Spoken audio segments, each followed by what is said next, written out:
lawyers will leave and you can take your rightful place where you usually are. Okay, all right.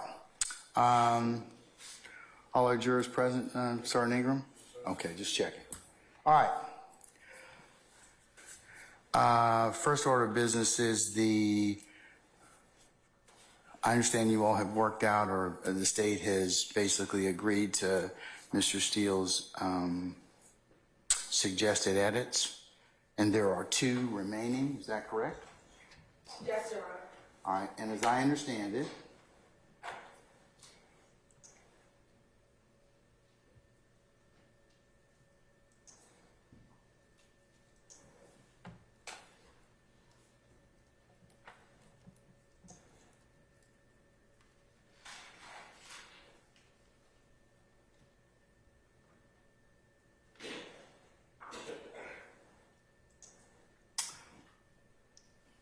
those are the interviews that were on August the 18th, 2015. Let's see.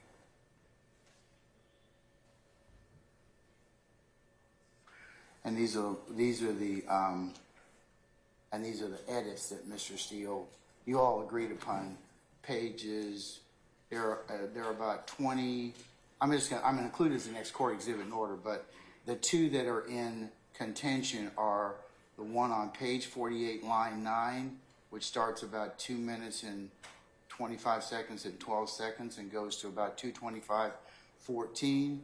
And then the second one is on page 72, line 22, starting at about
of 2015 because he did not give in court. He said he did not remember what happened on April 12, 2015. I had to impeach him. So this one sentence is a reciprocal and integrated part of the entire statement, Your Honor. So could you just give us that Lexus? Sure. It's 2024 U.S. App Lexus 2024.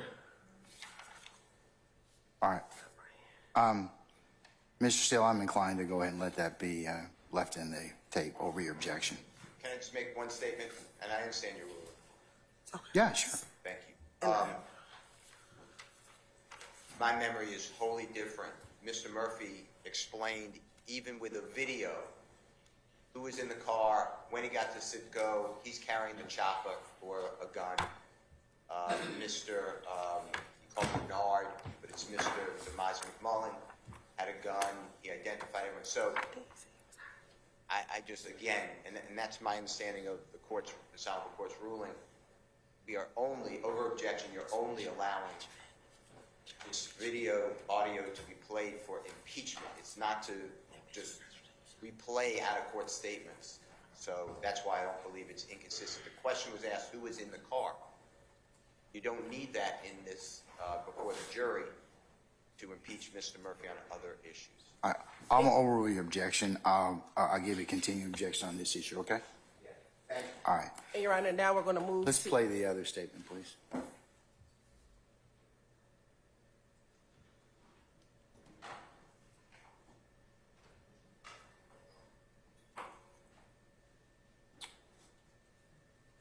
We're going to start it a little earlier, Your Honor.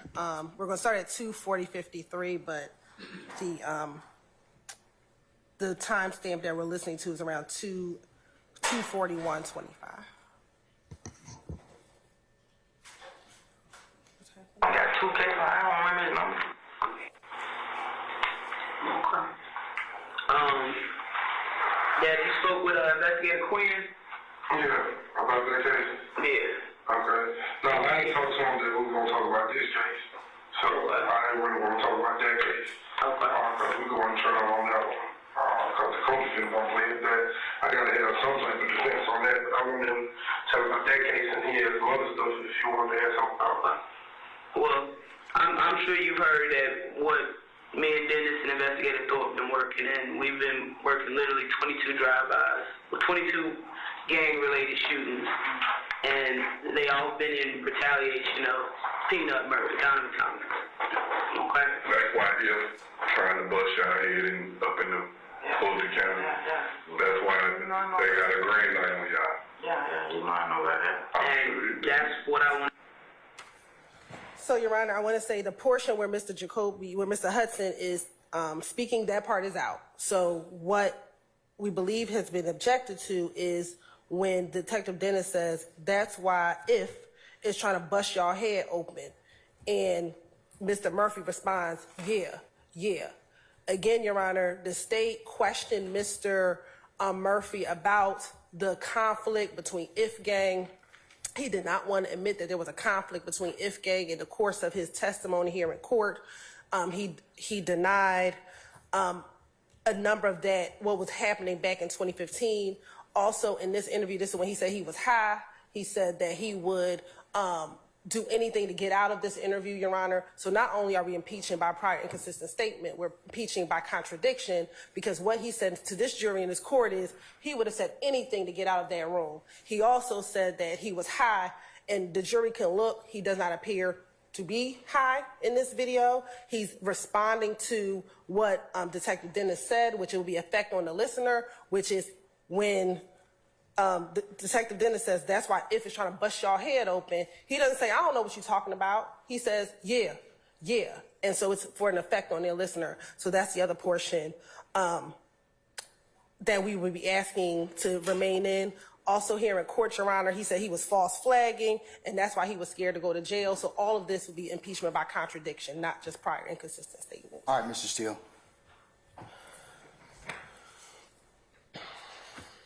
Murphy testified in front of the jury that there was a conflict between IF and YSL, and he got into a lot of fights. I don't think it's a prior and consistent statement. Why I flag, Okay. not the false flag. Understand, sir. Understand. All right. The court's in agreement of the state's rationale as to why it should be played. So I'm going to again deny that, Mr. Steele. I give you a continuing objection. Okay. Understood. Okay. All right. Thank you, Your Honor.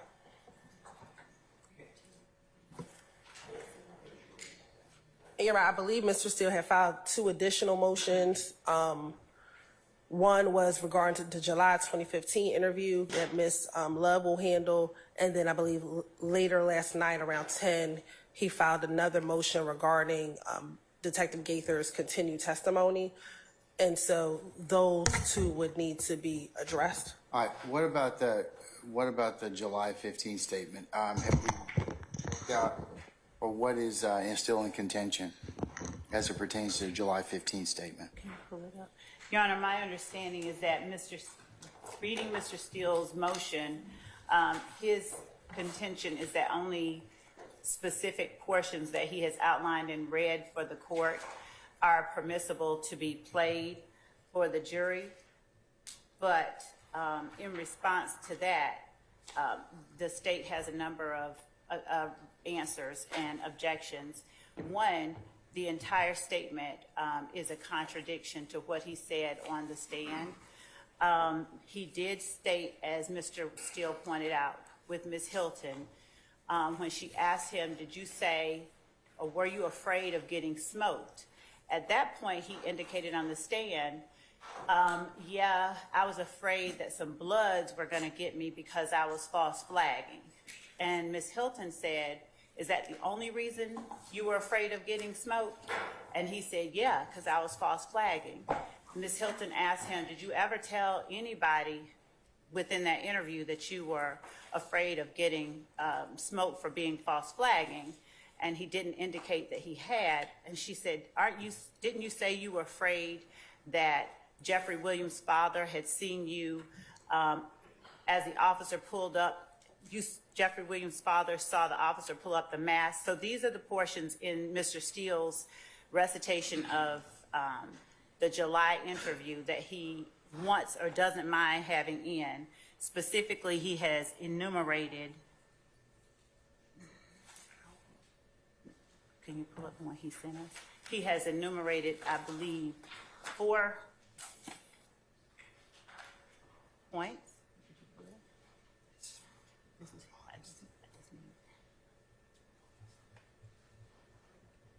He has enumerated specific points that he feels are admissible, and essentially his argument is that the rest of the interview is inadmissible. So based on his Saturday at 5:12 email to the state and to the court, what he has said is the only thing out of the entire interview that is admissible is a portion at 23:35 where Mr. Murphy says he cannot remember what vehicle he was in. He states that he believes it was a black Pontiac Chrysler or other Chrysler 300. At 24:30, he says he was in Hot's car. He doesn't know Rodney Allison. At 25:40, he states that he was with Bentley. But Gaither says it's very good video and it shows he wasn't in the back with Bentley. Earlier on, Mr. Steele feels that the only portion that should come in is the part that says, I have worked with the police previously. That's how I know the officer with the mask on. And the portion where Mr. Murphy says, when we pulled up and he seen me, he instantly pulled his mask on.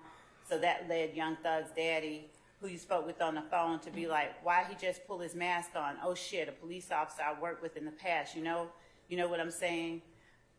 Those along with, I believe, about 6 other places, he has enumerated in pages 1 through 9 of his motion. Essentially, his argument is that The other information does not come in because it was not an inconsistent statement made by Walter Murphy, and that as such, any statements made by other people should not come in because they as well are not inconsistent statements made by Walter Murphy. But our position there is that this July interview is a contradiction of what he said on the stand almost in its entirety. So the July statement is admissible under 24-6-621, 24-6-622, which states that any party can always prove a witness's feelings towards in relationship to the parties. It's relevant under 401 and 402, and it's also admissible under 613 because the interview that he gave to Detective Gaither in July is inconsistent with what he testified about on the stand. So specifically, he also said on the stand, as Ms. Hilton just pointed out, that he would have cut off his right arm, chopped off his arm to get back home. And when he sat down in the July interview, he was told, he asked the question, am I going home? And Gaither said, no, you're not going home right now. And he said, is there anything that I can do to go home? And she said, you can't help me. You know, you might want to help yourself, but right now you're not going home. I already know the truth. And the only thing you can do to help yourself is to be honest. So what he said during that interview also pertains to his fear, not just of retaliation from people who were YSL members who may have seen him interacting with the police. There's no direct threat that there is intimated from anybody. So the prior case law that was cited by his counsel doesn't apply in this case. It's his overall feelings towards the party. And as to Mr. Murphy's assertion that he was false flagging, inside this interview, they talk about Mr. Murphy's relationship with a very high-ranking and well-established blood that Mr. Murphy would not have been false flagging around. He talks about his relationship with him and all of those things. So rather than only allow the state to play the red portions that Mr. Steele has pointed out, our position is that under United States versus King and several other cases that do talk about the reciprocal and integrated utterances that surround statements that a defendant makes or a witness makes in an interview, that the interview should be played, and that rather than delete or redact portions of it so that the jury can have the entire context, that the court under 105 should instead give a limiting instruction, which I would propose to be that the jury should consider as evidence only those statements made that are a contradiction to or that are inconsistent with what the witness testified to on the stand. And the jury shall consider any statements made by others only for the purpose of the context that they give to the statements that are inconsistent or contradictory made by the witness during the interview. And this is the way that we would ask that the court deal with that particular statement made by Walter Murphy in July 2015, because the rules themselves are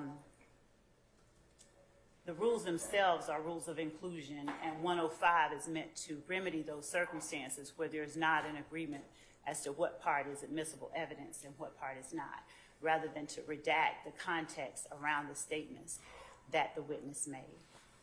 All right. Hold on 1 second, please.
Your Honor, I took a lot of time to go through what is inconsistent.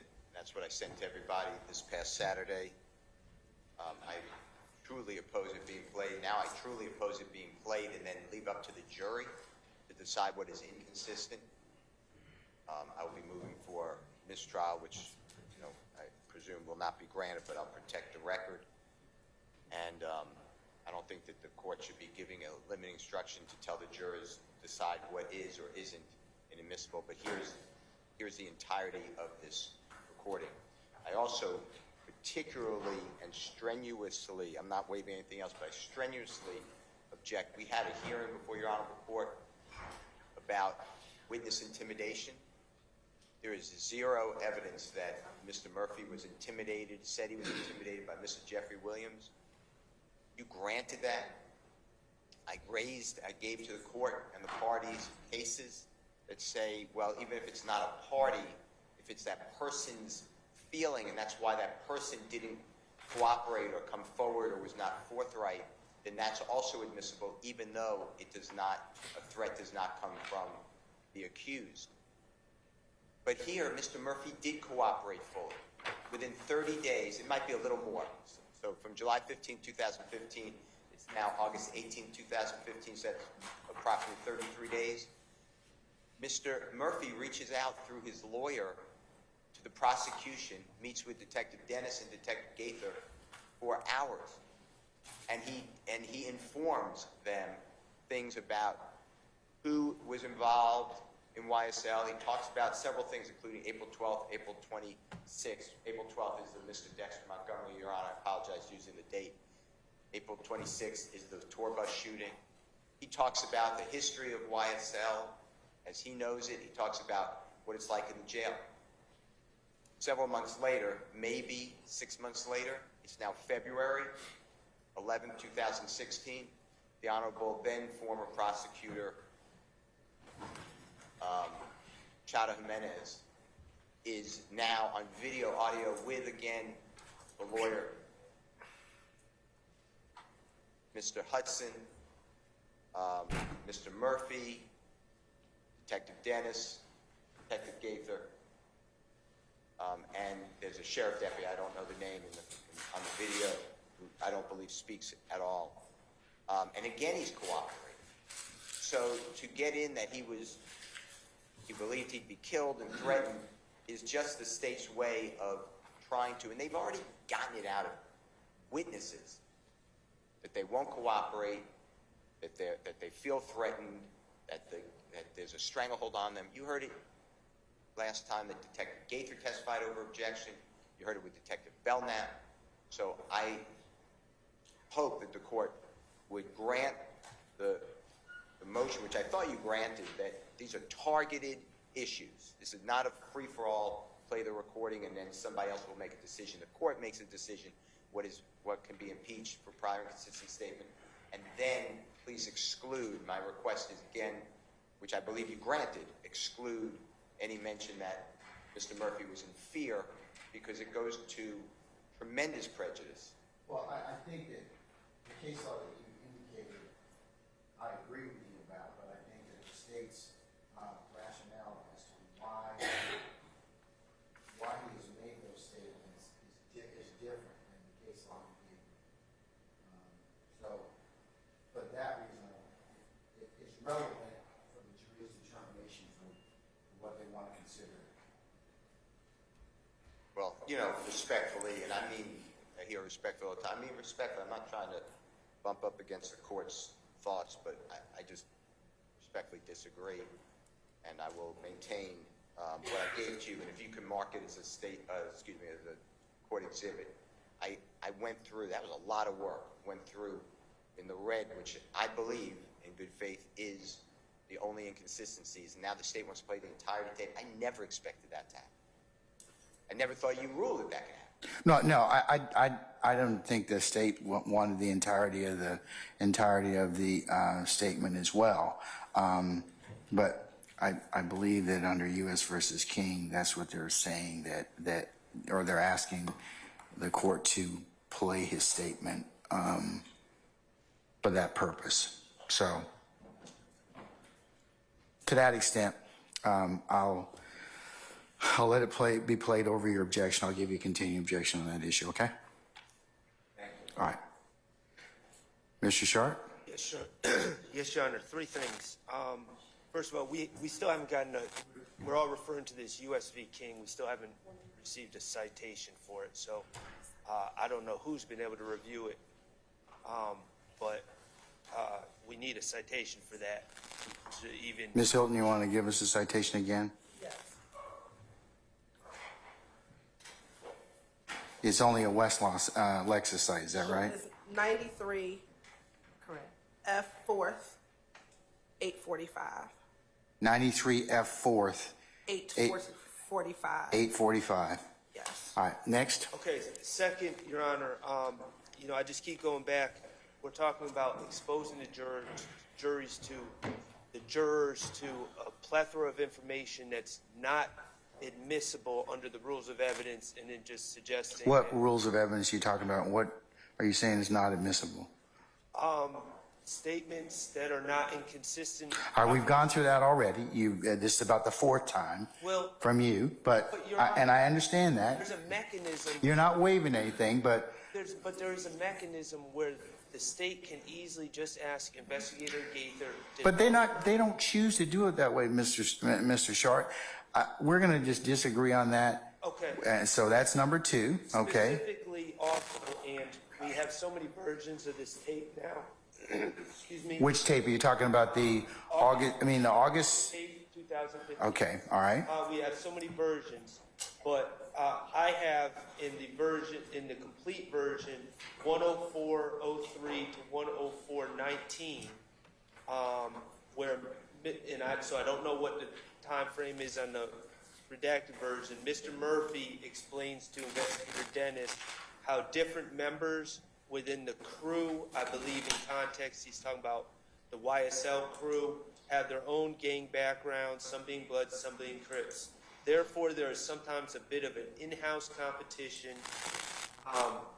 Mr. Murphy says he believes Shannon is the most on the go because he believes Shannon wants to prove himself to Mr. Williams without letting other members, specifically Crip members, get all the credit within the crew. He explains this dynamic exists even though it is all within YSL. That is a lot of speculation. That is also bad character evidence. I don't know. Again, we've gone back and forth with suggestions. I don't know if that was previously flagged, but I have it as 104.03 to 104.19 on the original recording. I believe that would be completely inappropriate to play in front of the jury. It's not inconsistent with anything Mr. Murphy testified to, and it also runs afoul of other rules of evidence. And so, however the state is silencing or redacting when they're planning on playing this tape, I would ask that that specific passage be redacted as well. Ms. Hilton or Ms. Love? Yes, Your Honor. We asked specifically Mr. Murphy on the stand. I think I even asked him, what does on go mean? I believed I asked him, who is the most on go? And he said, I don't know what you're talking about. I don't know what you mean. And so, Your Honor, that statement would be direct contradiction, impeaching him by a prior inconsistent statement. What he says is based on his observation, who is the most on go. So that's not speculation. That is, in this interview, his observation of who is the most on go out of the crew.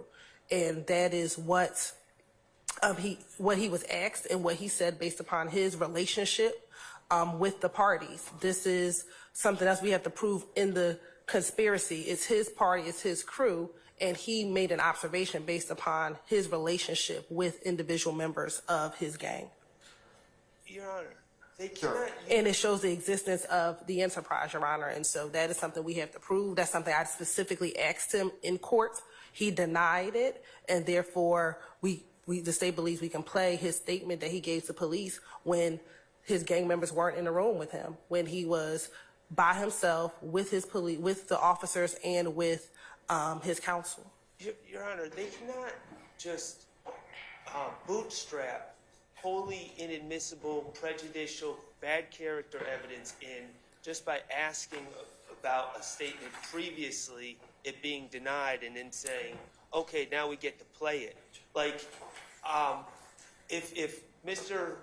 Murphy said, I believe Joe is a murderous maniac who killed 5 people in Iowa, that would be wholly inadmissible in this trial. But they can't just say, didn't you say Joe was a, oh no, I didn't say anything about Joe. Okay, now we just want to play it. It has to have a basis in admissibility. And they're just trying to say everything's a prior inconsistent statement, and if it's inconsistent to what he testified before, automatically it's in. That's not the way the laws. No, it's impeachment. It's impeachment by contradiction. But Your Honor, just because as well. something fits into one rule, if it's inadmissible under other rules, Well, that's why I rule on things. Okay, I mean, well, so yes, I understand that. Okay, well, how is this bad character evidence against Shannon Stillwell being entered into this case just because? It's not. You may think of it as character, but it goes for another purpose, and that's to what the state just told you. And Your Honor, when I'm looking back at the transcript, and I believe this is the transcript I sent over to to everyone. Matter of fact, the state actually redacted that portion. It stops at who's the most on go with the crew, and Walter Murphy says Shannon, and then we stop it there, Your Honor. All right. So. Well, I still think that's inappropriate, but. Okay. Similar to Mr. Steele, I'll note your objection. Okay. Okay. Thank you. All right. Thank you, sir. All right. And then the last thing the court has to go through is, and I will, Mr. Steele, to your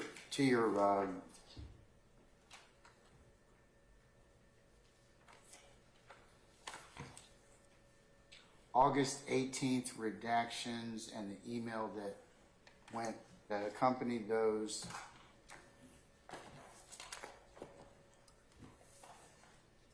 As well as the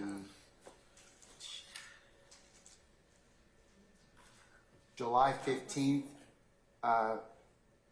statements that you included in the email you sent on 4/2024 at 5:18 p.m.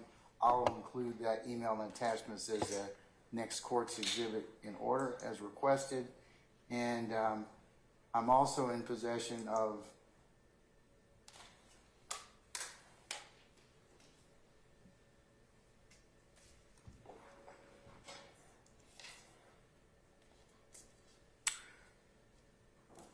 Mr. Williams' motion to strike purported expert Gaither's testimony and to prevent any additional expert testimony from supposed gang experts from the City of Atlanta Police Department. That was sent via email. I will also include at yesterday evening at 10:17 p.m. It also references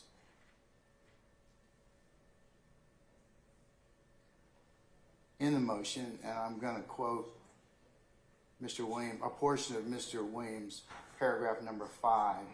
Basically, the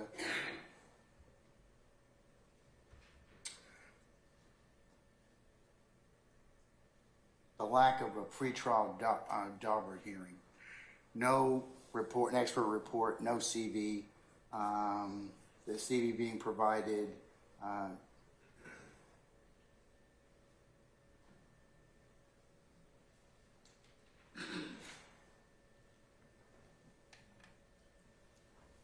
And a pertinent part, I'll quote, Mr. Williams chose not to question her because it was already a fait accompli that this honorable court found Detective Gaither qualified to somehow testify as an expert to unknown fields. I will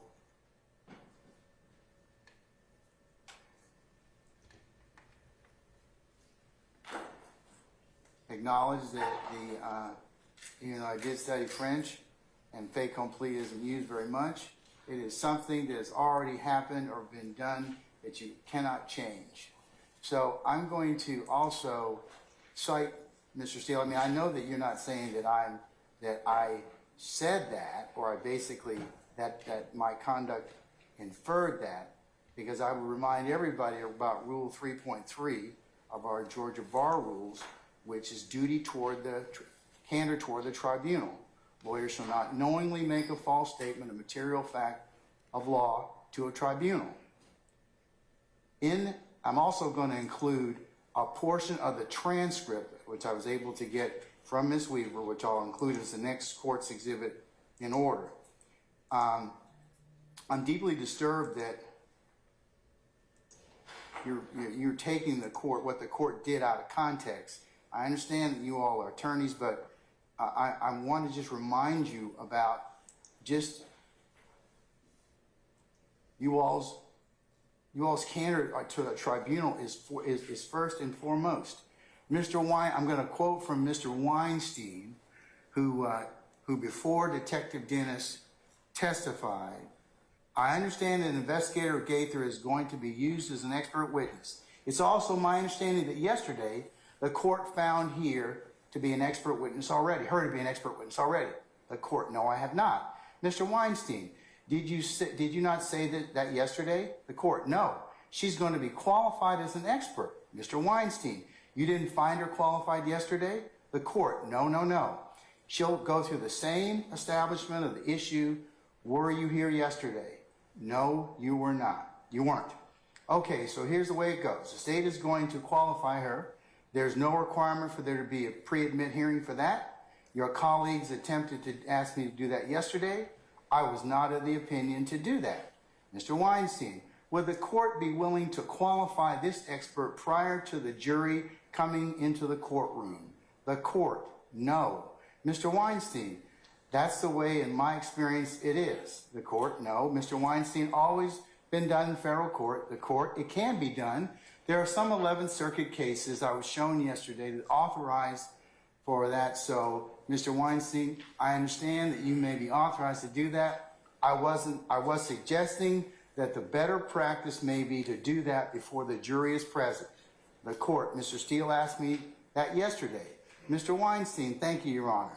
The court, I am going to see if they qualify the witness using the Daubert standards and 702, and we'll let you all voir dire the witness accordingly.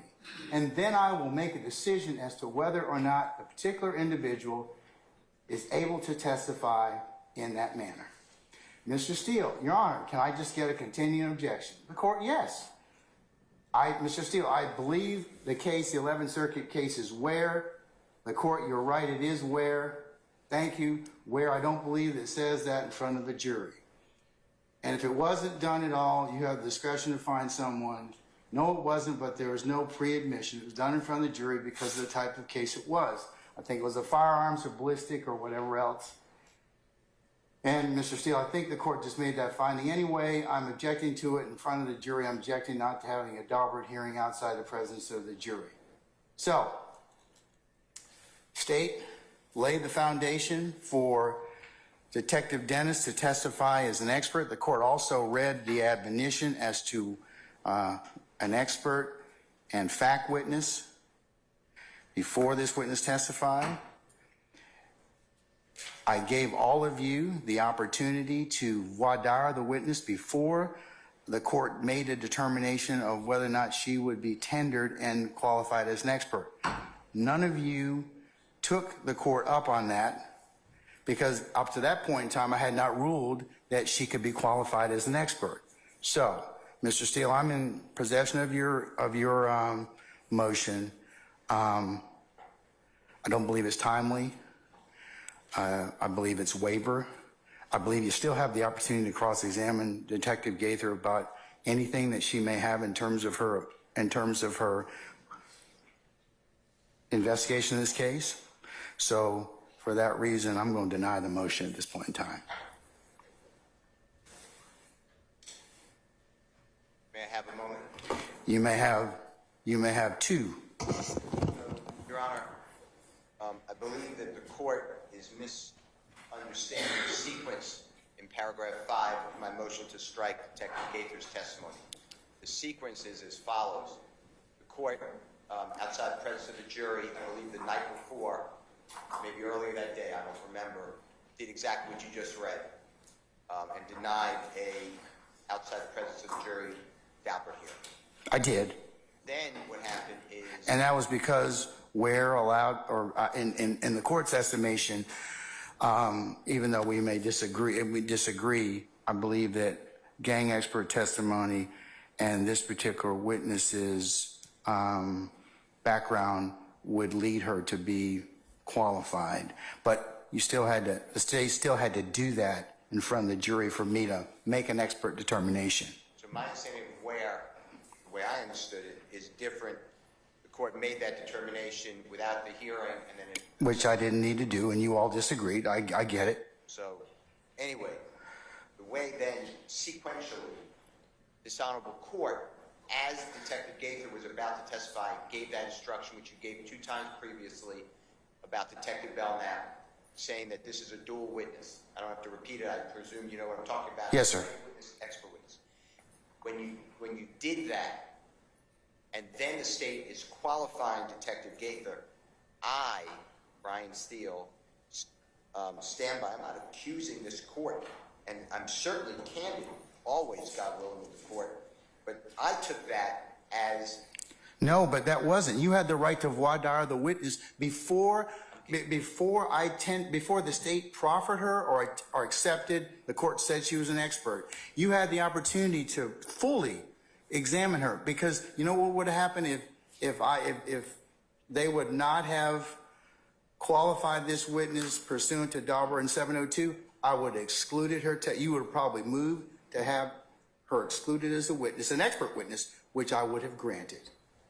But that didn't happen. And I asked all of you whether or not you wanted to take advantage of that. So what I'm trying to say... You waived that issue at that point. What I'm trying to say is to ask the questions in front of the jury, the probing questions that this honorable court has allowed on every other Daubert witness. But why didn't you do it? I mean, because you could have done that, and that was the danger for the state asking me to do that at that point. Because had they not gone ahead and qualified that witness, they would have fallen flat in front of this jury, not having a witness that was qualified. Well, I would have fallen flat in front of the jury because I would have... But you had that right, sir. I'm just trying to get out my statements. The questions I would have asked are occurring in front of a jury. It would have asked her a basis of knowledge. Where is the gang book that we don't have, that she's relied upon, that Detective Belknap relied upon, that we can't, for whatever reason, I don't know. I think nobody's actually brought a gang book as of yet. Well, you told me, I asked for it, and you told me... If they have it, they need to tender it, yes. I have nothing. I would have asked the questions specifically about Mr. Williams and how do you separate, just like I did with Detective Belknap, how do you separate a law... Aren't you going to cross her on as to that?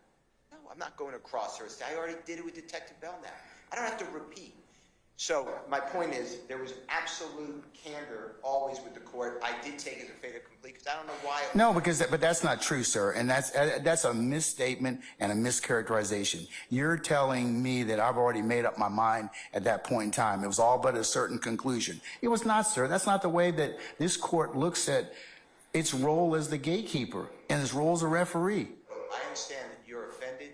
I am offended because it's not true in terms of what you were given. Well, I'm going to tell you I'm offended because no other time in this trial have you given a instruction to the jury before you found somebody expert to say this person's going to give expert and lay testimony.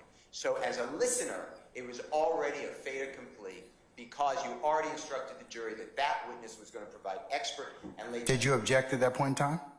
Your Honor, I believe... Did you object at that point in time? I believe you already... Did you object at that point in time, sir? I'm asking you a question. Did you object to at that point in time saying, Judge, she hasn't been qualified as an expert as of yet? I don't think you should read that instruction as of yet. It would have been frivolous to say... But you didn't object, though, did you? Listen, I'm not playing... I know I'm not... I'm asking you, look... I'm just saying, to me, there's nothing but candor in my motion always with the court. I love this court. I'm not attacking you, I'm telling you how it appeared to a reasonable person. Then, Sure, but that's not true. That was not true in terms of the way and the what you have been given in this case. The court made a ruling. Like I said, I rule the way I see it. I mean, I have no interest in this case. In fact, I tell the jury that when I charge them. I don't. Your Honor, I cannot find another case that Daubert hearing was held in front of the jury. I cannot find it. So anyway, my motion. Okay. All right, sir. Differently. My motion goes much deeper. You just took one paragraph, which I stand by fully, but And then, nothing here. I'm sorry. go ahead. I'm sorry. I apologize. Go ahead. Nothing here. You know, I listened to the testimony of Detective Belknap. I looked at my notes. I had other people do the same. Look at their notes. I then checked it online because there's I know it's not official, but there's a video of this trial. Yeah. It's daily. I then looked at Detective Gaither's statements and testimony as my notes. I asked others, and I watched that online. Your Honor, there's no need for this witness to be an expert. All she's doing is corroborating and supporting her coworker.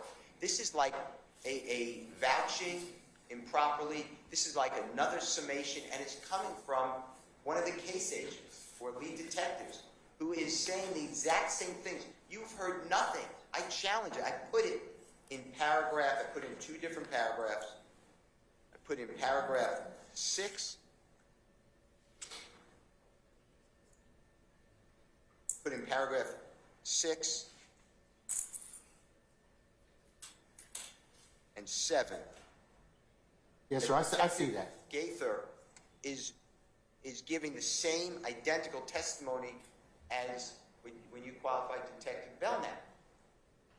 So I moved to strike the testimony because it is repetitive, cumulative, and prejudicial because these people, these detectives, being couched in expert and lay testimony, there is a real significant danger that the case law tells us about, that they will have an air to them to give basically multiple summations or closing arguments for the state. It's called an AURA, A-U-R-A, of special reliability and trustworthiness. Now the state wants to do it 3 more times with Detective Underwood, Detective or Investigator Viverito, and Detective Dennis. Because I have no report on any of them why they should be different, and the Honorable Court did order their gang experts. I did, but remember, we've gone down this road several times already. If they prepare a report, you'll get it. You wrote in your order November 17th. Please check it, because if I'm wrong, I'm not trying to be wrong. No. I'm going by my memory. It's November 17, 2023. I see it in my mind's eye. I have this great memory. It's in the very bottom last paragraph. And you wrote that all reports, including gang experts, they must be written. So this way we understand what is the difference between 1, 2, 3, 4, and 5. And instead, what I'm getting, Your Honor, as a viewer and as an advocate in the case, is I'm getting an unfair trial because it's repetitive vouching, bolstering. I don't know, but it's the state's theory of the case. When a person became a fact witness and an expert witness, and then you allowed over objection the state to say how they did their investigation, and when I retired, it was still ongoing, and we noticed that people wouldn't speak with us. This is everything you hear when a prosecutor gives her summation or closing argument. But that's part of the investigation. I mean, that was part, and the jury's free to believe or don't believe this. I mean, in terms of the backstory of this particular case or how it developed, which the state has to prove. The investigation in every case is irrelevant. It's the conclusions, the results, but how they go about it. Today we watched this home, and we saw Jeffrey Williams come out of the home. That's irrelevant. We saw Jeffrey Williams come out of the home along with a co-conspirator. They were carrying choppers. That may be relevant. But that's not what's going on here. We saw this uptick in crime. There's a war going on. I'm objecting to these things, but the jury hears them. That's my position. Okay. And you know, paragraph number 5, the way it came out, the sequencing of it that person was already qualified. The sequencing, because otherwise, why give that instruction that you're about to hear from this expert and lay witness, and you have to... Well, that would have been a challenge for me at that point in time, but you didn't object to it. But yes, you're absolutely right. It probably would have been something that I would have probably had to think about. So yes, but I still gave you the opportunity to voir dire the witness and make that particular record prior to my ruling. And I waived that opportunity intelligently, knowingly, because the jury was here. But I did ask you if I can have a out of the presence of the jury hearing to determine expertise, and you said no. And it's all on the record. I know that, and I made that decision. I did. And then I did a corresponding decision. And Your Honor, with that being said, I would like you to strike the former detective Gaither's expert testimony. It is nothing but cumulative. And I would ask you to please put on your docket time that we can understand why are we going to have potentially 3 more similar experts. If you then file a motion on that, and we'll. It's in this motion to strike. It's in the motion that you're referring to right now. It's a motion to strike purported expert Gaither's testimony and to prevent any additional expert, quote-unquote, testimony from supposed gang experts from the City of Atlanta Police Department. The reason is we're not having like an expert from Canada, and then an expert from California, and then an expert from City of Atlanta Police Department. These they should all be the same. They work together. It's like saying Keith Adams and Brian Steele, you put us up, we're going to have the same ideas on this case. You know, we work together. So it's cumulative. That was my... All right, sir. Okay. I want to thank you, and I hope you now understand. I understand, sir. I do. That I was not... I do. I understand the other basis for your motion. State?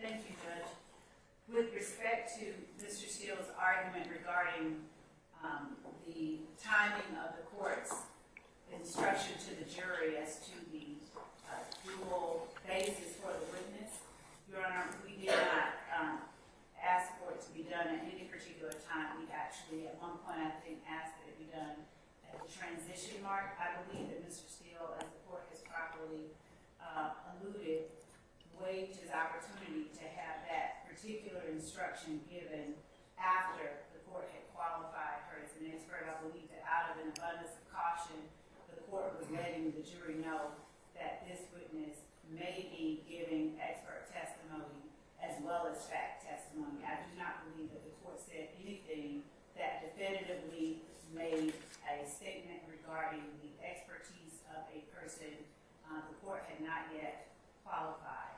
The court is correct. There's not even a need to hold a Daubert hearing at all. Certainly not. It is not necessary to be pre-trial, but here we do want to make sure that these matters are attended to so that there is no issue further down the line. And I believe that the court properly handled handling and qualifying this particular witness as an expert. Secondly, as to the motion to strike the testimony because it is cumulative, I see no legal basis within the motion that Mr. Steele filed for any such draconian act on the part of the court.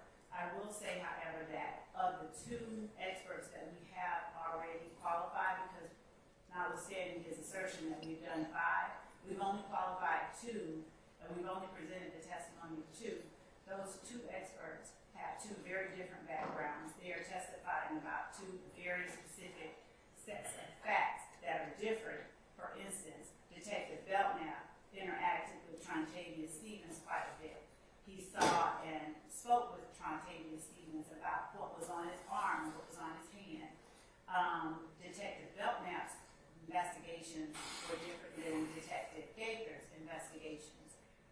And so not only do we have a different background for the experts, a different set of experiences that led to the expertise, we also have a different set of interactions to which they are able to tell the jury, about which they're able to tell the jury, and about which they can form their opinion, and then inform the jury as to their opinion. Your Honor, the notion that the fact that we have more than one expert in a particular area, because this particular indictment spans a long length of time and a large number of acts, in no way makes either of the experts that we are tendering irrelevant or cumulative or inadmissible. So we would ask that the court find that the court has ruled on many of the matters that Mr. Steele has in his motion, and that this motion is really a motion to revisit the court's prior ruling. So we ask that the court dismiss that motion on that basis. What about the report? What about Mr. Steele's assertion that there's no report, it's repetitive, it's cumulative, and it's vouching? Because some of the stuff does have overlap. Two things. I'll start from the bottom and work up. Repetitive, cumulative, and vouching. None of what this detective says comments on the veracity, the expertise, the anything of anything that Detective Belknap said. We won't be overlapping when they are working at the same law enforcement agency. Some of the training that they experience, some of the people that they encounter will overlap, but their experiences are unique to each expert themselves.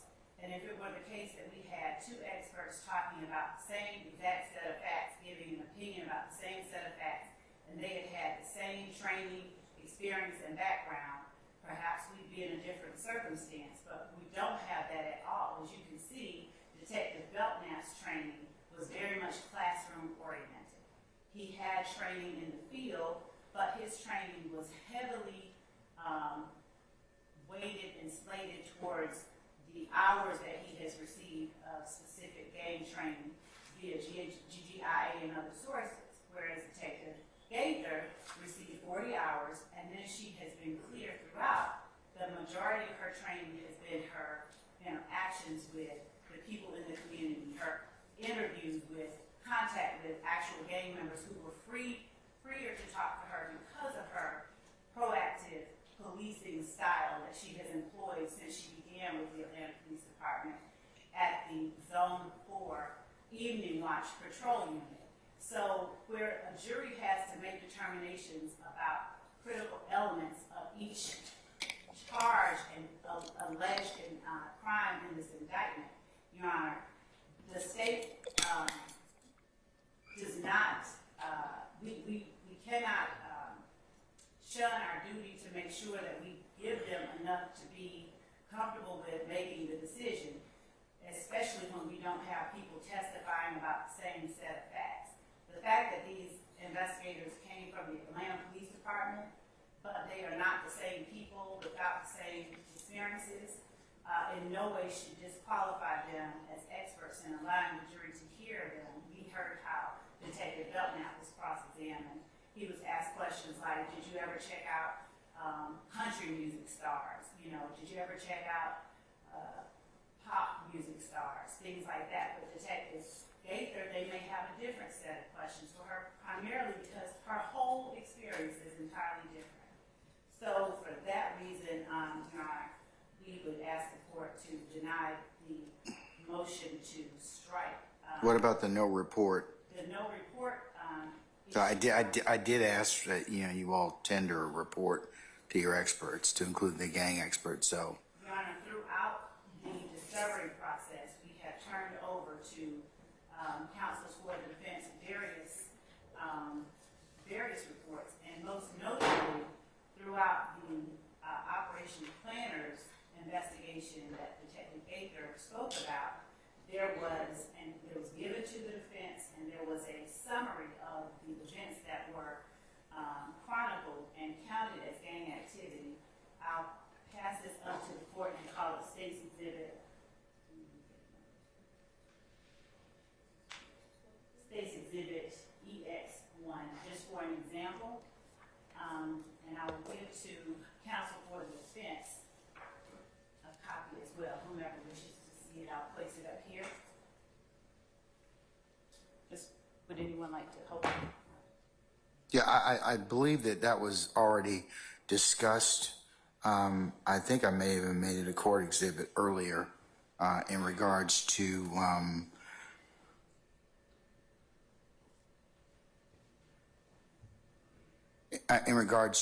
what because there was an objection as to it, and I don't believe you said you all were going to tender it. You were going to, talk about the information. So, and I'd rule upon it accordingly. Your Honor, I believe you asked. Say again? I believe you asked about reports given to the defense authored by Investigator Gaither. No, I just said reports. Okay, well, this report that's being handed up to you is not authored by Investigator Gaither. Okay, all right. I want to make that clear. So, all right. Okay, but back to my original question about reports. Is there any reason why Detective Gaither did not author a report? So, Your Honor, the summaries of the investigations that she did that are included within the discovery that we have given to the defense, it includes her conclusions, her thoughts, her opinions, her observations on the members of YSL that she had an opportunity to interact with. So, in as much as the investigation itself contains many of her, many of her summaries and writings and the like. Then that was turned over in discovery already, correct? Yes. Okay. They have from Detective Gaither, they're reading, the reason they can know what she'll talk about is that they've read her reports throughout that investigation. And those reports essentially are bite-sized areas and summaries of what she's giving testimony on right now as it pertains to what she was able to observe in the field. So they cannot argue that there's any surprise by anything she said. They're aware of everything she said, and we've given to them the reports. I'm going to ask a question that maybe, I mean, I've been a jurist a while, but I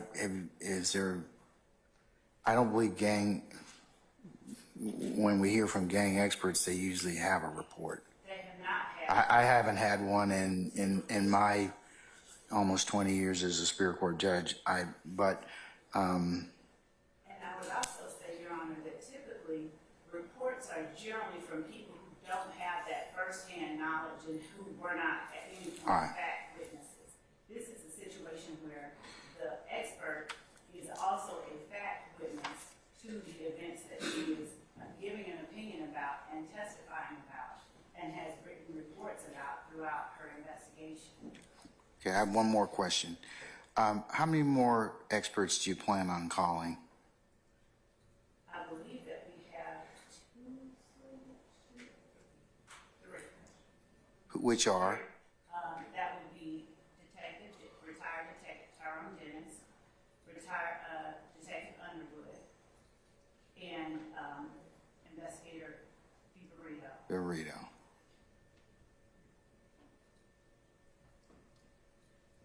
We've already had, I believe that we've had Daubert hearings on all of them. Two of them. Who have we not had Daubert hearings? Actually, three. I'm sorry. We've had hearings on all three of them. Ms. Hilton reminded me we did have Detective Underwood. We had all three of them. Okay. All right. Okay. Mr. Steele, I'll invite you to expand your assertions in terms of the other three witness experts that purportedly are going to testify, Detective Dennis, Underwood, and Viverito. I'm going to need to see more in order for me to rule on whether or not they are in fact cumulative or repetitive. But I am going to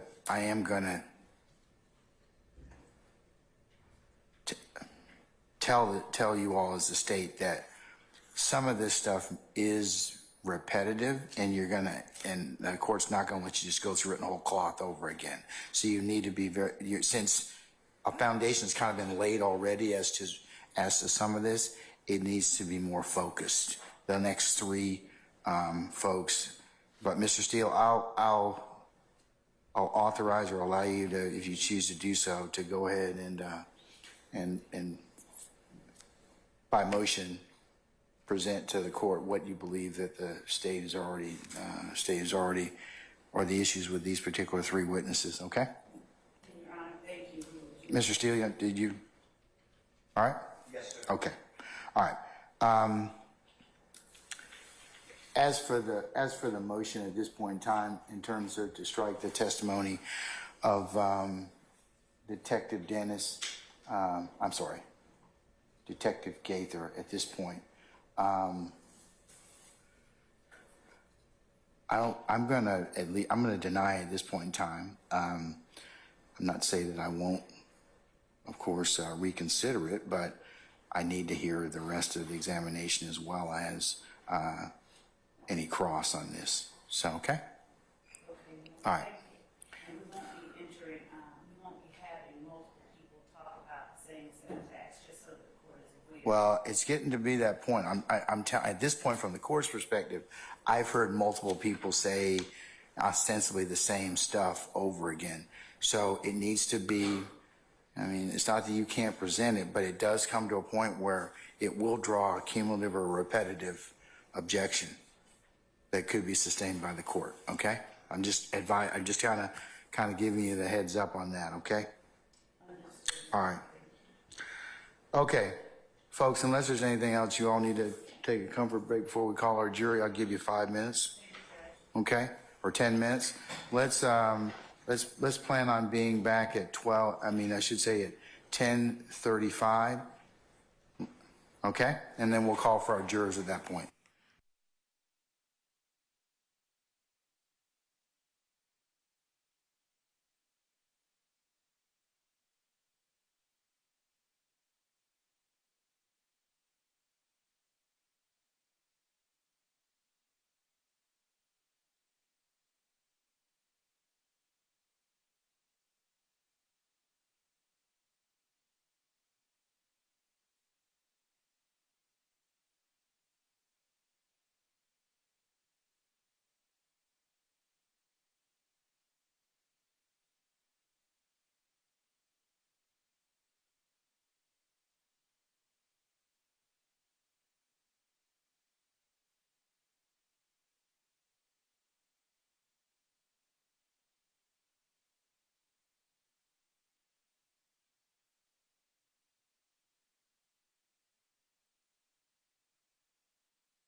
All right, can we have her please come back in, please?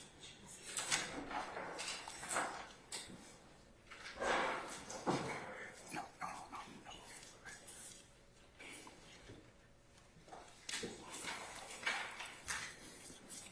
no. Did we swear her back in?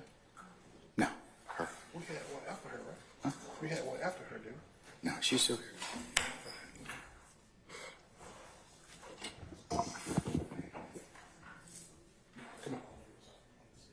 You good? You good? I got you. You good? Morning. Morning.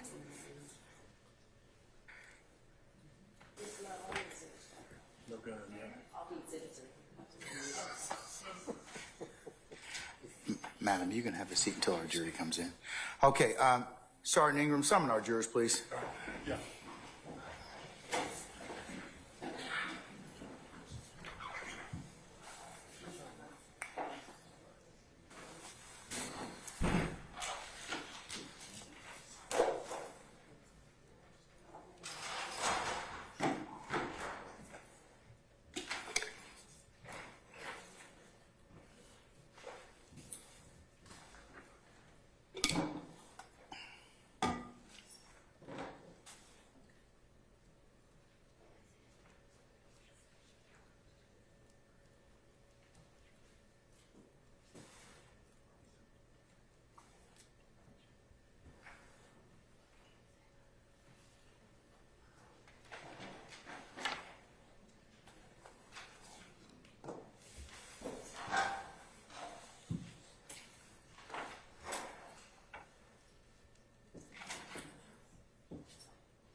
All right, ladies and gentlemen, please be seated.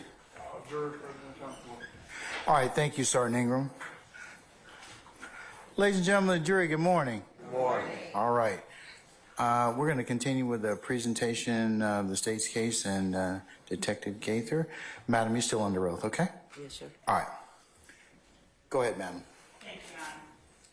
Detective Gaither, when we last left on Friday, we were going over the surveillance footage from the Citgo gas station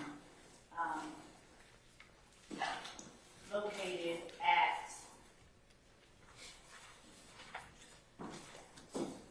1885 Jonesboro Road, Southeast. You recall that? Is the address a Brownsmill address, I believe? Brownsmill. I'm sorry, is the address a Brownsmill address? The Citgo location at Browns Mill and Jonesboro Road. Yes, ma'am. Is that fair? Okay.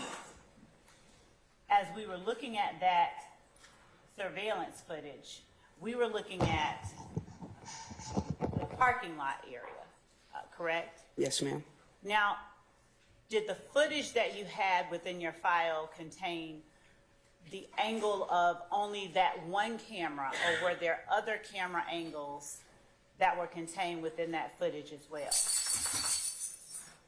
There are multiple angles. All right.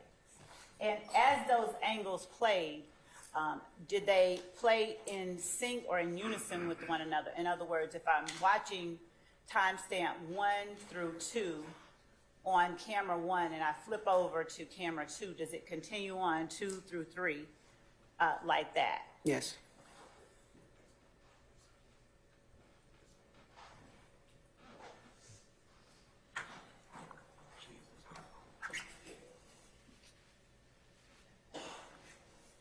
And I believe that the timestamp that we left off on was 21:44:19.650.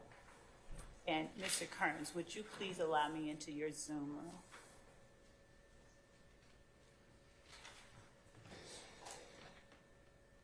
Thank you, sir.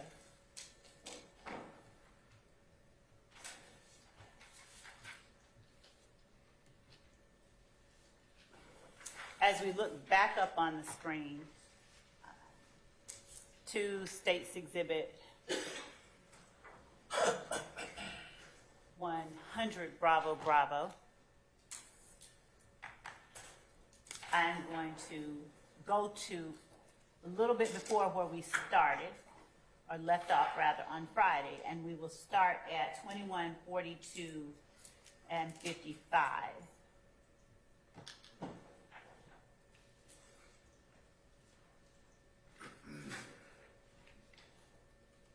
Over to the right under video events, are these the various camera angles that one can see in this player as that white nitro is zooming up?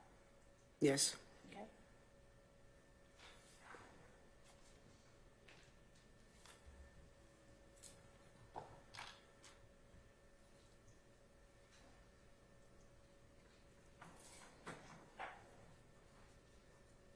So as we see people progress from the car towards the front of the store, and we click onto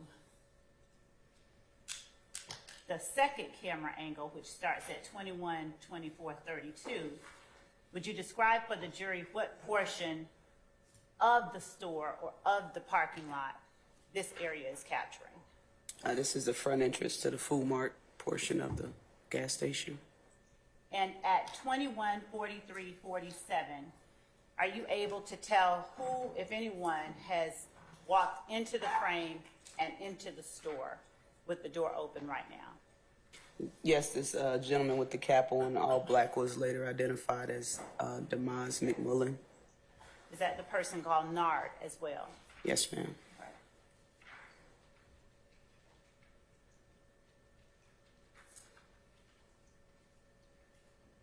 And as we transition, did you see what Nard had in his hand at 21:43:57 as he walked away from the door of the Food Mart?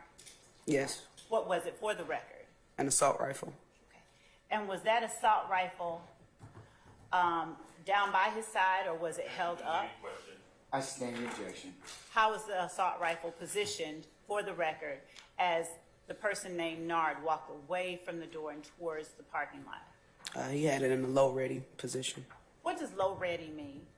It's just a position that's not necessarily pointed at a person, but if you need to draw your weapon, it's essentially in a position where it can be drawn and placed on the target quickly. Okay.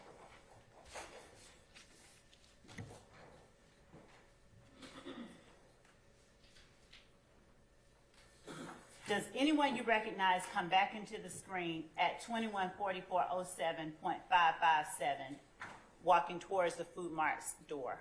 Yes. Who is that person, for the record? Kelvin Treadwell. All right. And at the same time,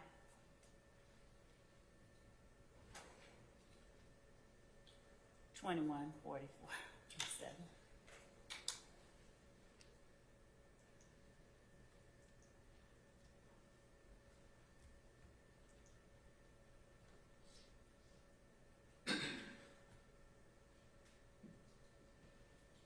Going back to the parking lot at 21:42:21, is this time before or after that 21:44:07 that we were just talking about? He says this before or after? Yes. I believe this is before. Okay.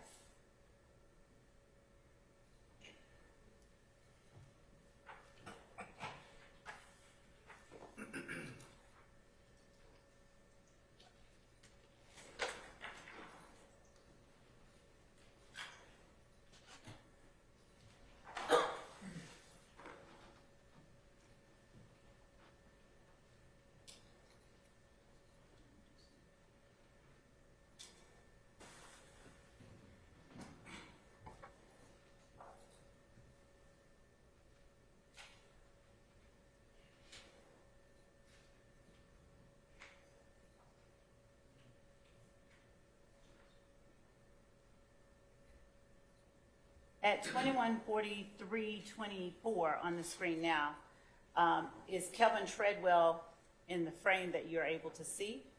No. And is this portion part of what we saw on Friday as well? Yes. Has the Dodge Nitro come on the scene? Yes. And have the occupants of the Nitro at 21:43:46 gone towards the Food Mart, the Sicko? Yes. All right.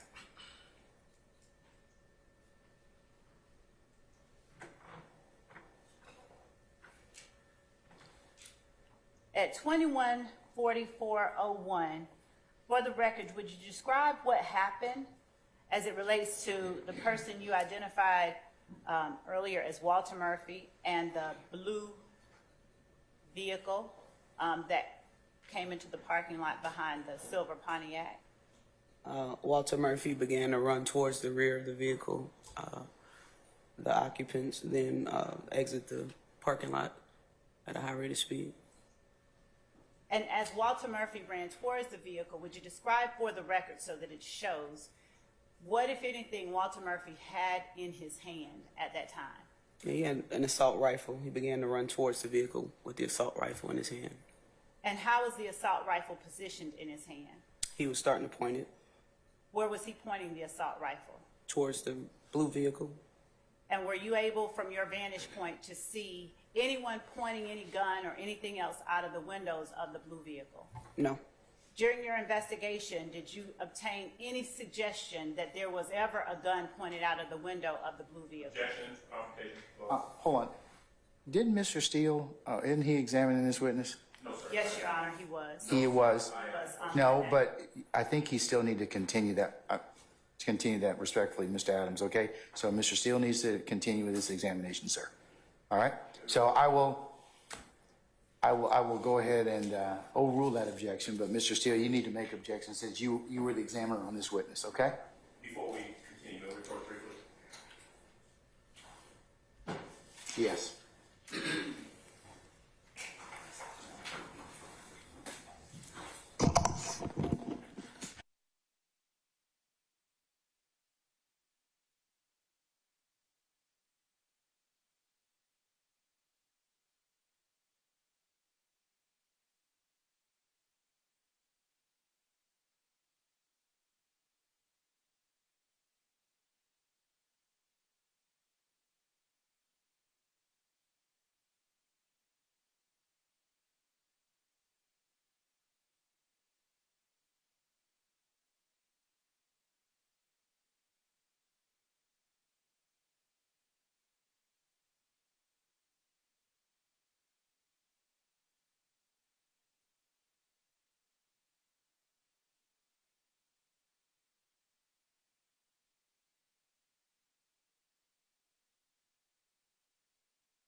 Detective Gaither, I'm going to just ask you something I may have asked just before we recessed in place.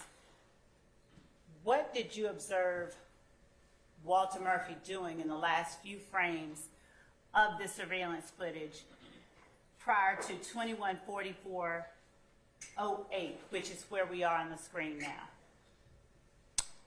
Prior to, he was brandishing a large assault rifle, pacing back and forth through the parking lot from the front entrance of the food mart back and forth towards where the blue vehicle was parked. And just before the blue vehicle exited the parking lot at a, how did you describe it, exiting the parking lot? High rate of speed. At that high rate of speed, did Walter Murphy do anything with that assault rifle he held in his hands? He pointed it at the rear of the blue vehicle. Did he move towards the blue vehicle as he did so, or did he stand in place close to the front door of the Sitco? No, as I stated, he began running towards the rear of the vehicle with pointing the assault rifle towards the blue vehicle. All right, thank you.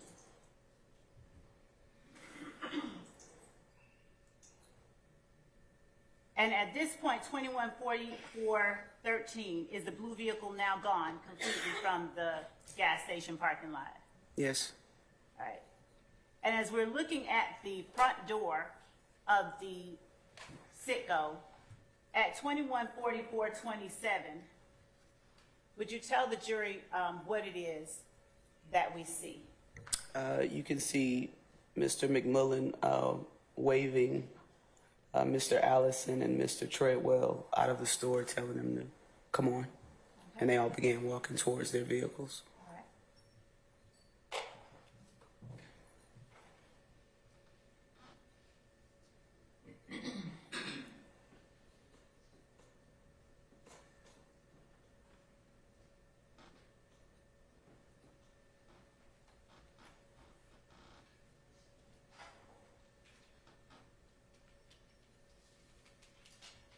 And going back to the parking lot Bless view, you. bless you. Thank you. Are you able to see those same persons at 21:44:36 walk back into the parking lot of the Sitco? Yes. And are you able, for the record, just to describe where each one is headed? The unknown gentleman with the long sleeve white t-shirt, Yes. he's going, I believe, the rear seat behind the driver of the Pontiac. Mr. Allison and Mr. Treadwell are also on the passenger side of the Pontiac. Mr. Murphy and McMullen and the unknown gentleman enter the white Dodge Nitro.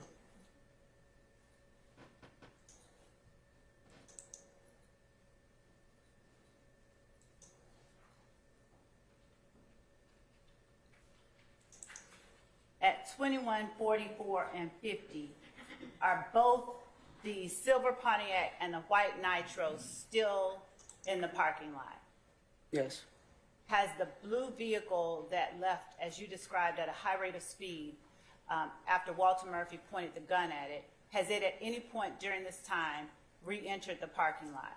No.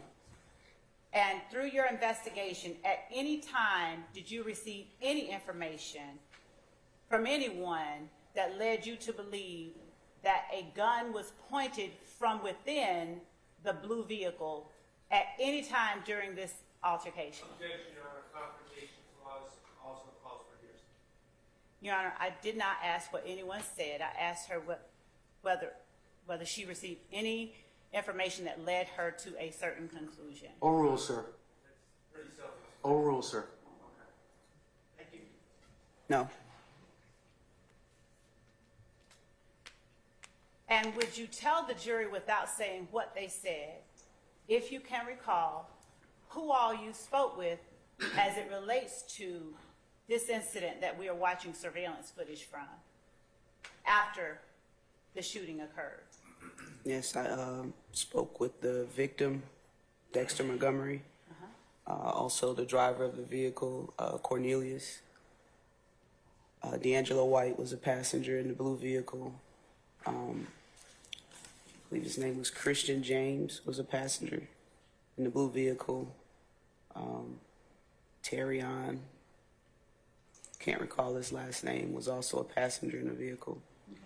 I spoke with Walter, I don't know if I said Walter Murphy, after the incident. I spoke with Miss Tina Clark after the incident.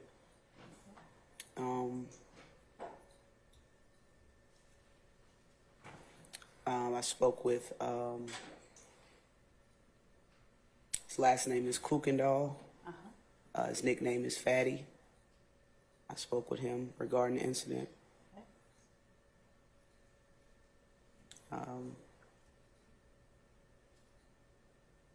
I believe that's it.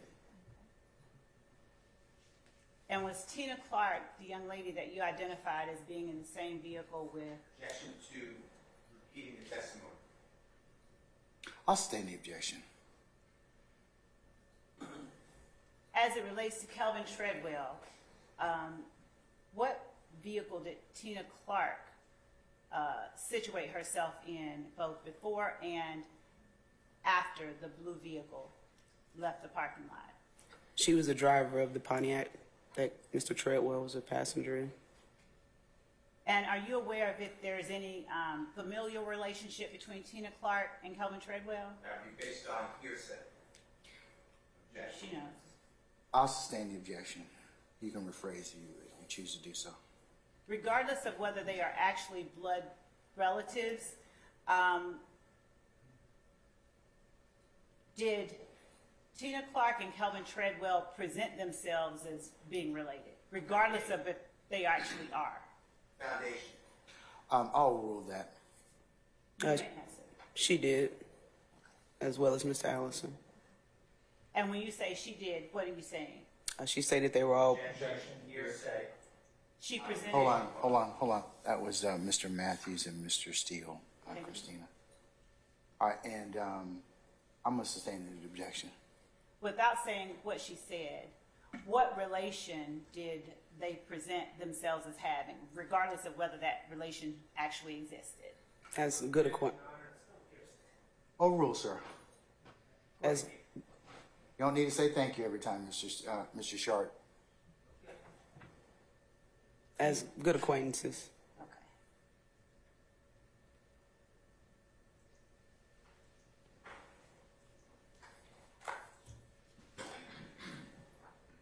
Did anything that you learned after speaking with Walter Murphy, Tina Clark, or Mr. Kukendall, the young man that you've called Fatty, did anything from those conversations in any way cause you to investigate either of the persons in the blue car for committing any aggravated assault with a weapon against the people in either the Pontiac or the White Nitro? And if my question was too long, please tell me and I can shorten it. No, I understood the question. Okay. Answer is no. And how many times did you speak with Mr. Murphy after this shooting happened? In regards to the shooting, In regards to the shooting. 3 times. In either of those times, did he ever say anybody in the blue vehicle pointed a gun at him? He did not. Did he ever say at any time that anybody in the blue vehicle threatened him? No.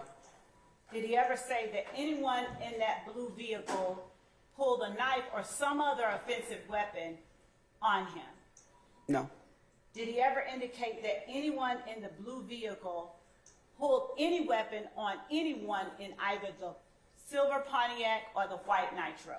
No. What about Tina Clark? Did she speak with you willingly? She did. And without saying what she told you, did she describe the interaction that she had with the persons in the blue vehicle? That would be hearsay. I sustain the objection.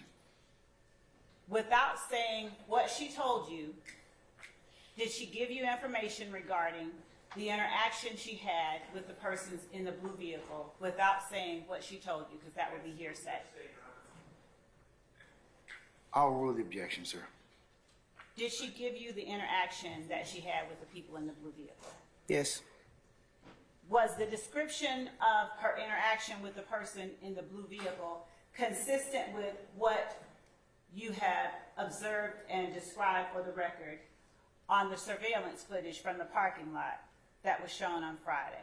This is all still hearsay. And bolster, Your Honor. Your Honor, I'm asking whether or not what she said, not if it was true, but whether the words that she got were in any way consistent or inconsistent with what she's seen and what the jury has seen on the surveillance. I'm overrule the objection. I'm a standing objection.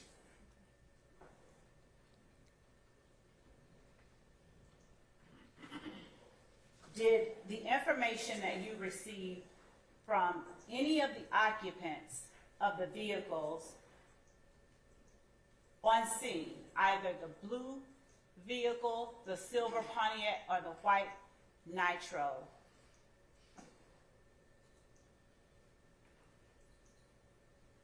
lead you to investigate any acrimonious relationship or interaction between Tina Clark and the driver of the blue vehicle? Can you repeat that out? I don't want to say the wrong thing. Based on your interactions with people from both the victim's vehicle and the Nitro and the silver Pontiac, were the interactions between Tina Clark and the driver of the blue vehicle friendly interactions? Yes, they were. And based on the information you obtained from all occupants of each vehicle, did that friendly interaction ever in any way turn anything besides friendly? No. Based on statements hearsay, computation clause. Your Honor, I'm not asking what anyone said. I'll rule the objection. Okay. No. All right.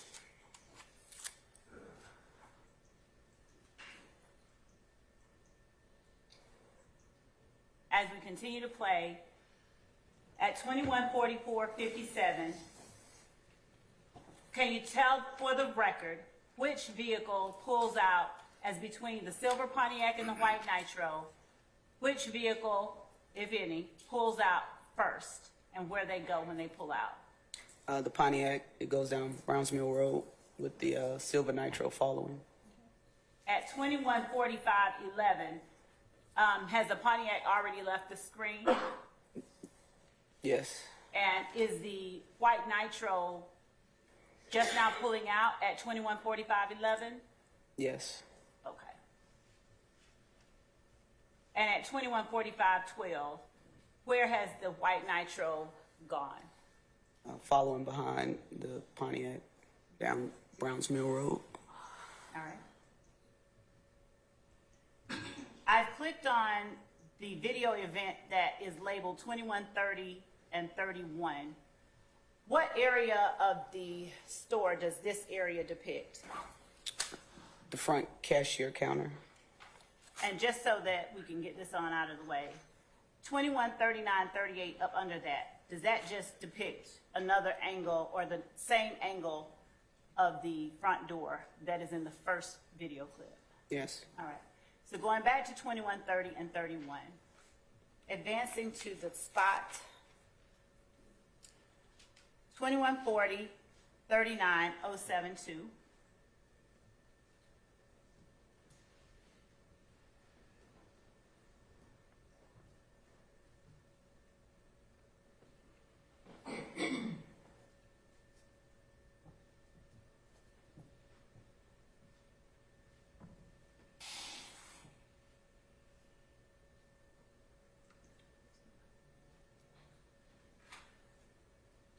What's happening at 21:40:40.732 as it relates to the persons that you can see in the surveillance footage, just for the record?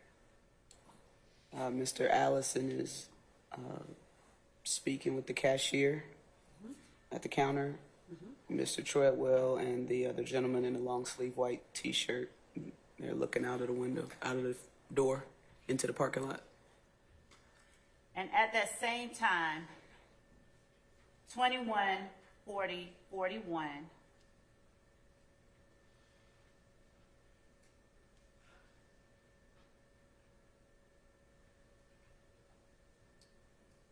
We'll start at 214024. What is happening? Bless you. Thank you. What is happening in the parking lot as it relates to the people in the blue vehicle?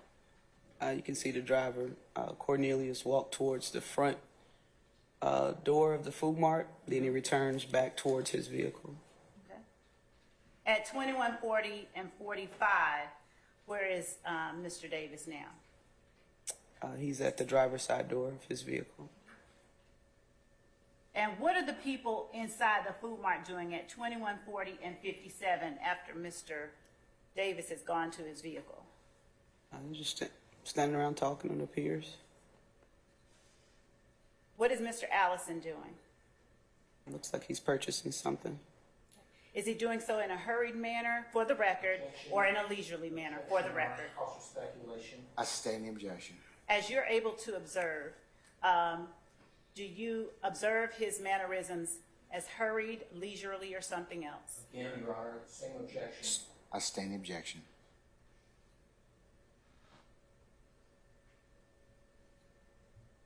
Mr. Treadwell, what is he doing at this time, 21, 41, and 40? Looking out of the door into the parking lot. Has anyone come into the store with an assault rifle from the blue vehicle? No.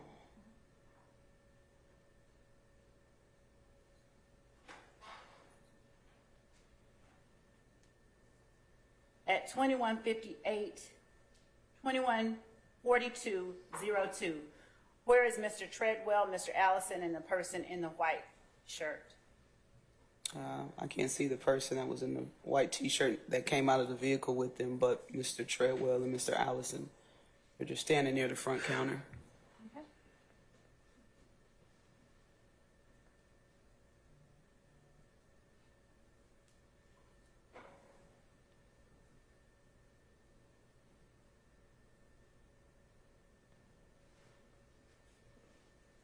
And based on what you are able to observe and your experiences with law enforcement and commotions, are you able to see anything that you would have classified as a commotion inside the Citgo at this point? No, this is late testimony. I would object to imputing it with expertise. I believe that our witnesses she's already transitioned to that, so I'm going to overrule the objection. No, there doesn't appear to be a commotion inside.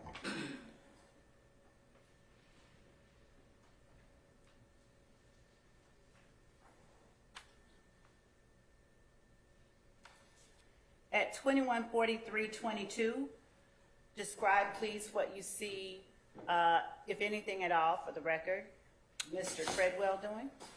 Mr. Treadwell is on the cell phone, and he, at this point, walks out of the food mart into the parking lot. Bless you.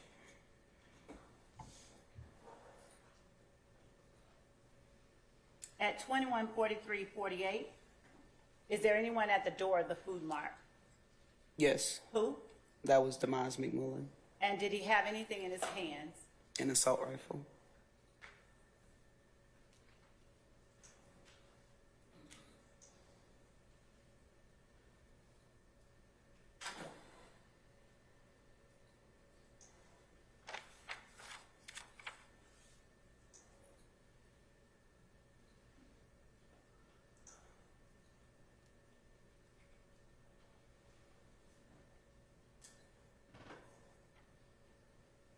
At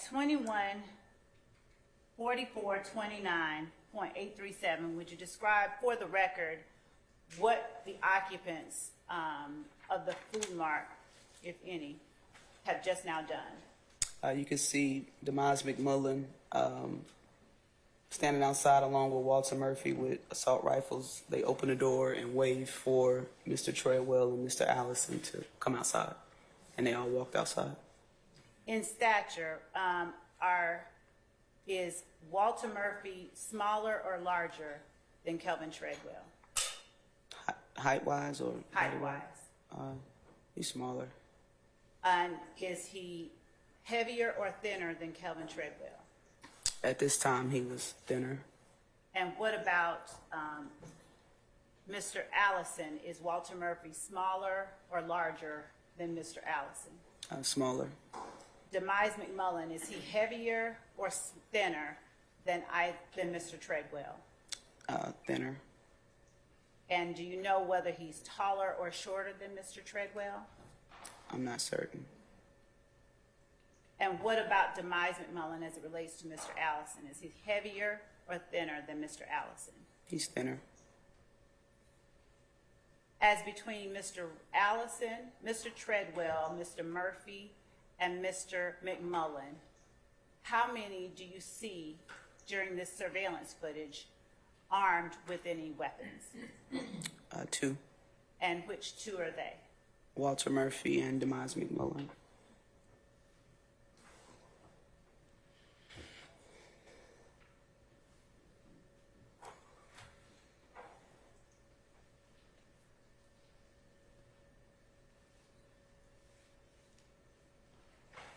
At 21:44:47 are Demise McMullen, Walter Murphy, Kelvin Treadwell, and Rodney Allison all outside of the store of the Food Mart.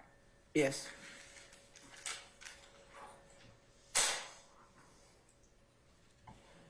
And at that point, 21:45:07, has everyone that I've just been talking about completely left the Food Mart? Yes. Thank you.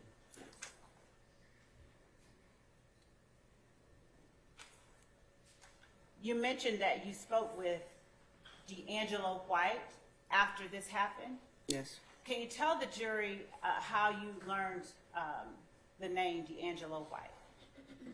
How you came to know of his existence? From the calls for service and police report. Was D'Angelo White the person that called 911 in this case? I believe he was. Okay.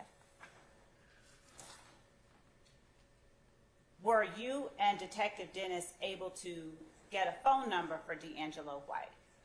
Yes.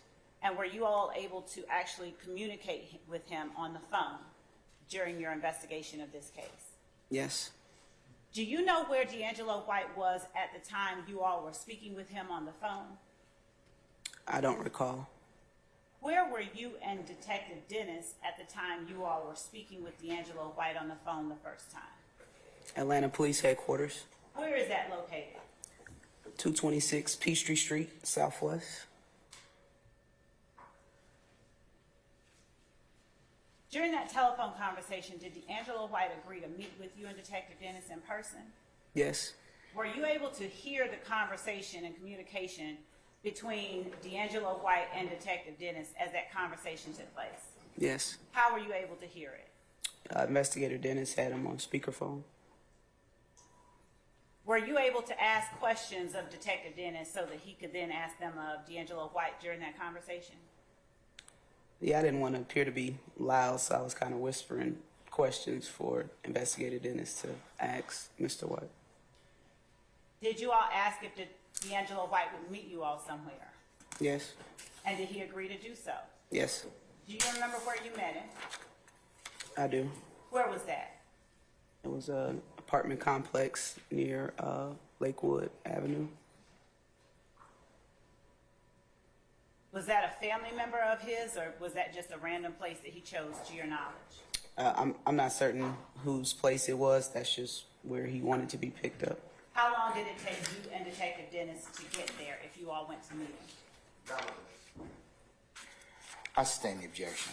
Did you and Detective Dennis leave after you hung up the phone to go meet D'Angelo White? To the best of my recollection, yes. And the type of car that you drove, was it a marked police vehicle? No, it wasn't. Were either you or Detective Dennis in uniform? We weren't. Were the windows to the vehicle you were in tinted in any way? Yes, it was factory tint. Why do you distinguish factory tinted as opposed to some other kind of tinted? From my knowledge, factory tint is not as dark as a tint that you would, personally buy or of your choosing. So factory tint is generally a lighter shade where you can still kind of see in the vehicle, but not directly into. And did APD have vehicles with an even darker tint, or were they standard using factory tinted windows? I didn't have access to a vehicle with darker tint, so I'm not sure what the department had. Did D'Angelo White express any concerns about being seen inside the vehicle or with you or Detective Dennis when you first met him Yes. that day? And did you meet with him the same day that you spoke with him on the phone? Yes. Did you do anything to get rid of his concerns or to kind of calm his fears about meeting with you?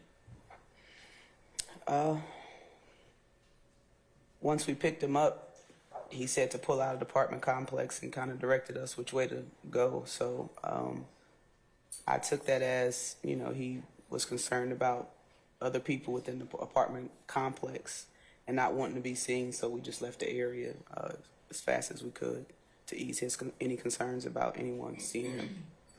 Did you go at his direction to the area where the incident took place involving Dexter Montgomery and the shooting after the Citgo? Yes, it wasn't far from where we initially picked him up, so yes, we went by the actual shooting location. When you say not far from, do you mean what type of distance would you estimate it to be? Less than a mile. Okay. Was this daytime, nighttime, noon, dusk, morning? It was early afternoon. So was the sun still out? Yes. What was the first place that you all went to after you picked up D'Angelo White in terms of the incident that took place earlier in April? To the best of my recollection, I believe it was the Citgo station first.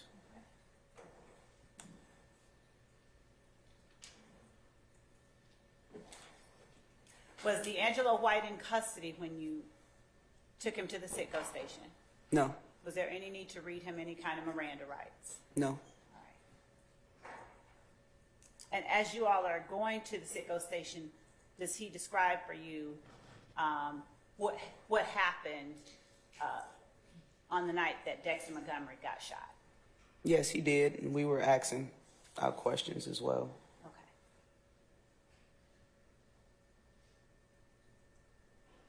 And did he express any concerns about testifying during that time? Testifying, not specifically using that word or that term, no. What term do you remember him using? Objection leading. I'll rule, sir. I believe he used the word paperwork. Paperwork. Had you heard that word before used in that context? I have. And what is your understanding based on your previous investigations and interactions with individuals using that? What is your understanding of what he meant when he said paperwork? Objection speculation. Mr. Williams. I'll rule, sir. You may answer. A discovery package. And just for the jury's purposes, what is a discovery package? Discovery package is a collection of evidence that generally goes to the DA's office, and the DA's office turns over to the defense team as just so they're aware of what type of evidence the state is presenting.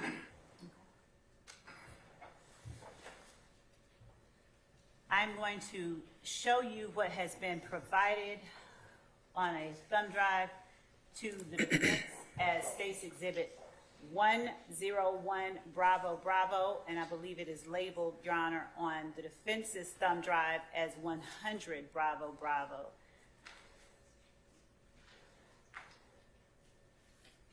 But I will allow Mr. Steele or anyone else who wants to look at what I'm showing you. What's the exhibit again? I'm sorry, states. 101 Bravo Bravo. It is a digital file that is recorded. Okay.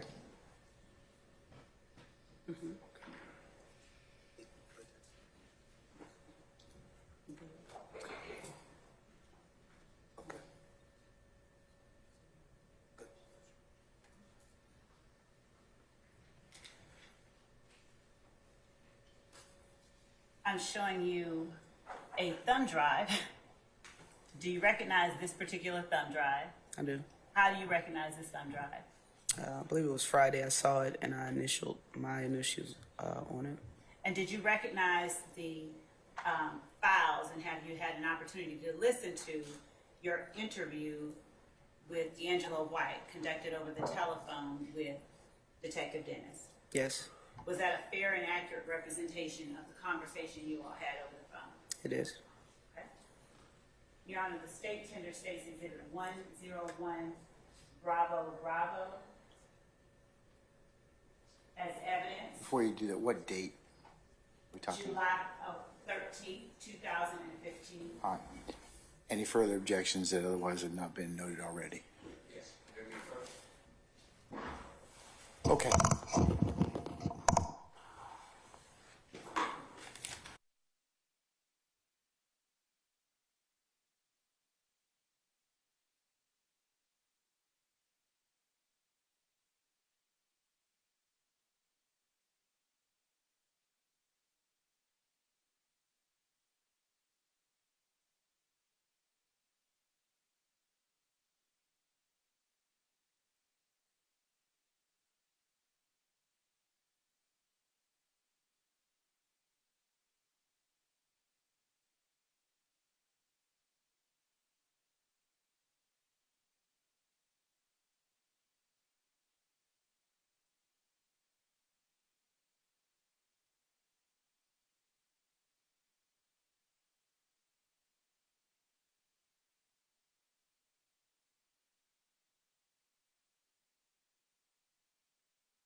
is admitted, subject to the court's rulings, and then may be published as you see fit.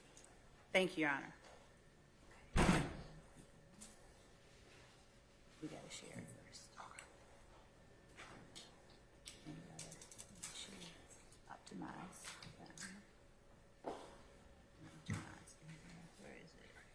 You gotta bring it up before you do. Can't do that. No. Stop sharing.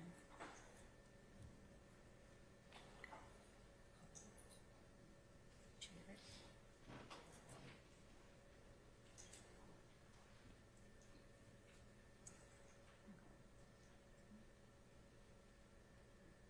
You just do it.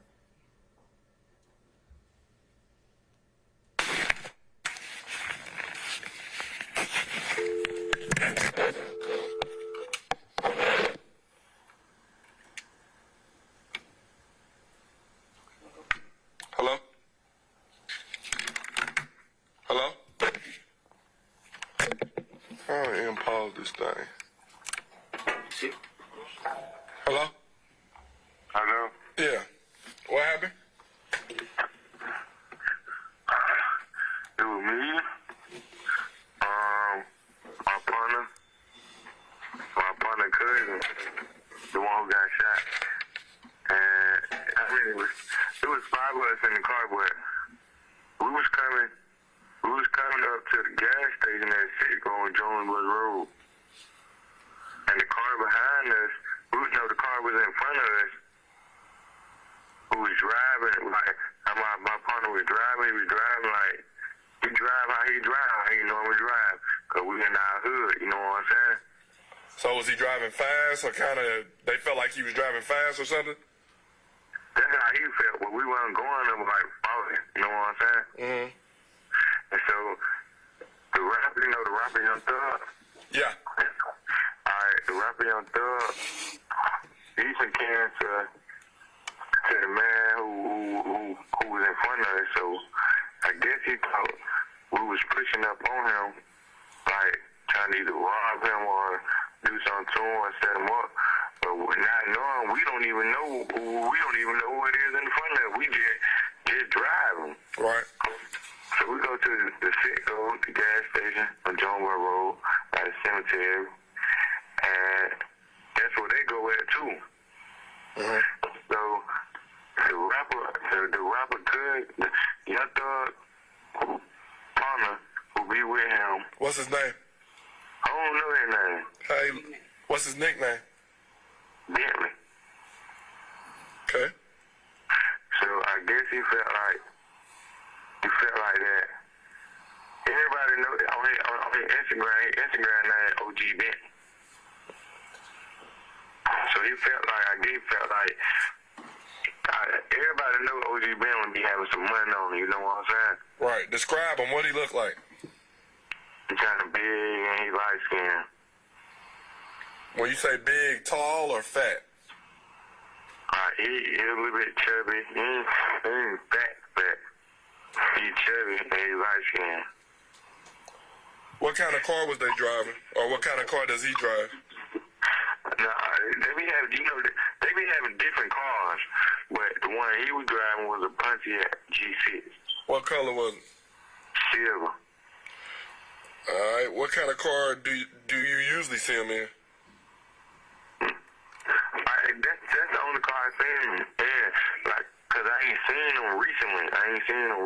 You know what I'm saying? I got you. So you guys are kind of driving on their tail. Y'all pull into the gas station.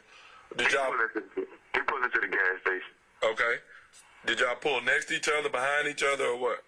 Nah, we didn't pull, like, we was on one side or the other side of the pump, and he was on the other side of the pump. It was him, he had some girl driving, and it was 2 kids in the back, in a car seat. It was one other dude who was with Bentley. So both of them walked into the store. So a partner who got out of the car was driving, finna go in the store, and the girl approached us and was like, why y'all was driving so fast? And my partner was like, we weren't driving fast. That's how I normally drive, 40 miles per hour.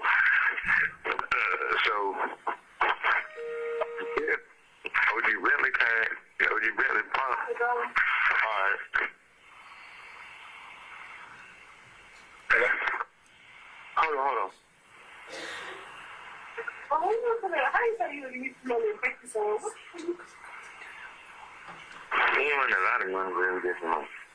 So, got like $8 on me. So that so OG Bentley and his partner walked in the store. So my partner got out the car. He was finna go into the store, but the girl was talking to him about how they felt like we was on their tail. And so when OG Bentley partner came out the store, he seen my partner and the girl talking, so he felt like they were, trying to get at each other. Was they arguing, or what did your cousin or whoever say to them? Was it like an exchange of words, like anything negative, or what?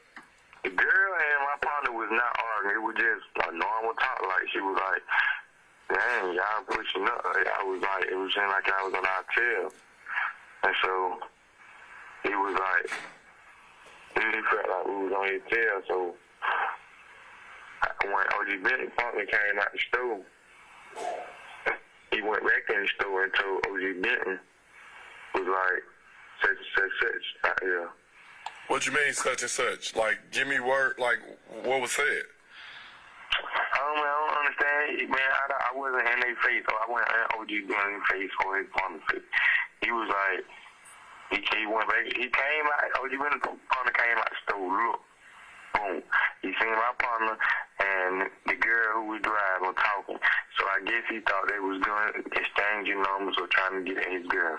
So he went back in the store, told OG Bentley that what was going on. OG Bentley stayed in the store for like a good 10, 15 minutes. He didn't come out. And then after that, about 5, 10 minutes later, a white Dodge, the white Dodge Nitro Jeep, the 4x4. Uh-huh. They pulled up on the side of OG Bentley's car. Uh-huh. And they got out the car with AKs and sticks and powders and shit. They came to our car. Like, they were like, what's poppin'? All that. So, and my partner.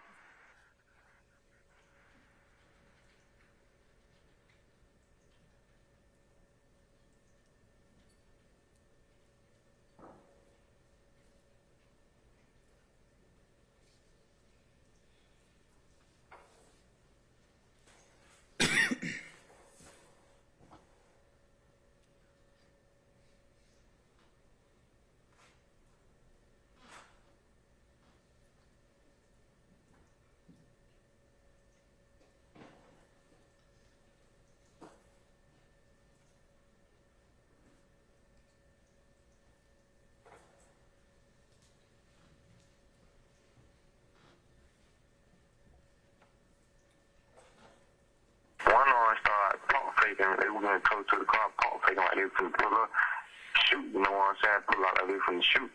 So my partner, he drove out. Everybody in the car, they ducked their head off because we thought they were from the shoot. They were pump faking. So when he drove out, by the cemetery, right? We drove down there by the cemetery way, boom. And that trucking company on the left. Yeah, I know. And we turned down Harper by Dodge Elementary, right? Uh-huh. We came down all the way down Dodge Harper Elementary. We came down Harper Street. We came to that stop sign. We had to stop at the stop sign because it's a stop sign. The way they was coming back down the street the other way, like going towards Gulfport way. And so I guess they seen us, that they were us, and they fired shots. Boom, boom. And he didn't hit nobody with one person. It was a person in the passenger side. I don't know what kind of bullet he got shot with, but everyone after the shooting got going on, everybody was in the car like, everybody all right. So everybody started checking themselves. Nobody wasn't bleeding. Nobody was shot. The driver wasn't shot, but the passenger wasn't saying that. So. And we drive, and his head started leaning to the side, like dozing out. And so we were like, pooh, pooh. He wasn't saying that, so we thought he was dead. What's his name? I don't know his real name, but I know his nickname Pooh. Like Pooh? Yeah. Who was driving? Neil. Neil? Neil, N-I-E-L. It's Cornelius, all right. And where were you sitting at, bro? I was sitting in the back, me and my other two partners. Were you sitting behind the driver? The passenger? Yeah, I was sitting behind the driver. My other partner, he's 16. He was sitting in the middle. And my other partner was sitting behind the passenger who got shot. He's 17. What's his name? What's their name? Fuck. I don't know the one in the middle name. I know his nickname is Crucial. Is it Christian? Crucial, like Crucial. I got you. And then the other one would be I don't know his last name. His name Terrion. Describe Crucial for me. Crucial, he's short. He's like 5. I'm taller than him. I'm like 6 feet, 6'1". Crucial is we about 5'6", 5'6". Dark skin or light skin? He dark skin. And describe Terrion. Terrion, he got dreads. At first, at the time, he didn't have dreads. He had like a temp afro. And then he had dreads like I had dreads. Well, my dreads were longer than his. But now his dreads, they kind of growing now. So you have dreads now? No, I ain't got dreads now. I just got out of Clean County, so I got my hair cut.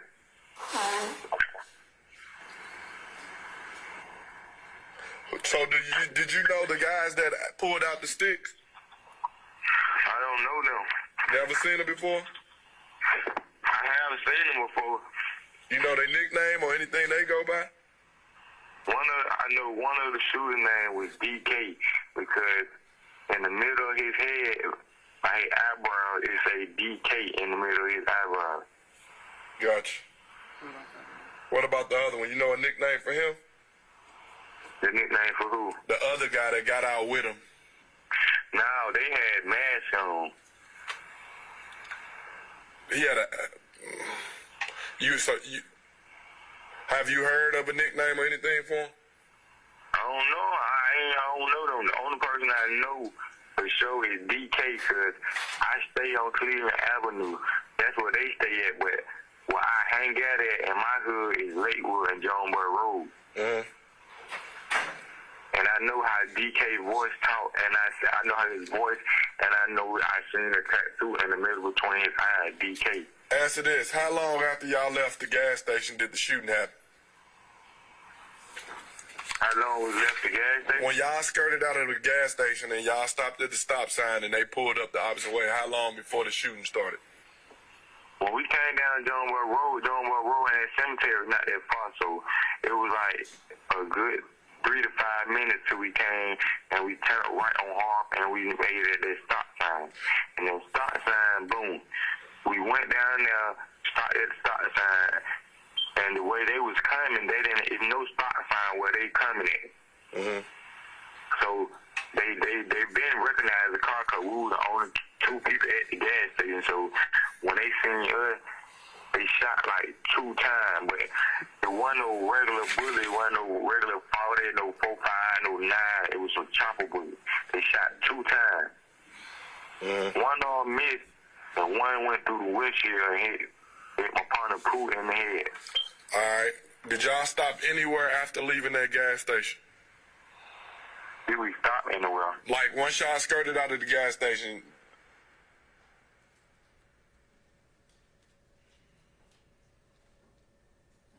the only time y'all stopped was when? We never stopped. After we left the gas station, we skated past the gas. We went another way so they wouldn't follow us. But then we turned down Harper where we were going back to where we be hanging out at in Lakewood. And so we came by the stop sign. They started shooting. Boom. And then that's when I said everybody else, I made sure everybody was straight. Woo, everybody was straight. Everybody was like, "Oh, they good, they good." Then Pooh head started sliding down, and then we rolled up the street to my nearest partner house, so we can get him call the call. And we called, and we got Pooh out of the car. He was still talking, even though the bullet was in his head. He was still talking, and the blood was coming down. He still talking though. Answer this. Did you see where the shots from the other vehicle came from? Like, did the person, which side of the car did they lean out to shoot? It had to be either on, it couldn't be from the goddamn, it couldn't be from the passenger side or from the back passenger side. It had to be either, it couldn't be the driver neither. It had to be the person behind the driver. Gotcha. Driver. Answer this question. If I showed you a photographic lineup, you think you can identify the one guy you were saying, DK? If you would show me a picture of him? Yes, sir. Yeah. Okay. What's your location? Well, I'm saying though, but I'll tell you all that, but you can't be put my name in there.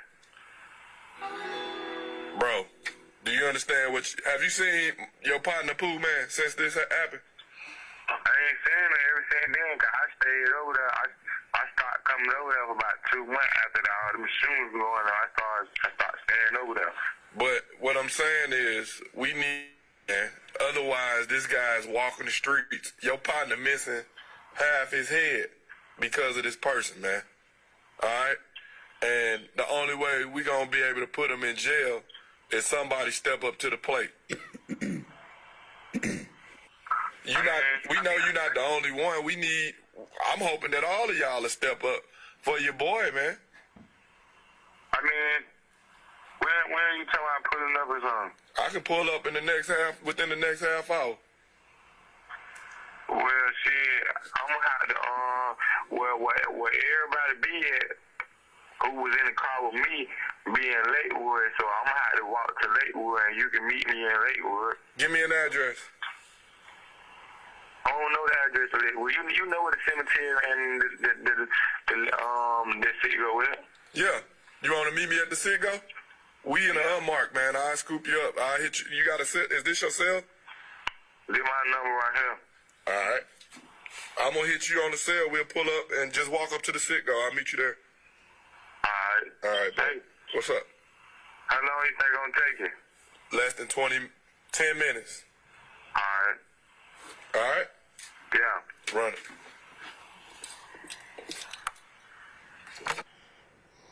All right. And Detective Gaither, was that the extent of the conversation you all had at that time with D'Angelo White over the telephone while you are at APD?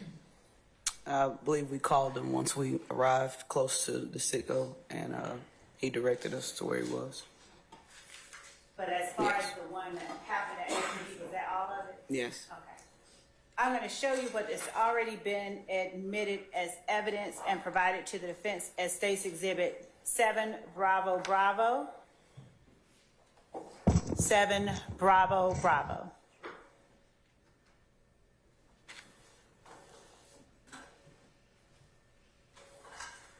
Do you recognize the person identified or shown as 7 Bravo Bravo?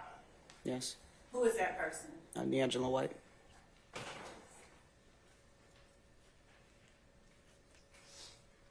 All right.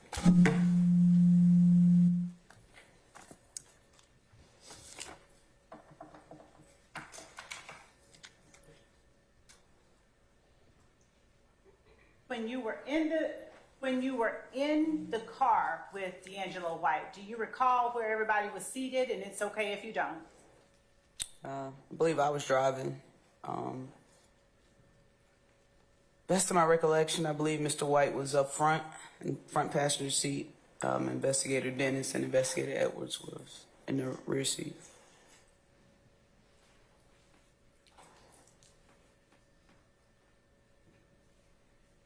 And at some point, did you all stop and show to D'Angelo White a lineup of individuals that you asked him about, photos that you asked him about. Yes. Were those photos constructed before you all got in the car with D'Angelo White? Yes. All right. I'm going to show you what has, before you put it on the screen, I'm going to show to counsel for the defendant. We have already admitted, Your Honor, 73 Bravo Bravo, which is a black and white version of 73 Bravo Bravo Alpha.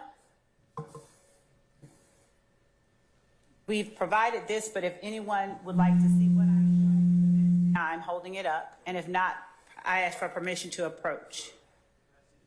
Yes.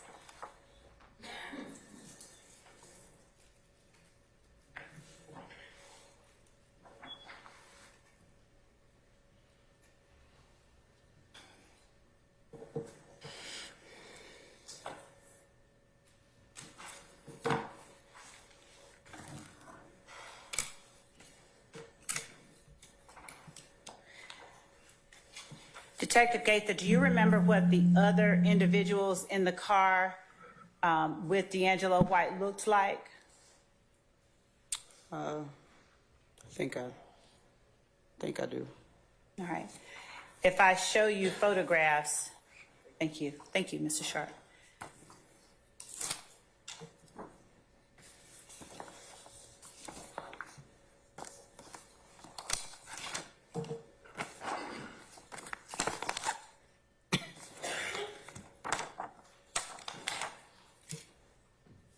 And Your Honor, we have these photographs marked 3 Bravo Bravo, 4 Bravo Bravo, 5 Bravo Bravo, and 6 Bravo Bravo.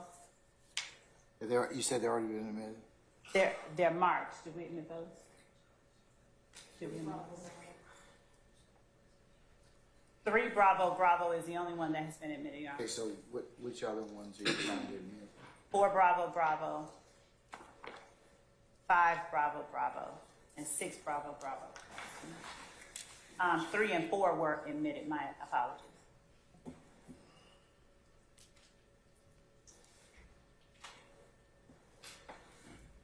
Any objection to states 5 or 6 Bravo Bravo? All right, hearing none, they are admitted and may be published as you see fit. Okay. So now I'm showing you what's been admitted as State's Exhibit 3 Bravo Bravo, 4 Bravo Bravo, 5 Bravo Bravo, and 6 Bravo Bravo. Do you recognize those persons depicted in those photographs? Definitely one of them. The other 3, they look like grown men compared to the last time I saw All right. the victims in the car. All right. Tell the jury which one you recognize. The victim, Mr. Dexter Montgomery. And what number is he identified by? 4 Bravo Bravo. Would you please put up 4 Bravo Bravo on the screen? Is that the way that Dexter Montgomery looked at the time that you saw him? Yes. And who took that photograph?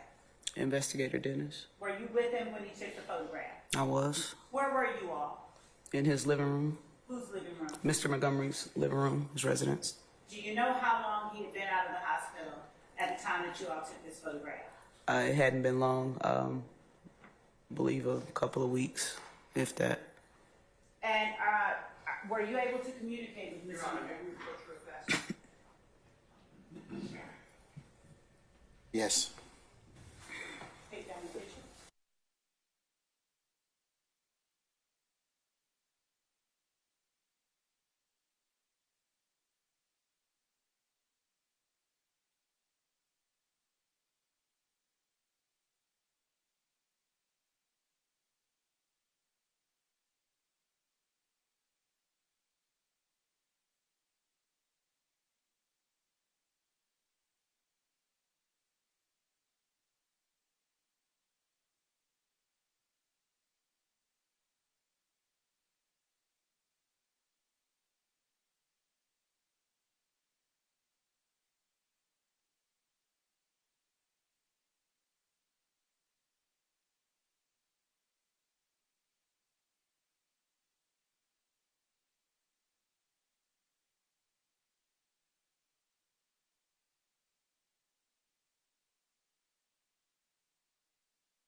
I have it on good authority that a comfort break is required. So, given the fact that it is the lunchtime hour, I think it might be appropriate for us to go ahead and recess for lunch. So, how about we take lunch until 1:15 and you all could be back for that time? Ladies and gentlemen, does that work for you all? Okay, all right, so, Detective Gaither, if she's right behind you, if you come back for 1:15, please, madam. All right, ladies and gentlemen, jury, we'll see you back at 1:15, okay? All right, all rise. Thank you.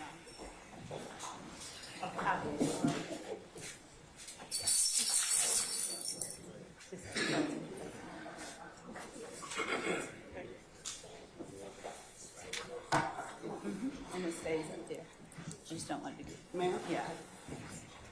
Hang on. I got it.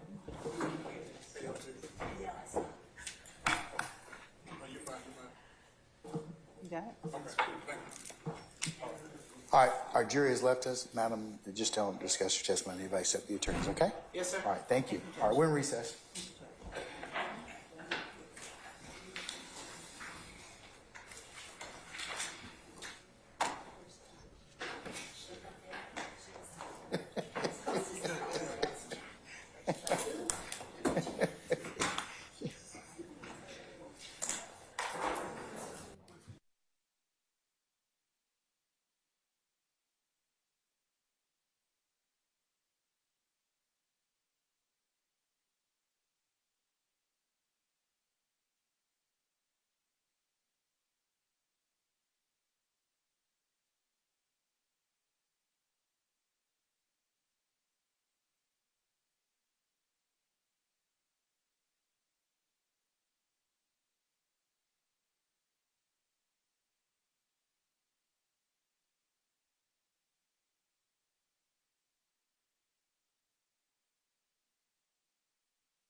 and thoroughly cross-examine Detective Gaither at that point in time.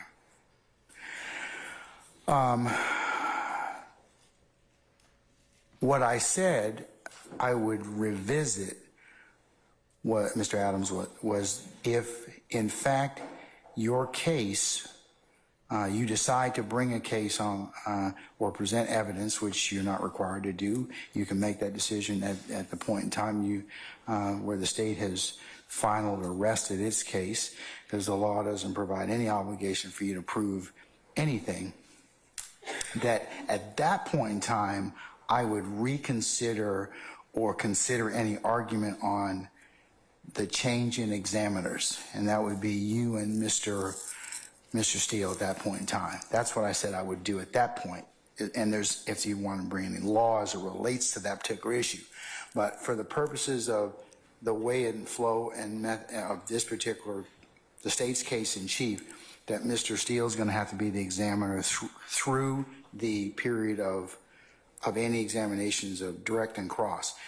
If you should decide at the point in time, and it becomes relevant, because we don't know if that's going to occur in this case, then I will take up whether or not you may become the examiner in your case in chief. So I will reserve that till that point in time and talk about it. I'm of the opinion at this point in time, if you should decide to do that, you may be the examiner at that point in time, but you would be calling that person your detective for the purposes of direct and not cross-examination. So that's what I wanted to clarify for purposes of the record. Okay? All right, sir. Okay, can we call our detective now, please? Plant one seed on that note. Wait a sec. Okay. Wait. Not yet. Thank you. I'd just like to, if we do call Detective Gaither when we're doing a case in chief. If you should decide to do so. Of course. That would be for purposes of cross-examination based upon her designation as a case agent or lead investigator. That's not, that wouldn't be proper. It wouldn't be proper. You're not calling her for, the only time you can call her on cross is she's hostile. If she's designated as hostile, but you would have to then lay a foundation as to that. But you cannot just call, if you decide to call anybody in your case in chief, they're your witness at that point in time. They're going to be called for direct examination. If that time comes, and I want to reiterate that very strongly because this court understands you have no obligation to present anything. Thank you. Okay? All right. Now let's go ahead and summon our detective. Okay, all right. Thank you, counsels.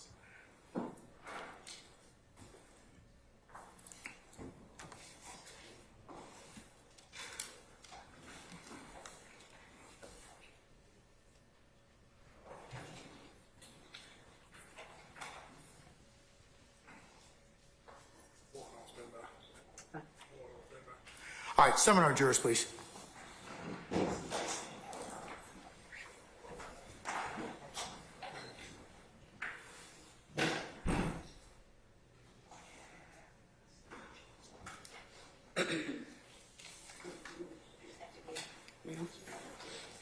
Ma'am? I don't. I need to get one.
All right, ladies and gentlemen, please be seated.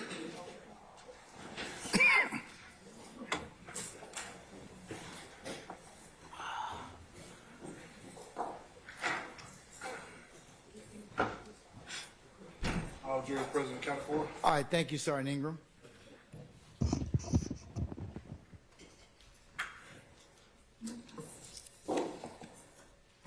You may proceed when ready, madam, and please speak into the microphone. Thank you, Judge. Okay. I will. Detective Gaither, I showed you photographs and I asked you earlier if you remembered what the occupants of the blue vehicle that the victim Dexter Montgomery was in, if you recall what they looked like. Can you give the jury, can you tell the jury whether you actually had an opportunity to lay eyes on those persons in 2015? Yes, I did. And when you spoke with them, were you speaking with them in person or over the phone? I spoke with, I believe, 3 of them in person and 1 over the phone. Which one was over the phone? Terrion. The ones that you did speak with, do you recall their general stature as it relates to Kelvin Treadwell, comparatively speaking? They look like kids to me. I mean, if I were to look at Mr. Treadwell, he looked like a grown man. These guys look like late teens, probably not even 20. They look like kids, if, in my opinion, just looking at them. Okay. And were they big kids with baby faces, or in stature, were they smaller than Treadwell, larger than Treadwell? Objection, not about question. I stand the questions to form. Describe their stature size-wise in relation to Kelvin Treadwell. So the relatives, sir. Overruled, sir. They all were fairly small in stature. Like I stated, they look like normal-sized teenagers. They didn't appear to be muscular or, you know, of any weight to themselves. They just look like normal teens. Okay. And what about in relation to Rodney Allison? Would the analysis be similar or different? Definitely similar. Okay. I'm going to show you what has been marked, and with the help of Mr. Atkins, have these already been admitted or just shown to the judge? Okay. I'm going to show you what has been admitted as State's Exhibit 8, Bravo, Bravo 9, Bravo, Bravo 10, Bravo, Bravo 48, Bravo, Bravo 49, Bravo, Bravo 50, Bravo, Bravo 51, BB, 52, BB, 53, BB, 54, BB, and 63, BB, as well as 72, Bravo, Bravo. Have those already been shown to defense counsels? Yes. They have, and they've been admitted as, Have they been admitted already, all of them? yes. Okay, all right.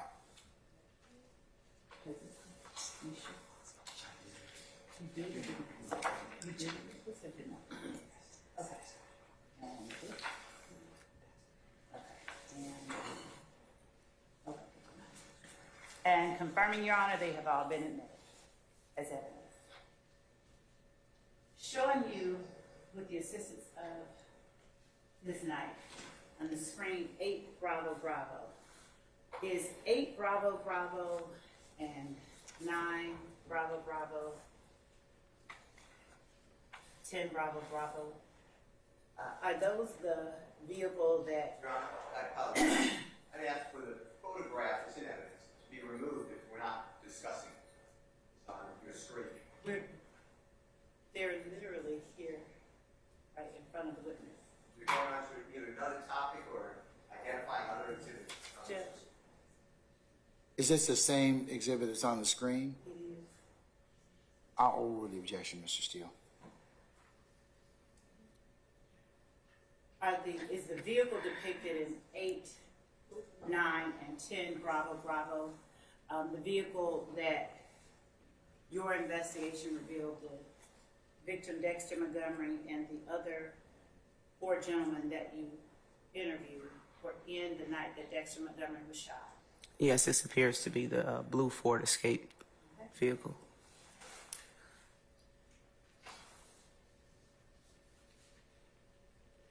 is showing you State's Exhibit 50 Bravo Bravo, if we can put that on the screen. Are you familiar with those type of placards at the Atlanta Police Department? I am. And do you use them in your own investigation? I don't process crime scenes, so I guess that would be a no. Okay. But I have seen them during APD crime scenes. And so that's fair to say you didn't put these down here, correct? No.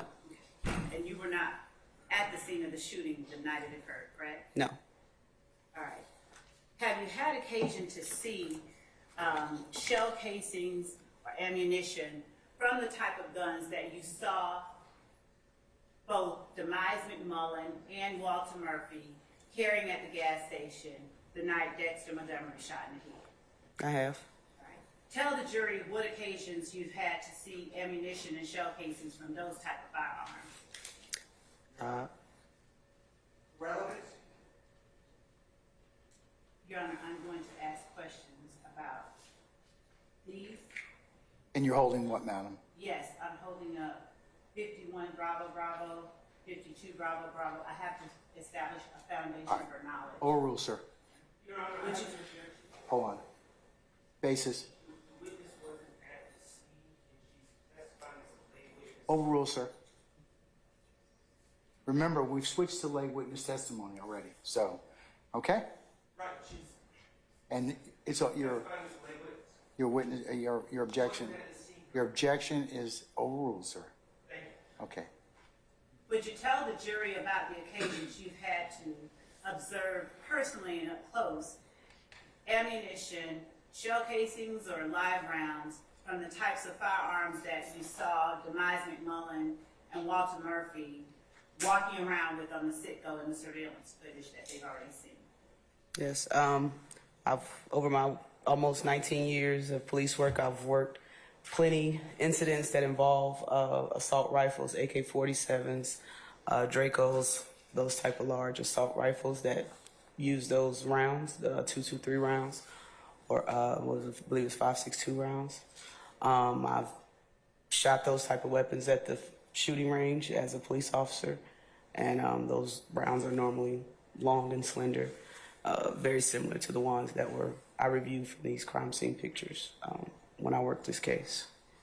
So that takes me to the next series of questions. Would you display on the screen for me, Ms. Knight? State's Exhibit 51 Bravo Bravo.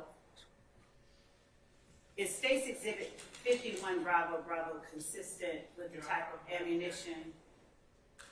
Calling for expert testimony in the subject matter that the witness is not being qualified as an expert. Overruled, sir. Is State's Exhibit 51 Bravo Bravo consistent with the type of ammunition used in the firearms we saw on the surveillance footage with Demise McMullen and Walter Murphy? Yes. And looking at State's Exhibit 52 Bravo Bravo, are you able to see what type of shell casing that is? It looks like one from an assault rifle. Showing Large a caliber closer assault shot. rifle. State's 53 Bravo Bravo. The same. All right. And is 53 Bravo Bravo consistent with the type of ammunition that would be used in the firearms we saw both or either Demise McMullen or Walter Murphy displaying and wielding on the surveillance footage earlier? Mr. Shard, I'll sustain that objection, okay? That would be expert testimony. Okay. Looking at State's Exhibit 53 Bravo Bravo, is State's Exhibit 53 Bravo Bravo the type of ammunition that you would expect to see from a gun like the ones displayed in the surveillance footage carried by Walter Murphy and Demise McMullen? Same objection, Your I Honor. sustain the objection.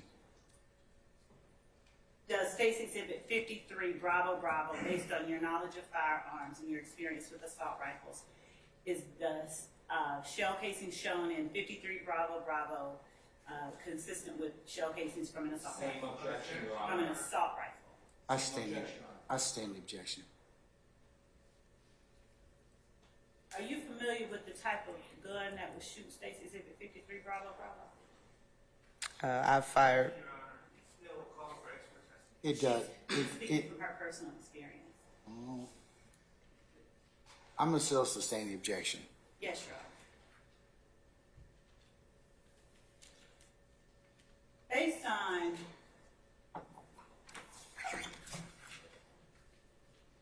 what you were able to learn about the location, showing you State's Exhibit 54 Bravo Bravo on the screen, do you recognize 54 Bravo Bravo?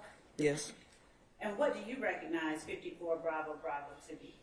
The Citgo station where this incident, where the beginning of this incident occurred, at that intersection, Jonesboro Road and Brownsville Road.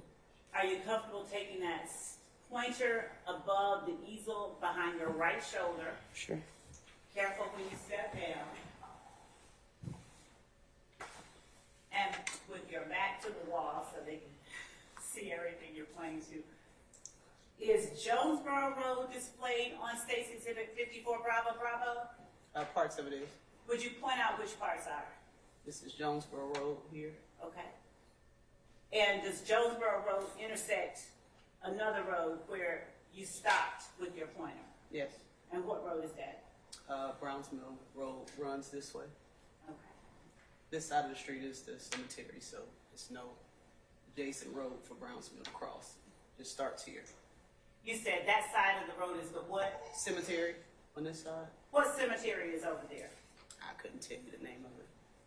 Showing you State's Exhibit 63 Bravo Bravo. If you'll stay right there, we're going to put it on the screen.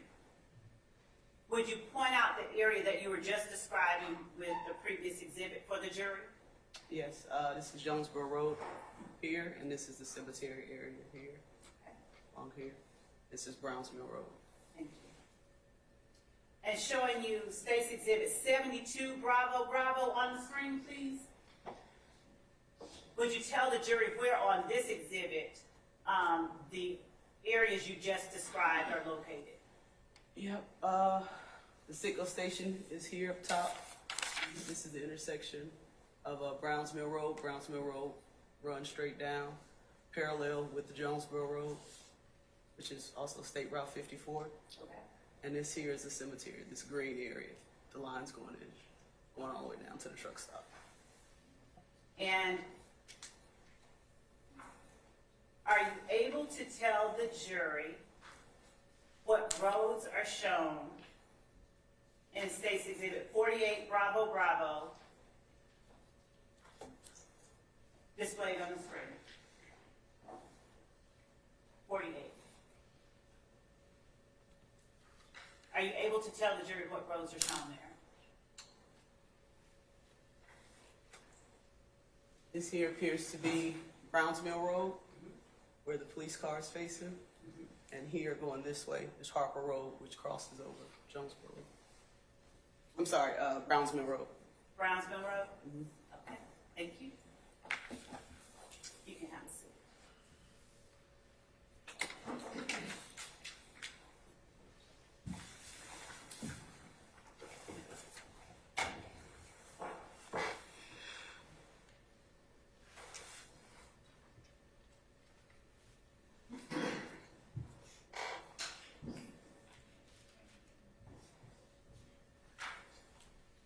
When you spoke with D'Angelo White after you all picked him up to take him back to the Citgo, did either you or Detective Dennis record the conversation, any conversation that you all had? Yes, we did. Generally speaking, without talking about what he said, what was the nature of the conversation that you all had in the vehicle together? I'll object to that. Best evidence rule of the recording, Your Honor. Your Honor, I'll scratch that last question, All right, it's withdrawn. and I'm going to show you.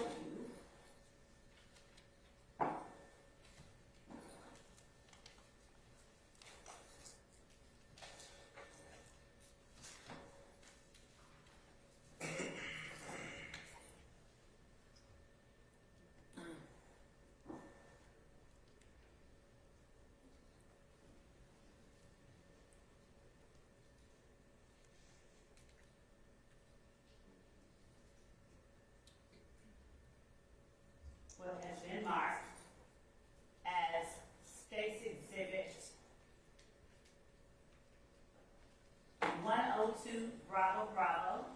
I'm approaching the witness, if I may, Your Honor. You may, madam.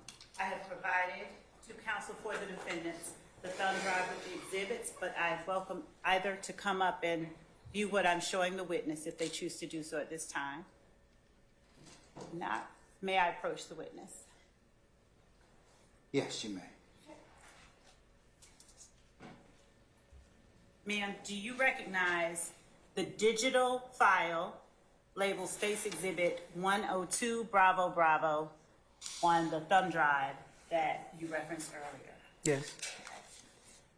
And is that a fair and accurate copy of the interview or the conversation that took place in the vehicle after you and Detective Dennis picked up D'Angelo White?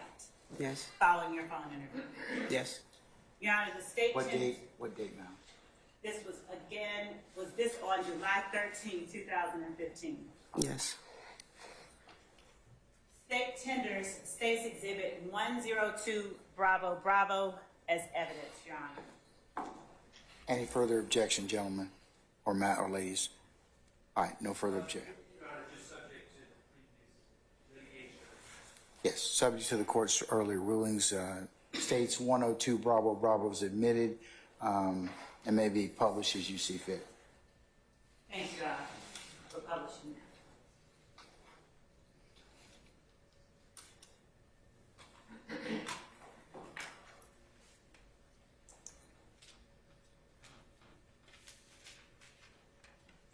You doing all right? You want us to go somewhere else? We go somewhere else. I appreciate it, man. Yeah, we trying to get your boys some justice. This ain't go that way. Which way? This way? You said that your mom know? She in 2607? Or is it 7 or 8? Your license say 8. My license say 8. Yeah. My mom standing right here. Okay. Which this breezeway that one? I really don't want to be in the parking. You just want to pull out? Okay. Would you describe for the jury who it is that we have just now heard over the last 39 seconds? Myself, Investigator Dennis, and D'Angelo White. You want to call her?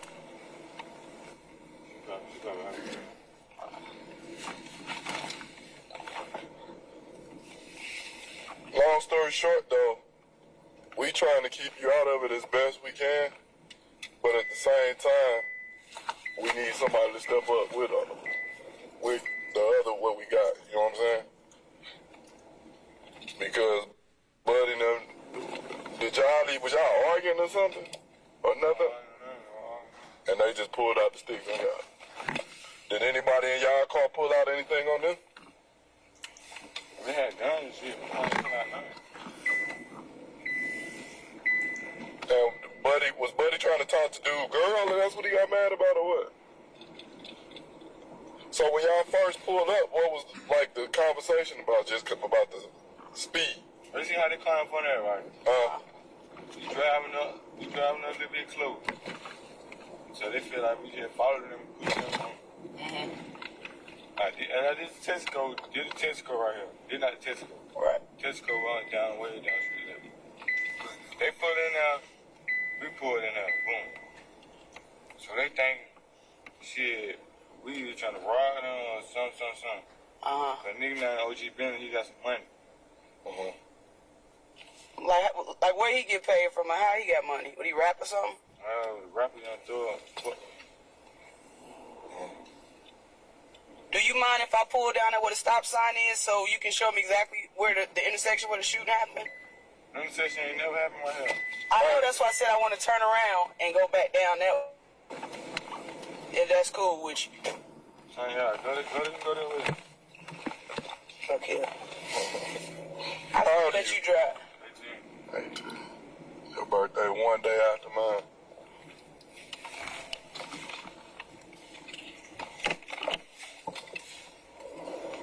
So y'all hang out down by Lakewood, y'all don't be up this way? No. What high school you went to?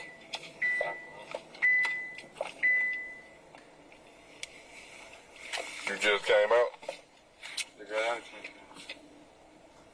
How long ago? A day ago. They told you I was calling for you? Phone is it for you to take What you was locked up for? Probation. Take his left.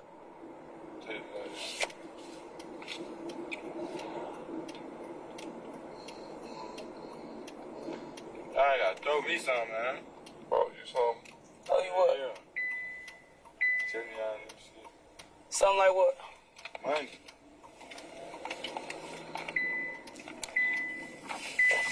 How much you talking about? 20. $20. Yeah. I really couldn't ever say shit. My other partner, nobody gonna say shit neither. How you know they ain't already said shit?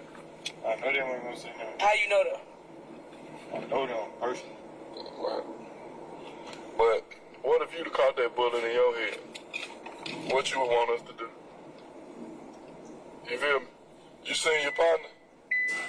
I ain't seen him. Why you ain't been up there to see him? First of all, man, this shit too hot now. I ain't know what hospital he was in anyway. He ain't even in the hospital. He in a rehabilitation center. He that fucked up. Like half his brain, like It's literally like it's gone. his head is gone. Like a chunk of his head is gone. You feel me? If that was you, what would you want him to do for you? That's what you got to think about. Do the right thing. I just saying, nobody really, nobody in my family even fuck with police anyway. They want to tell me. I understand. We understand that. I'm the only one that just fuck with them, that shit, just told you. And that's what make our job.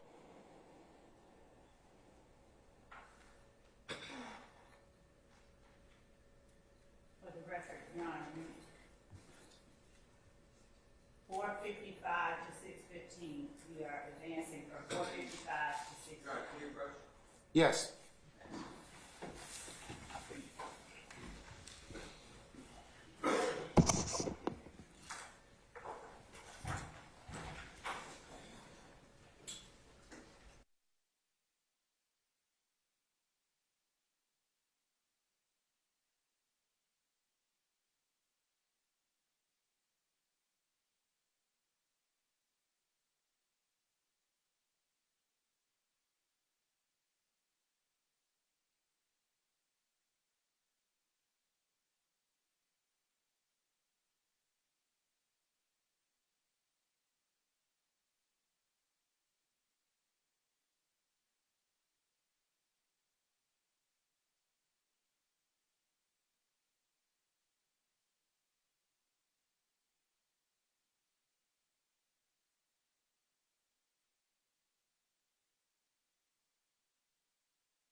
Yes, you may.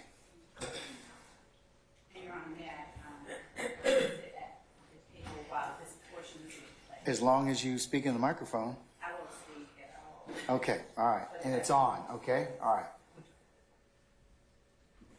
Thank you, Your Honor.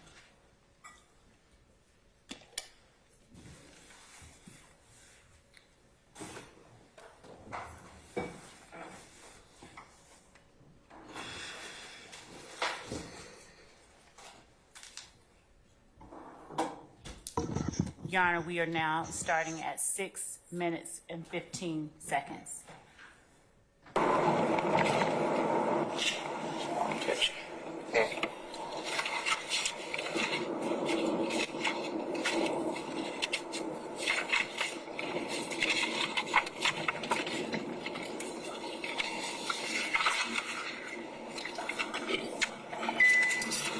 You working anything?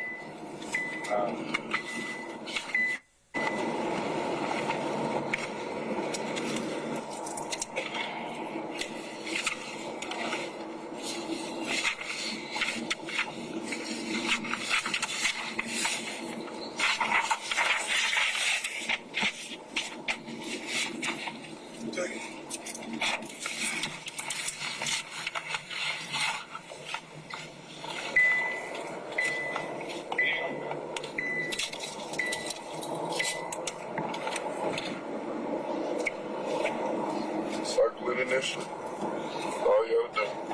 We'll take you back to where you need to go. I gotta do me something.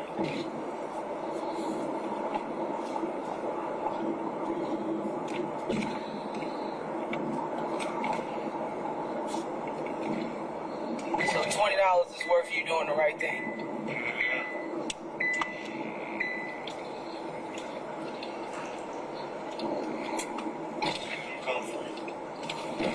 You said what now? Well, I guess you could just show us where exactly the shooting happened. I'm gonna tell you like this. You're dealing with 3 of the realest police officers you ever come across. Off top. You're dealing with 3 of the realest. And trust me, I understand your situation. And you just getting out all that good shit. But if you come to me just on some real shit, like, hey, I just got out of jail, I need something, could you throw me a little something? I get that. But do you really, huh? But if you really think that I'm a... Detective Gaither, for the record, the exchange that just took place between D'Angelo White, you, and Detective Dennis, would you explain what that was regarding? We showed him the lineup. We wanted him to, if he could, pick out a person that he knew was responsible for shooting his friend. He began to, what I felt like, tried to extort for some money to do the right thing, asking for $20 to pick a person out. And I've just kind of excused my language on the tape as well, but I'm not going to pay you to do the right thing. Either you're going to do it. I told him then, just show me where the shooting happened and you can basically get the F out my car. I mean, I'm not going to go back and forth about paying you to just do the right thing for your friends. So that was the gist of it. And that amount that he wanted was how much? $20. Okay. Yes, continue. So we're starting back at... Pay you for doing the 8 minutes and 38 seconds. right thing. That ain't my boy. You got another thing coming. You come to me just straight up like, hey, look, I'm down and out on my shit. Can you give me $20 for whatever? But you talking to me as if you doing me a favor by doing the right thing for your boy. We gonna solve it. I can respect the other way. 100%. Because I ain't better than nobody. I come from the same shit you come from. But don't try to try me on no fuck shit. Like, pay me to pick this nigga out. It don't work like that. Either you gonna do it, brother man, or you not. I would appreciate if you did, and if I can help you in any other way I can, I will. But don't play it. Don't play it the way you planned it. That ain't the move. Which way, big dog? That ain't the move, man.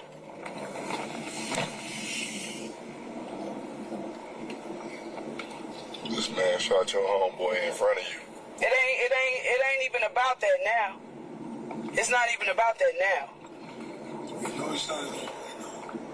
Y'all know exactly who did it. I don't mind helping somebody that need it. I don't. Because I would want somebody to do the same thing for me, but don't play it the way you playing it, bro. Sharon, you hit me out? You need to come at me a whole nother way. This shit you talking ain't how we do police work. It's not. This the intersection, right? You see where them two people started at? Yeah. We started at this stop sign. Coming this way. They came from my way down this long ass street where no stop sign. He shot right here, boom, boom, boom. Which y'all was coming back this way though, right? Yeah, we were coming this way. Y'all coming that way and they were coming from that way? Yeah. Okay. Did they turn on this street after they shot, or did they keep straight? No, we were coming this way. Right. We started at stop sign. They were coming down that long. Down Brownsville. Yeah. So they cut y'all off. Yeah. They knew where y'all was from? Yeah.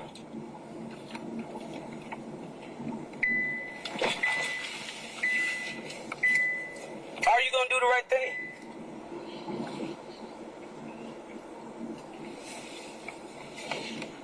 Yeah.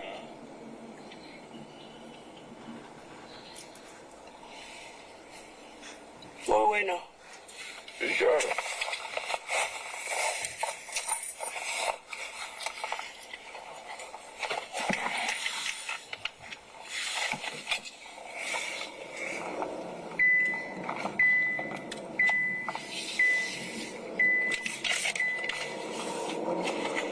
You wanna get dropped off back at home? Yeah. You show another one? You ain't even did nothing with that one. Pull that hair or something.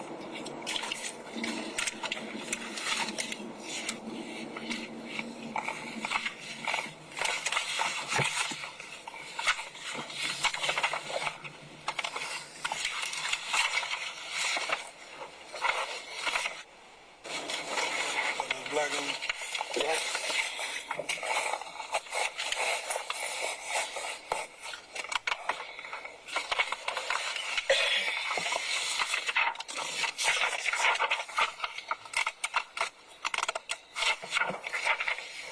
Take that hair.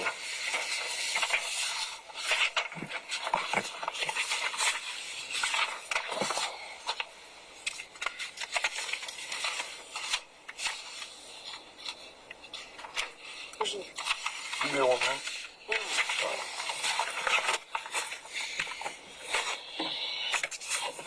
What it is, what it gonna be? You on the right on?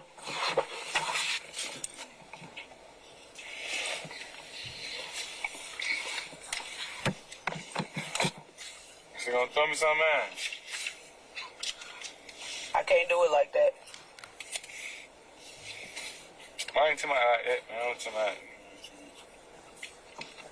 I'll see what I can do.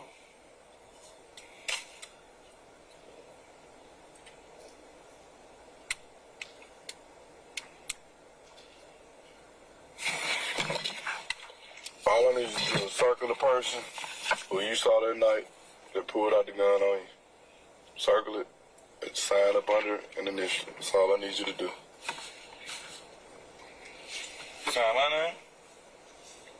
Yeah, your name. Or initial it. I sign my name, bro. Initial it. Just circle and initial it then. I circle, I initial it. Then that's like one of us could have circled it. You got me? I'm just saying, they just like me saying, they just like me circling it. Y'all take the paperwork, boom. You go back to the discovery page and saying I did. Bruh, why do y'all think shit work like that? I've been doing this 13 years, bruh. It don't work like that. This is the confidential. You know what unit we work in? We don't work zone 3. Number 1. And that's what y'all used to see in these Zone 3 cases. Do you want to know the department we work in? What department? We're on the gang unit. This shit is way bigger than you. I need to show him put it, picture. Yeah, like we... No, wait for that. He ain't ready for that. Like, the case is... Going. It's going, but we need y'all help. That's just how it go. We need y'all help. We need somebody to step up and do the right thing. Like, we know you know. We know you know what I'm saying, what it is. But you gotta... Man.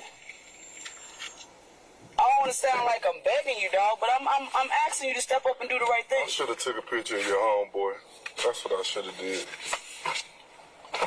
Two pictures of who homeboy? Who? Okay, I should have two pictures. I'm telling you though, he fucked up. Who you shot with? He got shot with an AK. AK? This side of his head. You see that? That's where he at. Just like that. That's where he at. He in a rehab. He fucked up. They waiting for his skull to heal because they gonna have to take him back into surgery to put a hard piece in his head so he don't have a big ass dip on the side of his head. This shit is literally gone. The bullet hit him right here. And took off all that skull. So they had to remove all that. One of them motherfuckers did that. And you still tongue though? Huh? Because it didn't hit any of his brain. It just tore his damn skull off. How cool you and old boy was? I'm partner. Your partner, Real right? partner. The real partner, huh? Lakewood partner. Huh? Not Lakewood partner. Lake, how long y'all been knowing each other? 4 years. 3-4 years, a real partner, right? Yeah. And that nigga laying up in there right now, looking at you, knowing what the fuck going on. What you think he'll say? My best partner got murdered 2 days after Christmas. I wish a nigga would put a piece of paper in front of me and show me who shot it, and I knew who did. You only get too many partners like that. You meet a bunch of other niggas, but...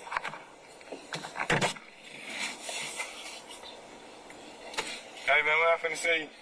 Shit, when y'all drop me back at the house, y'all gonna drop me back off over here?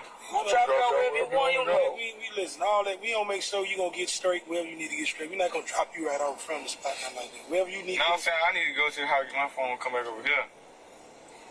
What the phone? What the fuck is you doing for me, though? Trying to get some extra shit out here. You need to go. What is you doing for me, though? You ain't did nothing for me, bro. You ain't did nothing. I ain't finna do something for y'all. Well, do it. Let's run it. Do it and we can run it, because we just wasting time at this point. This your partner. This your nigga you been on. Nigga that you nigga that's about to die up in the hospital for some bullshit. He could probably die. Man, what? They gonna get a t-shirt for him. And keep it moving. Wear a t-shirt for him? BIP, who? GIP. GIP? All right.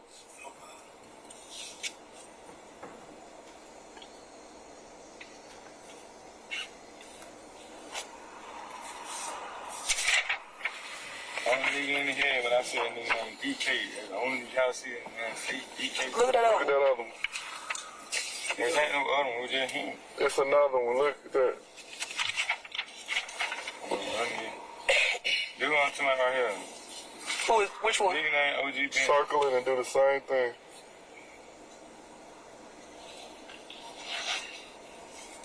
He the one with the money who throw a fuck with. We thought we behind trying to chase. Boom. Say what? He the one who throw a fuck with. They thought we was gonna get thought we was robbed. So how we was driving. You think he the one that's called? He's the one that called. I know that nigga face. That nigga Instagram. What's his Instagram? I don't know like hard. It's on my phone. What you think it is? OG Bentley.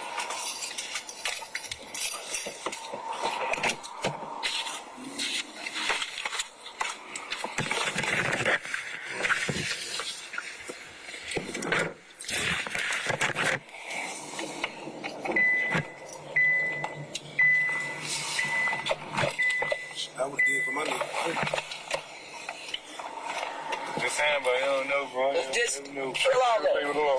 Kill all that.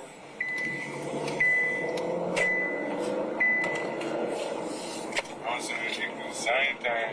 Write their name on this shit. Nigga end up name popping up on this shit. It don't work like that with me, I can guarantee you. I can guarantee you. I just want to back come to my mom's house and this shit.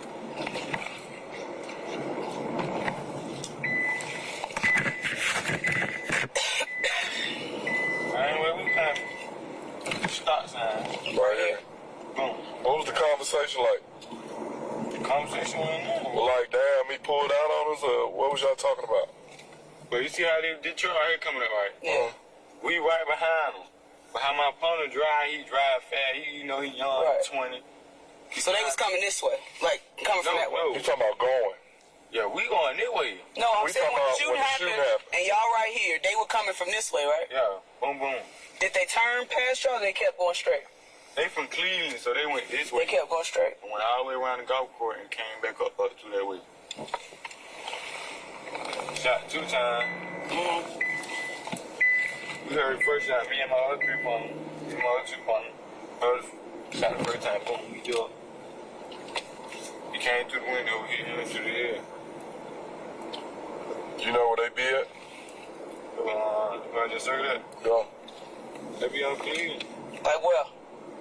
Like, you know what, Mount Zion? Yeah. The apartment down there. Mm-hmm. Chairs. You know what Empire Park at? Yeah. That's where they mostly be at, Empire Park, shooting dice.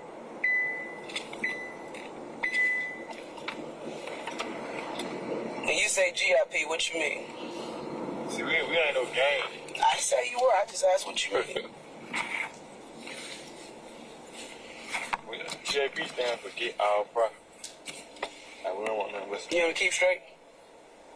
You want to keep? Sir.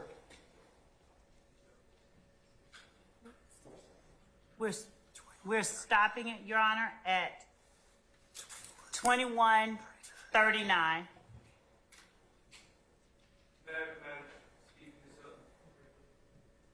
You may, sir. Sir, you need me to step out? No, no.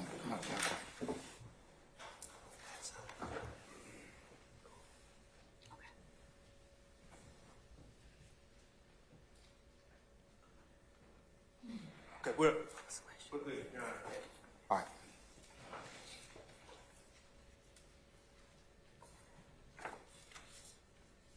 Detective, I'm going to now show you what has been labeled as State's Exhibit 73 Bravo Bravo Alpha, which, Your Honor, for the record, is a color version of what has already been tendered as State's Exhibit 73 Bravo Bravo. Has it been agreed? Okay. And in the event anyone wants to look at it before I walk to the witness, this has been provided to counsel for the defense. You good? Okay. All right, you may approach. Thank you, Judge. Madam, I'd like for you to look at State's Exhibit 73 Bravo Bravo Alpha and tell me if you recognize this multi-page document with numbering at the bottom.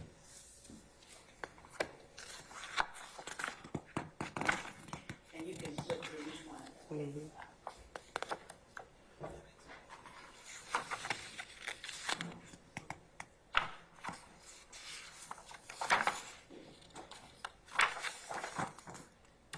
Yes, ma'am. How do you recognize what is depicted in that document? This is a copy of photographic lineups that we showed Mr. White in the vehicle. And if you would keep your voice raised so I that you apologize. can hear you clearly. Are those 2 separate lineups shown in that exhibit? State's Exhibit 73 Bravo Bravo Alpha? Yes. All right. And would you please, for the record, just state the FCDA page number that the first lineup begins on and the FCDA page number at the bottom that the second one begins on? The first photographic lineup starts with 810, FCDA 810. And the second one is FCDA 812.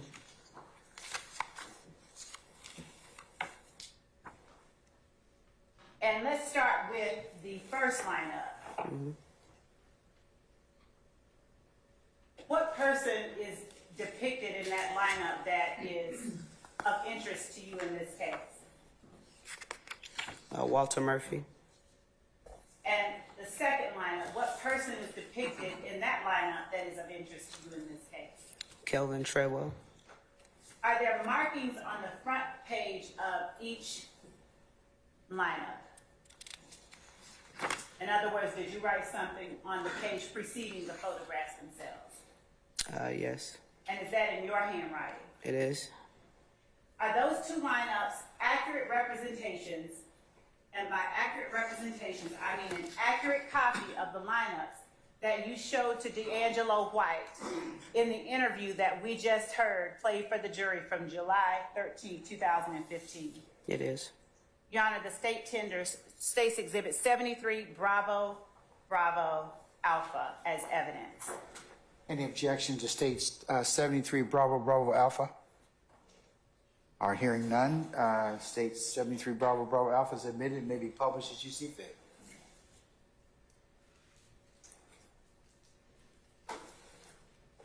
Investigator Gaither, we're going to utilize the screens to your left and above you. You want me to use a pointer with this one? Yes. If we could just zoom in. What is the purpose of the name and date that is depicted on the first page of State's Exhibit 73 Bravo Bravo Alpha? I would use just a blank sheet just to cover up any evidential purposes. So if I had my file folder open and I didn't necessarily want the photo lineup to be shown to whoever I was speaking to, I would always essentially just make like a cover page with just the person's name and his date of birth or her date of birth. And scrolling up along that, who wrote the word copy above the date and those initials that we see there? This is my handwriting. I wrote copy, the date, and my initials. What was the purpose of that? A copy was given to the Fulton County District Attorney's Office. Okay. So I just wrote copy and not my original copy. Speak up, please, if you could. Sir? If you could speak up, please. Oh, I'm sorry. I just wrote copy.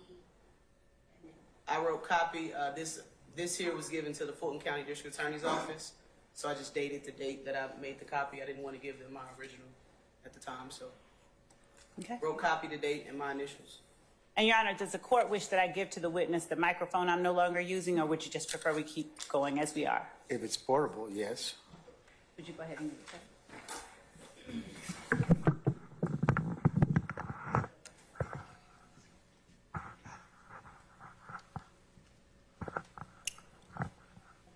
Detective Gaither, what are we looking at on the second page of State's Exhibit 73 Bravo Bravo Alpha? The second page is Walter Murphy's name with the lineup 2. What I would do was make different lineups with the same persons, but I would just change the order in which he was on the photographic lineup, and these are the other 5 individuals that were in the 6-pack lineup along with Walter Murphy.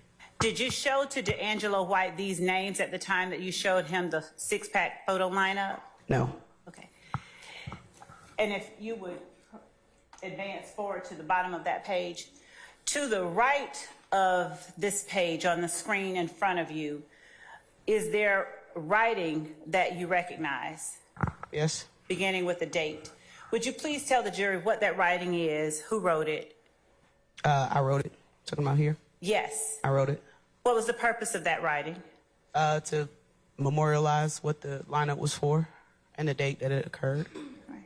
And what is the name depicted under the date 7/13/15? D'Angelo White. And what are the numbers depicted under the name D'Angelo White? 2/24/97, which is his date of birth. Now, what is written underneath that date of birth? Identified Walter Murphy, aka DK, as person with assault rifle and shooter with the number 3. All right. And then what's that at the bottom in the circle? My initials and my police ID number. And the copy on the far left, is that for the same reason that you described earlier? Yes. All right. Advancing to page 3, if we could flip that around.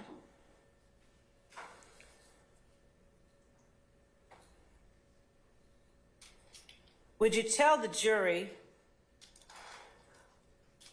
what it is, that's good, what it is that they are looking at on page 3 of State's Exhibit 73 Bravo Bravo Alpha? This is what we call a photographic lineup. It generally contains 6 persons, 1 picture to include the person that you suspect is involved in whatever type of incident that you're investigating. Now, which person is circled out of these 6 people who are depicted here? Walter Murphy. And who placed the circle around Walter Murphy's head? D'Angelo White. Are there any initials or other markings to identify that person as having been circled by D'Angelo White? Yes, he put his initials here, DW, and circled them right under Walter Murphy's photograph. Did you personally see him place his initials there? I did. What is the number next to case number at the bottom? That's the date that we met with him and he identified Walter Murphy. All right. And that case number, to the right of the words case number, if it's 151022458, is that the number for this particular case? Yes, that's the case number signed by APD. All right. When you asked D'Angelo White to look at the photographs in that 6-pack, what was your understanding of how well he knew Walter Murphy? From what he told me, he knew him pretty well. He had been close enough to him to see a tattoo on his face. He knew the area where he hung out, the guys who he hung around with. So at that time, I believed he was pretty familiar with how he looked, who he was. Is there any particular, backing up, is this the first photo array that you've ever shown to a witness in a case you've had to investigate? No. And is it your practice to treat persons who do not know or are not familiar with the suspect the same as you would persons who do know a suspect when you are showing photographs or lineups involving such suspects? Yes. Right. Now, is there any particular reason you didn't just show D'Angelo White a single photo of Walter Murphy? Based on what he told us about what he knew about Mr. Murphy, he didn't know his real name. He only knew him by a nickname. So he didn't necessarily have a personal knowledge with him, like went to school with him, grew up together, or family member, anything like that. So in those instances, we try to find like pictures closest to the person that you suspect is involved in an incident. And you just show him 5 other photos just to see if he's able to pick them out, because he doesn't have a personal relationship with the person. And just so that the record is clear, what similarities did you try to find with the person, Walter Murphy, in the other 5 photographs that you chose? Objection, Your Honor. Basis. Document speaks for itself. For the record, Your Honor. I will rule the objection. Go ahead. I attempted to find 5 other photos that were similar in skin tone, hair type, obviously ethnicity. Mr. Murphy also has visible tattoos on his face, so I wanted to find photos of persons that had tattoos in his face as well, just so Mr. Murphy wouldn't stand out as the only person in the 6-photo lineup that had a tattoo on his face. And did you seek photos of people with tattoos in a similar location as Mr. Murphy? Yes, everyone here has some type of tattoo in between their eyebrows or near the cheek area. Okay. Did you have to give to Mr. White the $20 he asked for before he would put his initials or sign or circle that page? Absolutely not.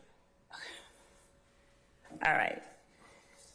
If you would go on to the next page in 73 Bravo Bravo Alpha.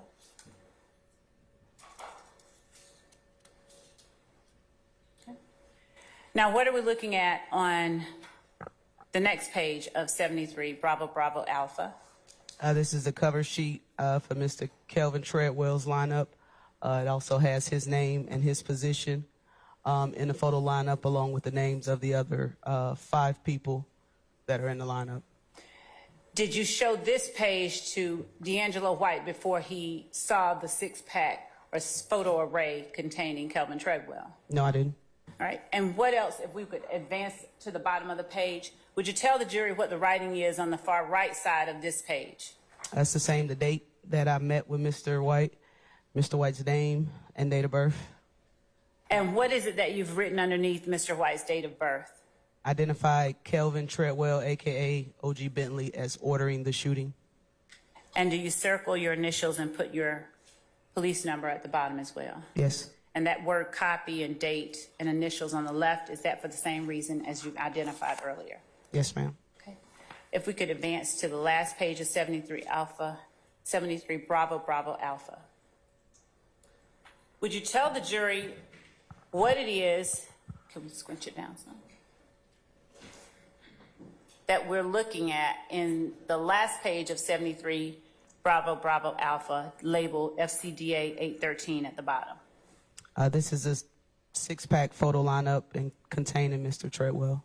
Okay. And which person in this particular lineup is circled? This gentleman here in position number 4. Who placed the circle around position number 4? D'Angelo White. And did D'Angelo White also place his initials below that and circle it? Yes. And is the case number the same as the one on the previous lineup? Yes. Is the date the same as well? Yes. Did you give to Mr. White $20 for him to choose anyone in this lineup? Absolutely not. And why did you refuse to do that? And you can have. I'm not going to insult my integrity by paying you to do the right thing. Honestly, you going to do it, you're going to do it. If you're not, I'll find somebody else who will. Thank you. And you may have a seat.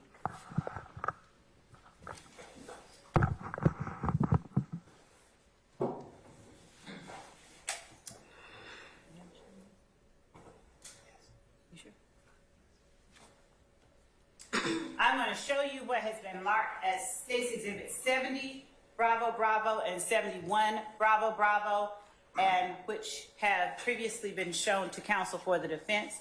But before I walk to the witness, I'll make certain they see that again, Judge.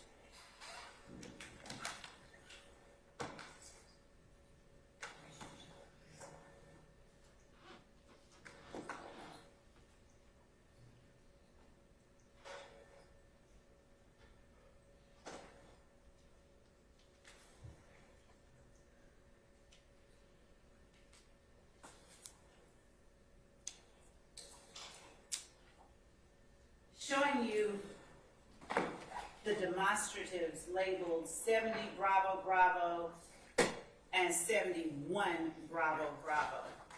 State's Exhibit 70 Bravo Bravo and 71 Bravo Bravo. Have you seen these demonstratives before?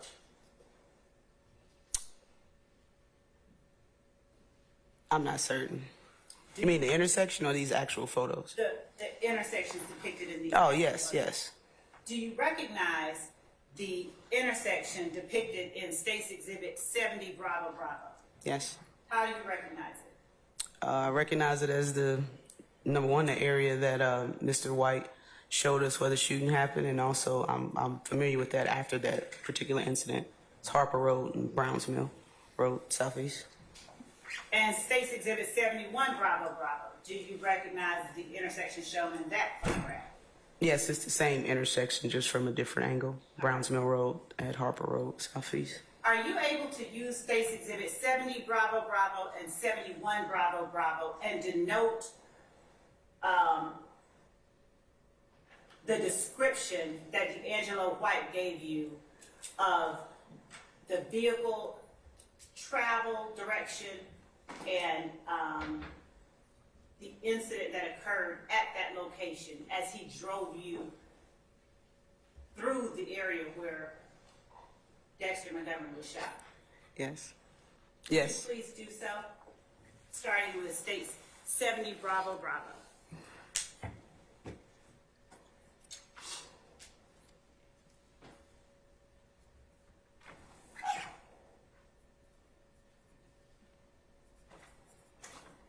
And with more graphics than words, if you would. Say again? With more graphics, drawings than words. Oh, okay.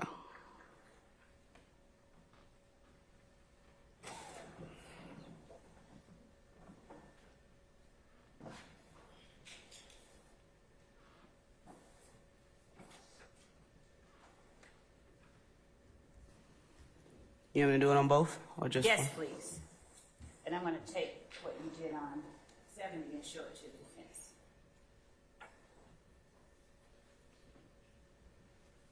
Mr. Sharp, you and Mr.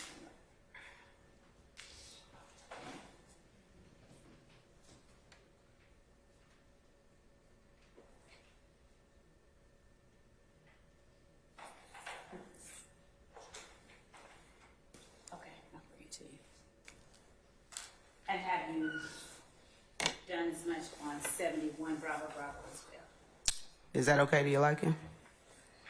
Or can you understand it? Really describes it to Yeah. you? All right. I'll show it to the defense.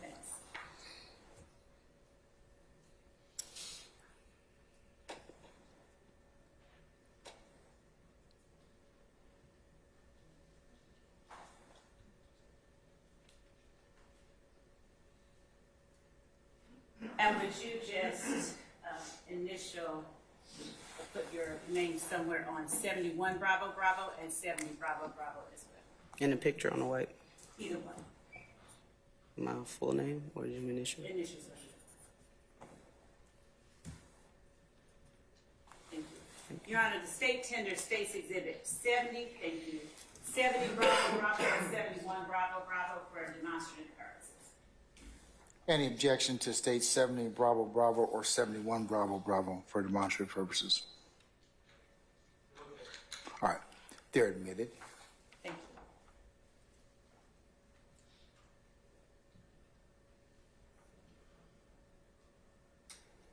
I'm going to show you 70 Bravo Bravo on the screen, and if you would describe, well, 70 Bravo Bravo before your markings, would you describe what you have written on 70 Bravo Bravo, the sheet of paper, using the pointer for the jury and this microphone?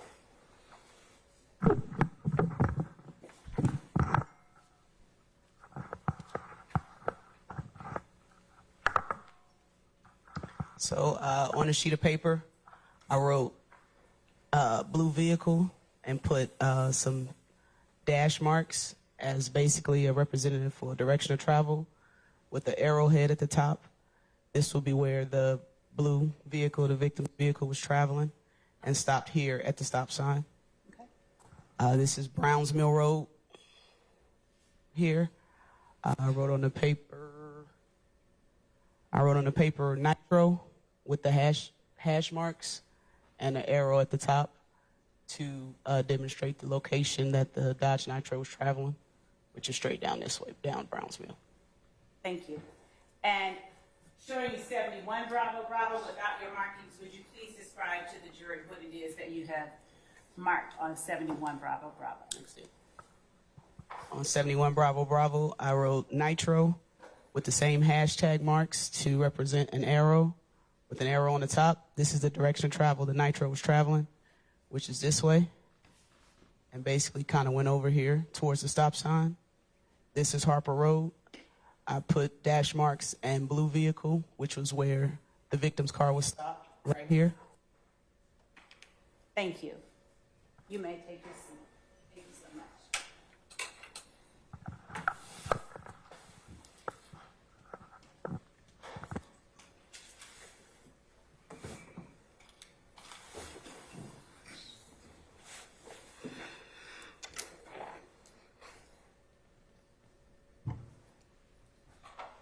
At the time that you met with D'Angelo White, had you had a chance as an investigator or an officer with the Atlanta Police Department to observe individuals under the influence of alcohol, drugs, or medication that impaired one's ability to communicate? I have. Did you see signs that in any way led you to believe that D'Angelo White was under the influence of any drug that might have impaired his ability to understand what you were saying? I didn't see any signs of that. Was either of the persons, either of the defendants in the courtroom today, inside that vehicle with you at the time that you met with D'Angelo White on July 13, 2015? I sustain the objection. At any time that you met with D'Angelo White, was either of the defendants in the room with you all? No. Okay.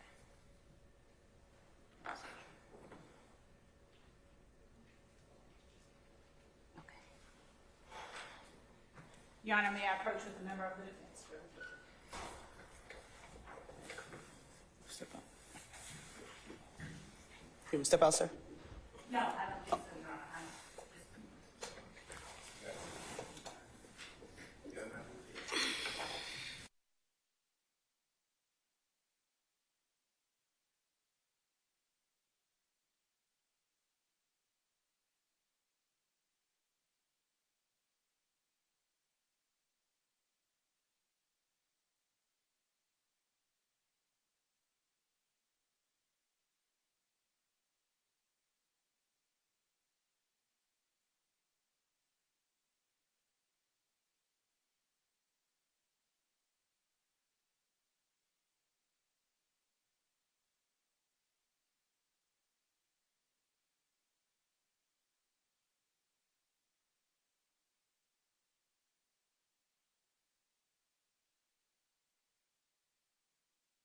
Go ahead and continue with our witnesses for the remainder of the afternoon.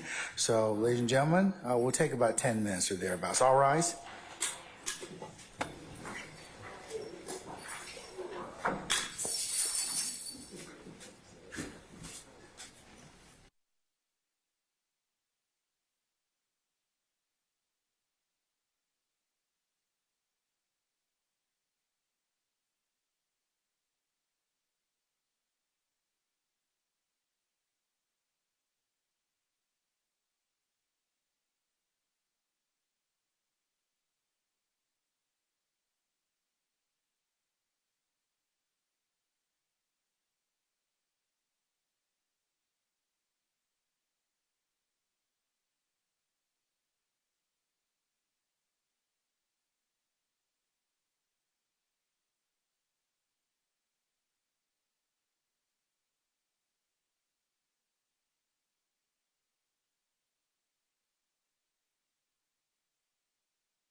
the state is going into, with the court's permission, the video, audio of statements of Mr. Walter Murphy that I've objected to. What date? First, it's going to be July 15, 2015, then August 18, 2015. All right. But the very beginning of July 15, 2015, on the recording, Mr. Murphy's talking about, I'm going to get killed. Jeffrey Williams' father saw me out there. The police officer put on his mask, things like that. And I asked the court to exclude that from testimony because it is character, it's witness intimidation. And he clearly says on the recording, this has nothing to do with little Jeff. I understand that. But it still is very, very hard to erase that image. And the case that Your Honorable Court wrestled with last time was Morrell, M-O-R-R-E-L-L versus State, 313 Georgia, 247 Division 2, 869 Southeast 2D 447, 2022 case. But it really just shined on me a light because the last question before the Honorable Court took this last break was D'Angelo White in the car with any of the accused? I objected, you sustained. Then it was D'Angelo White, when he spoke with you openly, whatever the record shows, so these are not quotes, with any of the accused? And the answer was no. And that's character. So I just ask you to please, again, I make my strongest motion to exclude that section because people don't talk to police for different reasons. I don't know. Mr. D'Angelo White, I'm not saying this is accurate in his mind, but he's doing another 7 years, he said, or 3 years in prison on armed robbery. He got 10 years, he's done 7 years. He may not want to speak because the state of Georgia prosecuted him. He may not want to speak because he goes down to the prison and becomes a cooperator. I don't know the reason, but to put it on where any of these people there, that is really goes to the heart of character and what's moral. And the other case we talked about say. So I'm asked the state not to ask those questions in the future unless they have a basis that, Jeffrey Williams directly or indirectly threatened the person. Or the person said, I can't do this because, I'm in fear of this person. Otherwise, this is really 403 territory. This case, the state indicted it as a gigantic conspiracy RICO gang case. And if we let this in, at some point, it's just tipping the scale. They have so much evidence to show association. So I think it's very, very prejudicial. I just wanted to, I know I raised it before. I know I believe you give me a continuing objection to anything that you do let in, but I just wanted to raise it that I believe that those questions are beyond the pale. I'm going to let the state respond again, but I did take a look at Morrell, and I believe that the state's offering it for a different purpose. So I'll let them frame that issue. But I understand your objection, sir. Yes, Ms. Love. Thank you, sir. Thank you, Your Honor, and I'll stand here if it's okay and the court can hear me well enough. Your Honor. It's not me, it's everybody else, remember. Is there anyone that cannot hear me? Let me go ahead and go to the mic. Now, remember, there are plenty of people that outside of this courtroom are listening, and they have asked, or we have a harder time with audio. So, thank you, Judge. Hold on 1 second, please.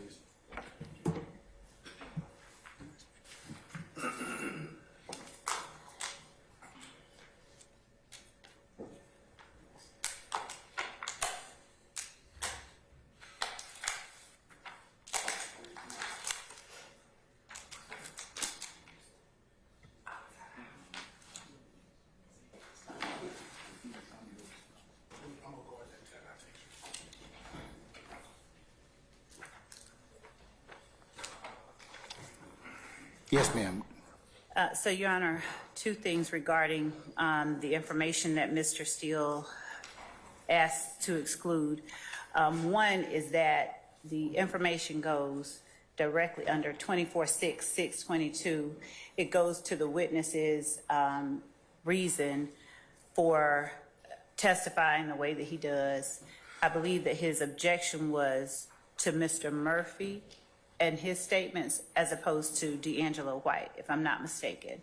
Your Honor. And so, Mr. Murphy, not only are we offering this for as contradiction, testimony and evidence, we are offering under 246621 the interview that he gave to contradict what he said on the stand.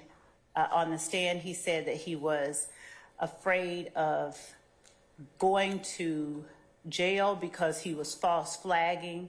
At no point during the interview on July or on August or during the proffer in February of 2016 did Mr. Murphy say anything about that he was false flagging. He never claimed to be or claimed or expressed fear for false flagging. What he did express was fear that he was being seen by Jethro, I think he called him. And he was seen when the officer pulled the mask up over his face. You all are going to get me killed, were the things that he said. Just by looking at this interview or just by looking at this surveillance footage, y'all are going to get me killed. So under 621, 24-6, 622, showing the witness's feelings and relationship towards the parties in general, we are not asserting that anyone made a threat as to Mr. Murphy.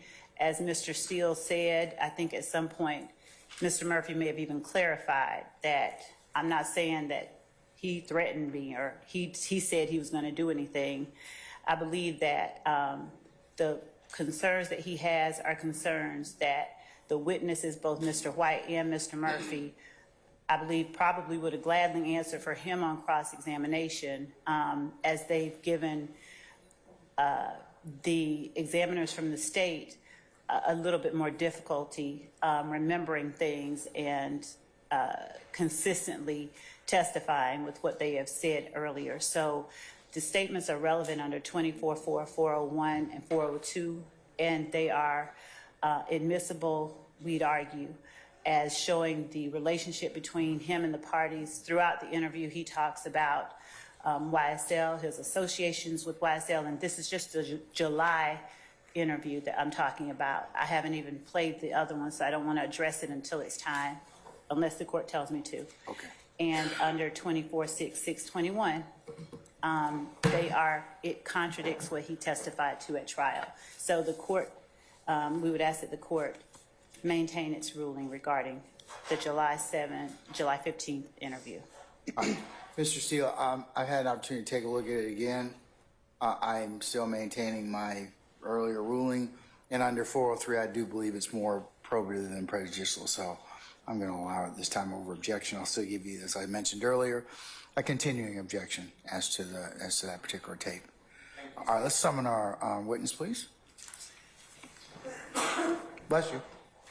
Bless you.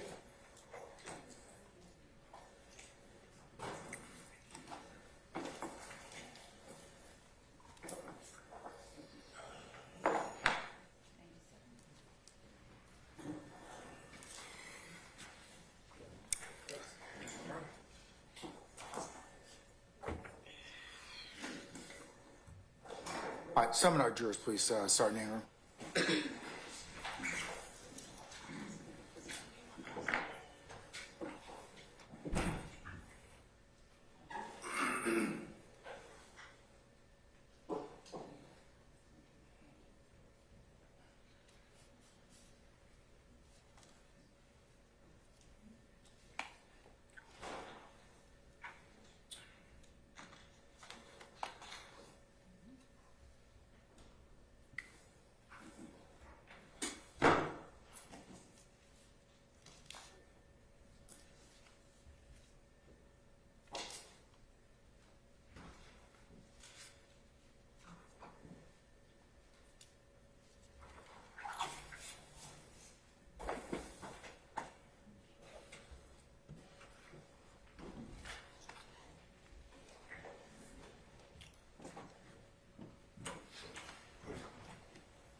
All right, ladies and gentlemen, please be seated.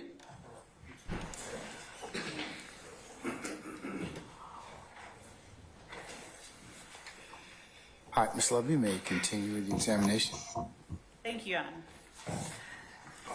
Detective Gaither, when you interviewed witnesses during your time with the Atlanta Police Department, was it your practice to get the dates of birth and ages of the witnesses that you spoke with? Yes. And were you able to get the dates of birth and ages of the witnesses that you spoke with in this case involving the Dexter Montgomery shooting? Yes. I won't tax your memory and ask specific dates, but could you give the jury a general age range of the persons who were inside the vehicle with Dexter Montgomery on the night that Dexter Montgomery was shot? Yes, the victims were fairly young, I believe all under the age of 21, outside of Mr. Montgomery. I believe he was the oldest, in his mid-20s. Okay.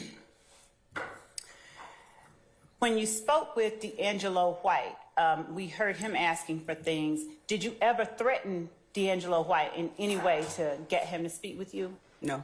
And did you ever promise him anything to get him to speak with you? No.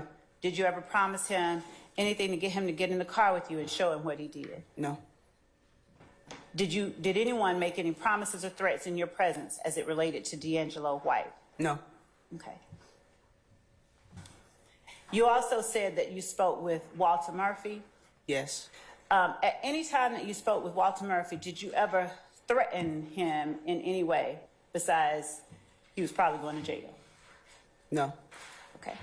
And did you ever make him any promises to induce him to speak with you or give you information he refused to give? No. Did you ask him for anything other than a true account of whatever it is that he was speaking to you about? Nothing else but the truth. All right. What about Tina Clark? Did you say that you spoke with her? I did. Did you threaten her in any way? No. Okay. And did you make her any promises to get her to talk to you? No. All right. Did you speak with Fatty as well, the person called Fatty? Yes. Right. Did you promise Fatty anything to get Fatty to speak with you? No. Did you threaten Fatty in any way? No. In your presence or that you know of, did anybody threaten or promise either of the witnesses in this case anything to get them to speak with you? No. Okay.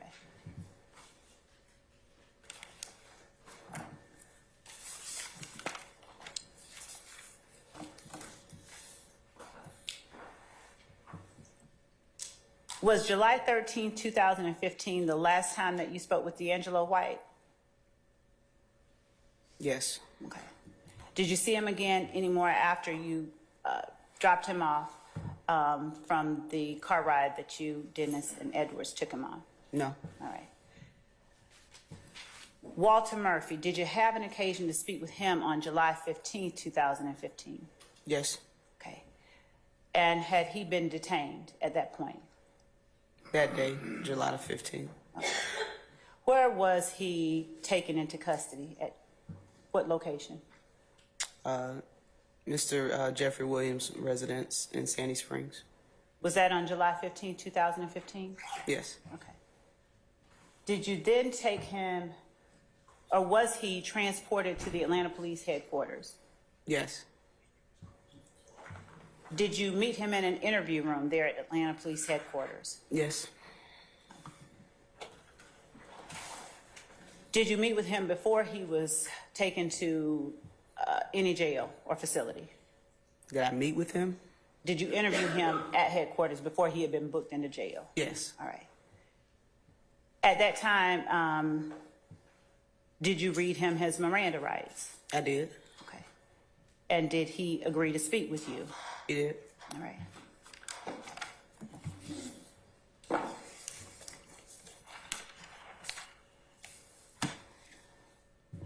At the time that you spoke with Walter Murphy, did he appear to be under the influence of any alcohol or drugs or any kind of medication that would impair his ability to understand your communication?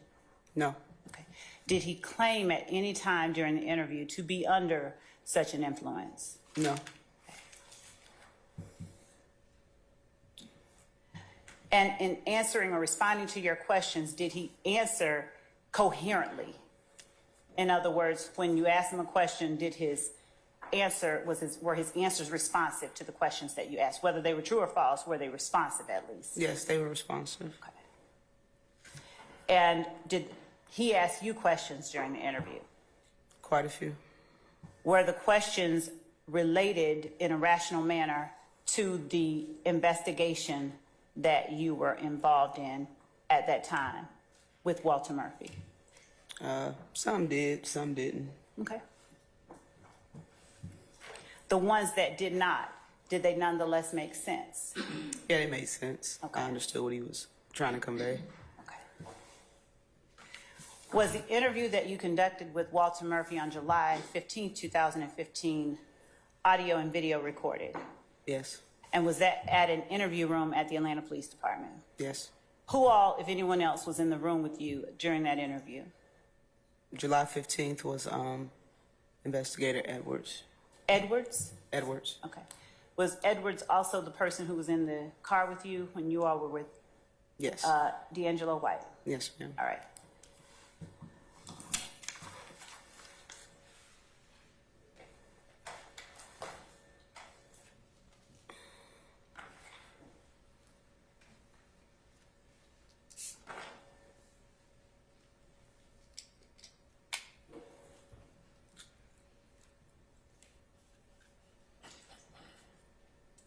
I'm showing you what has already been marked as State's Exhibit 104 Bravo Bravo and provided via thumb drive and in discovery to the defense. But, Your Honor, I would like to show the defense what I'm showing the witness before I approach, if anyone wants to see.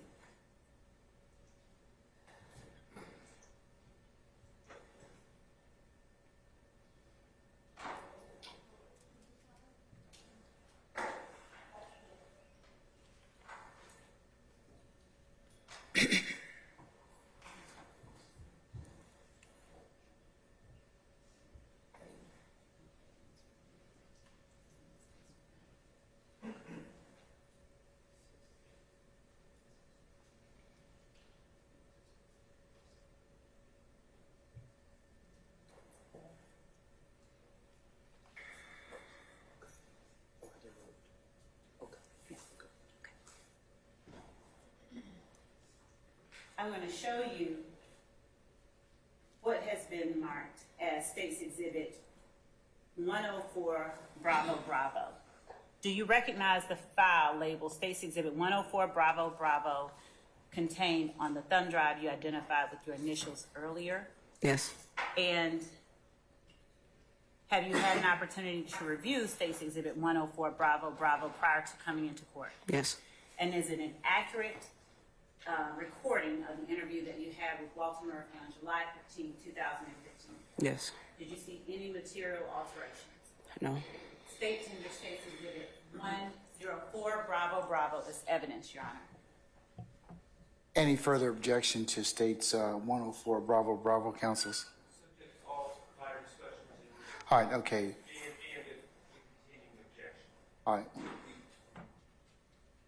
May I speak? Including the April 20th, Saturday, 20th, 5:19 email to the sound recording the parties. Yeah. I've already ruled upon sum and substance of your objections, and subject to the court's ruling, State's 104 Bravo Bravo is admitted Thank you, Your Honor. and may be published as you see fit. Thank you, Your Honor. Your Honor, permission to seat myself at the desk as this is. Yes, ma'am, you may. Thank you.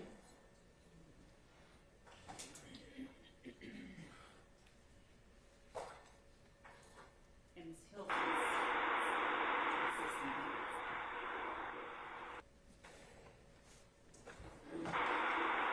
Detective, who is it that we see on the video on the display screen?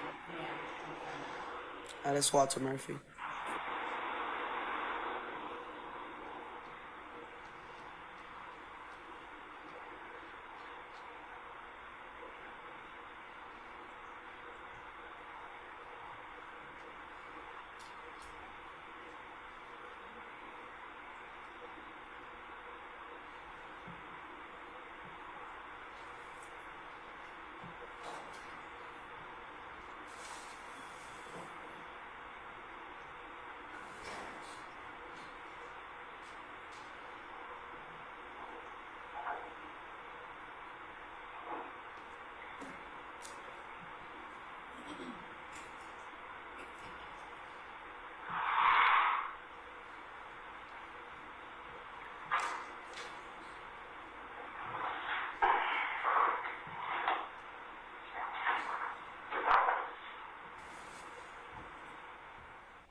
You good? No, I'm not. Well, you're not? Well, and this one I'm not, because I understand that I have a reputation for and background for being young thugs or brother or, you know what I'm saying, or however they go. Man, look, before I don't even know what we're here for. You young thug's brother, his blood brother? No, not his blood brother, but like his childhood friend. Okay, so you're one of the brothers. Yeah, but like before, y'all say, and I just want to say, man, I got baby on me in August. I ain't been big. Man, I just had bad surgery. I broke my spine. I got a settlement for a lawsuit in like a week and a half. I'm not trying to go to jail, so whatever y'all got to ask me about whoever. I've worked with police before. Like I told him. You know Investigator Underwood? Yes. I was telling him like he snatched me up like that in front of him, like, you know what I'm saying? Wait. And then like you know Jeffrey, he told me he knew you. Jeffrey, Dad. Yeah, I spoke with him. Yeah, and he was there the whole time at the house when they were there. I was out there. I had just left before you know saying that he didn't have on no mask before I pulled up. What are you talking about? I don't work with a police priest. That's how you know that I know the officer with the mask on. Well, I don't know who you talking about. White guy. Well, you just said and I forgot his name. It's been so long. I said Kim Underwood. That's a female. I'm talking about the white guy who, the two officers that brought me in. The black, I rode with the black one. We followed the white one here. When we pulled up and he seen me, he instantly put his mask on. So that led young thug daddy, who he spoke with on the phone, be like, why he just put his mask on? I'm like, shit. I'm like one of the police officers I worked with in the past. You know what I'm saying? He wouldn't cover up his face. He just probably wouldn't talk to you if that was the case. And then they like the driver just put on his mask. And then 30 minutes later, they jump out the car and grab it. No, that's not. I don't know what happened out there. I don't know. Why do you think you're here today? I don't know. Yeah, I have no clue of what you're talking about. Okay, and I'm explaining to you. It's a very, very serious case that I've been working. It's very serious. And you have been identified. I wouldn't BS you. We've been out there at Thug's house since 6 o'clock this morning. Okay, I left from over there to do something else, and then they say, hey, aren't you looking for Walker Murphy? I said, yeah. I just want to listen. You know, they said, aren't you looking for Walker Murphy? I said, yeah. Where is he? You see him? He just pulled up over his Thug's house. Bring him to me. Okay. That's where we are. Okay. Do you first want to talk to me about this case? You know, I have to advise you of your rights and all that good stuff. I want you to be aware of your rights before we speak about this case. What's your, verify your date of birth? 8991. It's not 88? No, my birthday is 91. I'm 22 years old. You're right. Okay, my bad. How tall are you? I think I'm 5'6". You know how much you weigh? Like 140, like 120. I'm 6 foot. No, you ain't no 5'6", boy. Right. You about 5'9". About 5'9". Yeah, you about 5 now. I got me boots, that's why y'all saying. Boots ain't gonna get you 3 inches. Them ain't no high heels. What's your address? 1678 Bad Pike Place. Where's that at? In County, Georgia. Forest Park. What's your zip code? 30288. Do you have a phone number? No, I currently don't have a phone. Do you have a cell phone number? My baby mom got one. I use her phone most of the time. Okay. What's her number? 76.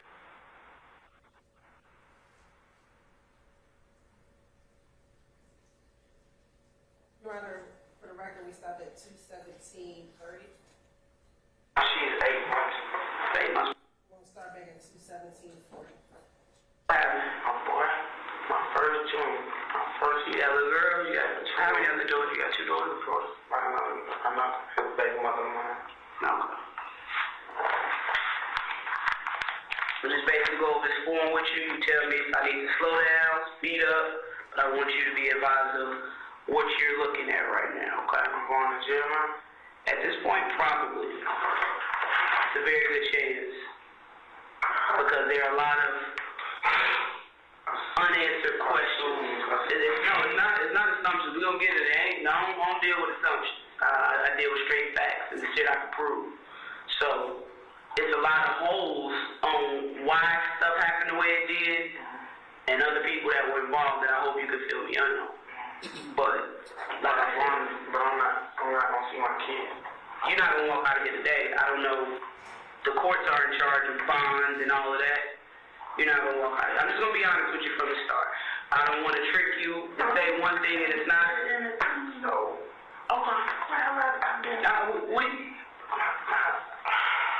We gonna get to that. I'm gonna let you make a phone call.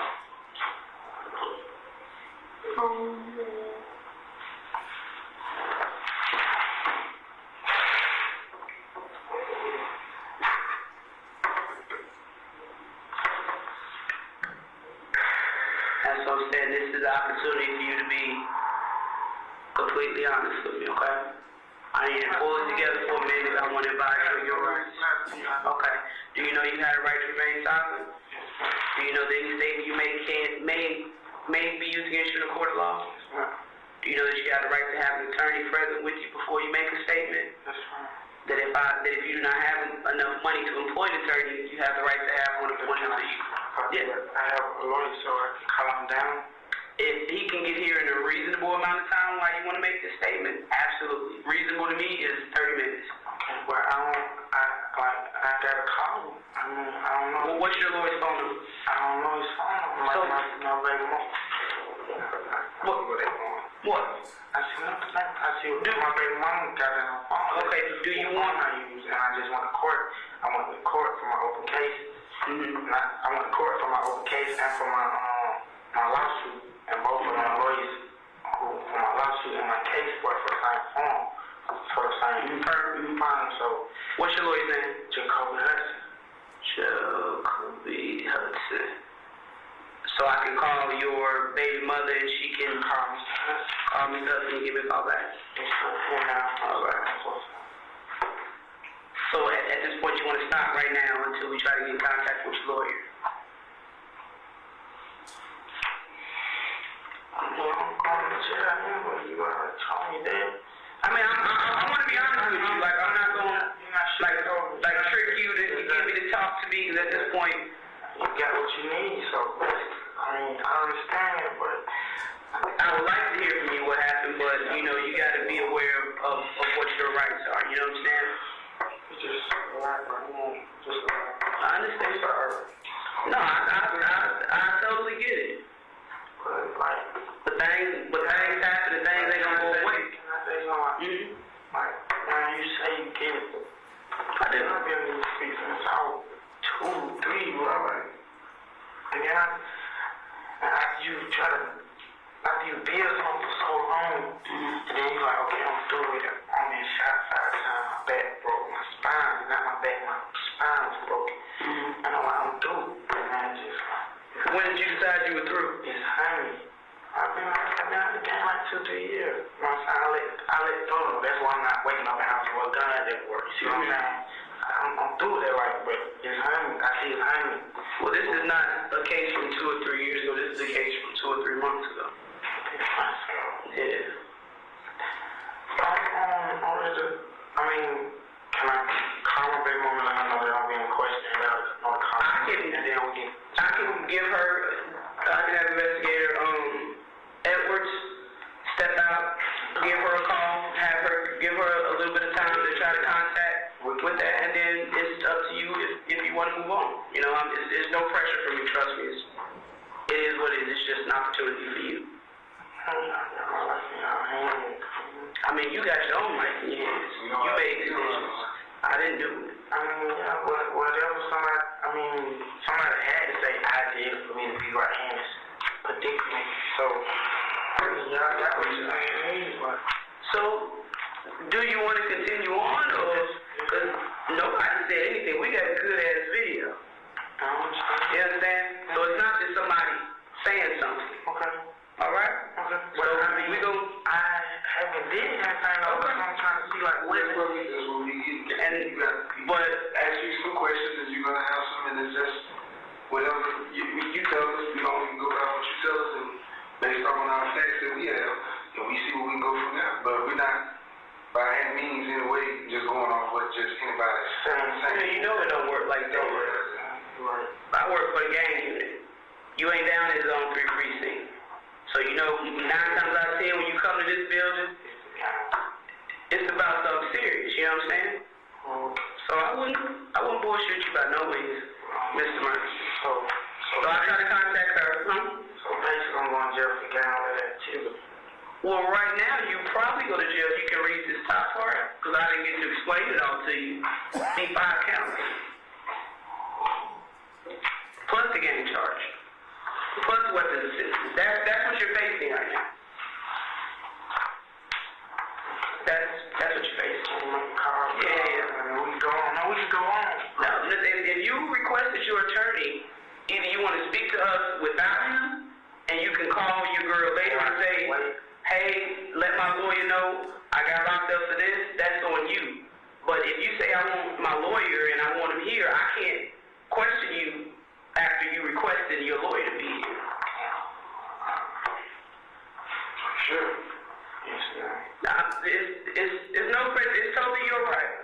Come on, let's go. I would say get through anything. Okay, that one that we were talking about, if you don't have enough money to employ a lawyer, that you may have one appointed to the court to represent you free of cost. You understand that? And have that lawyer here with you before you make a statement. And also, if you request, or as we're talking and you say you want a lawyer, I have to stop questioning you. You understand that? Can you read and write English? Yes, ma'am. What's the highest grade level you completed? 7th grade. What was the last school you went to? You didn't go to high school at all? No. I went to Crane. That's Oakland County Jail. Considered high school. It's still high school. But I understand what you're saying. I can't believe it, right? Y'all come get me right for my baby. My son, bro. I mean, that's the way shit happens.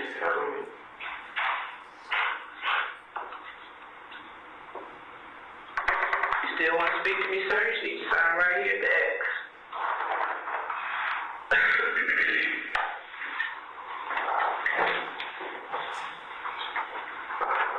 Alright.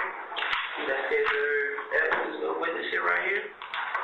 This case that we're speaking of, it happened on April the 12th at the Citgo gas station right there at Brownsville and Jonesboro. And what day? April the 12th, 2015. Do you remember that day? What you did that day? Yeah, I remember what happened that day. Let me know what happened. What you remember? I just remember being at the stuff, man. You know what I'm saying? I know what happened. You can go on. That's what I asked you. What happened? How did it get to that point? Huh? How did it get to that point? I don't know how I got to that point. I know why. You know what I'm saying? I just was there. Tell me what you remember about being at the gas station. I I remember pulling up to the gas station. What were you in? What was I in? Yeah. I was in I think a black Pontiac. I think it was, I can't really remember. I do. Okay. Tell them that you remember. I think it was in black Pontiac. It was a black, I don't want to say the wrong name. I mean, it was a black car. It was black. I think it's either the Chrysler 300 or like,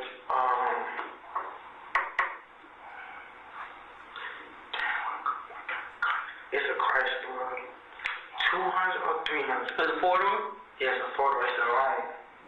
Was it a rental or somebody's vehicle? It was somebody's vehicle. Whose car was it? This guy I know about him. This guy I know. Are you going to tell me the guy who owns the car? Huh? Are you going to tell me who the guy is that owns the car? Who? Hot. You talking about Mr. Allison? Mr. Ellis. Rodney. Big Rodney. I just know how. Okay. Just before you go any further, now, the way it's going, the way I see it going. I see where it's going. No. I'm talking about you and when the questions will be asked you. This is the chance now to just clear it out, air it out, and just be straightforward. Now, we just started testing that you're telling us other than what we already know. What we already know. What we know. What we already know. You know, so take your time. So tell me what y'all know. No. You're not going to dictate the answer.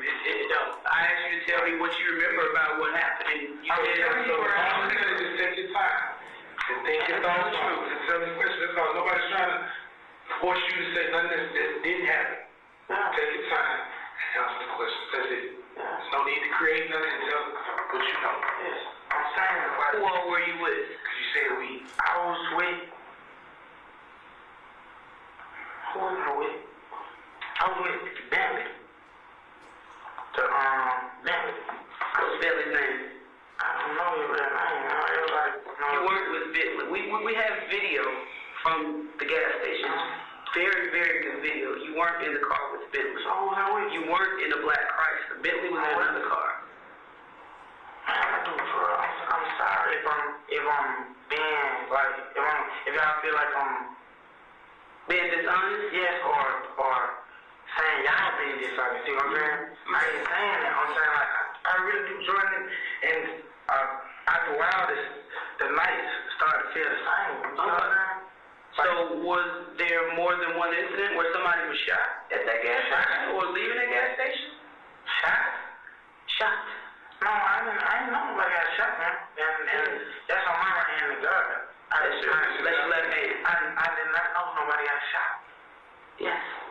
The man, half his freaking head is gone. He got shot with a chopper in the head. Oh, yeah. I didn't know that, man. I'm telling you, shit got way serious. It's been serious. I didn't know. I'm sorry, I didn't know nobody got shot. There's no need to apologize that you didn't know. I'm saying I didn't know that it was this serious. Like, I told you. Hard. No, when you read that Miranda, that's when it said criminal attempt murder. You didn't read this? No. She advised you. You started crying. I thought they said criminal attempt. I thought it was like gang. I didn't see murder. Where did you see anything about I didn't see murder. Yes. Are y'all saying that I'm being charged with attempted murder? She verbalized it to you. Yeah, I said that. Could you read? You said yes. You read it. No, but you didn't look. You didn't say it. I'm not saying that I didn't look. I looked, but I didn't scan. Basically, the point where we are right now, I want to know how you ended up there at that store, meaning who made the call, who was in the vehicle with you, and what happened. I can tell you that who made the call. Who made the call? I can tell you what I can tell you. I can tell you who made the call was to come up there. Okay. I steal cars, man. I do stuff like that. Okay. Who made the call? I'm killing nobody. Hot made the call. Okay. Some guys was following him. Hot made the call. What is Hot? Huh? Hot made the call to who? To OG, to Bentley. That's what we call him, OG. We call Bentley OG. Hot was in the car with Bentley. We got the video. Yeah, but that's what I'm saying. Like, that's how I knew about coming to the store was Bentley. So Hot told Bentley. And Bentley called you. what you remember about the conversation. You kind of confused. Huh? You said I made the call.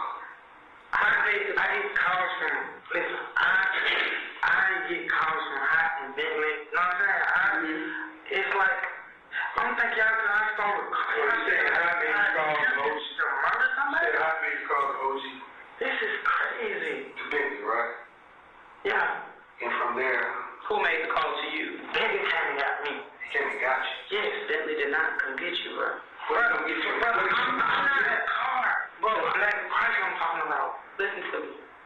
I'm listening. Just really, really listen to me, okay? We've reviewed this video a lot, okay? We've showed this video to a lot of people, okay? Bentley did not come get you, okay? Bentley was in the back seat of the vehicle. That Hot was in the front seat. Hot was in the front passenger seat.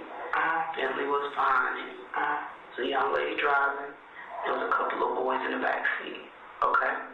You and two other people pulled up in the. I just showed you a window. But and that's fine. I'm just telling you, we had to tell us what it is. That's fine if you in the back seat, but I need you to be I honest. was happened, baby. I'm sorry. Huh? Yes, I pulled up with Hot and Bentley. You did not pull up with Hot and Bentley. You pulled up in Bentley's white Dodge Nitro. I pulled up in. I never run. All right, well, how about this? I'm going to stop this myself. I'm going to terminate the interview because I don't want to spend hours going, just spinning the wheels when it's certain things that I know. I know it because I have eyes and I can see it. Okay? So you said I pulled up in Bentley white. You got out of the back seat of Bentley's white Dodge Nitro truck. Okay, you say no. I'm not going to argue it. That's fine. There's nothing to skip because if we can't get to the point where I don't understand, like, how did I even, I still call, I ain't shot nobody. Okay. I ain't shot nobody, bro. I don't do stuff like that, bro. I can't even live myself doing it like that, like, you already said we're going to jail, so I already see why they going, bro, like, okay.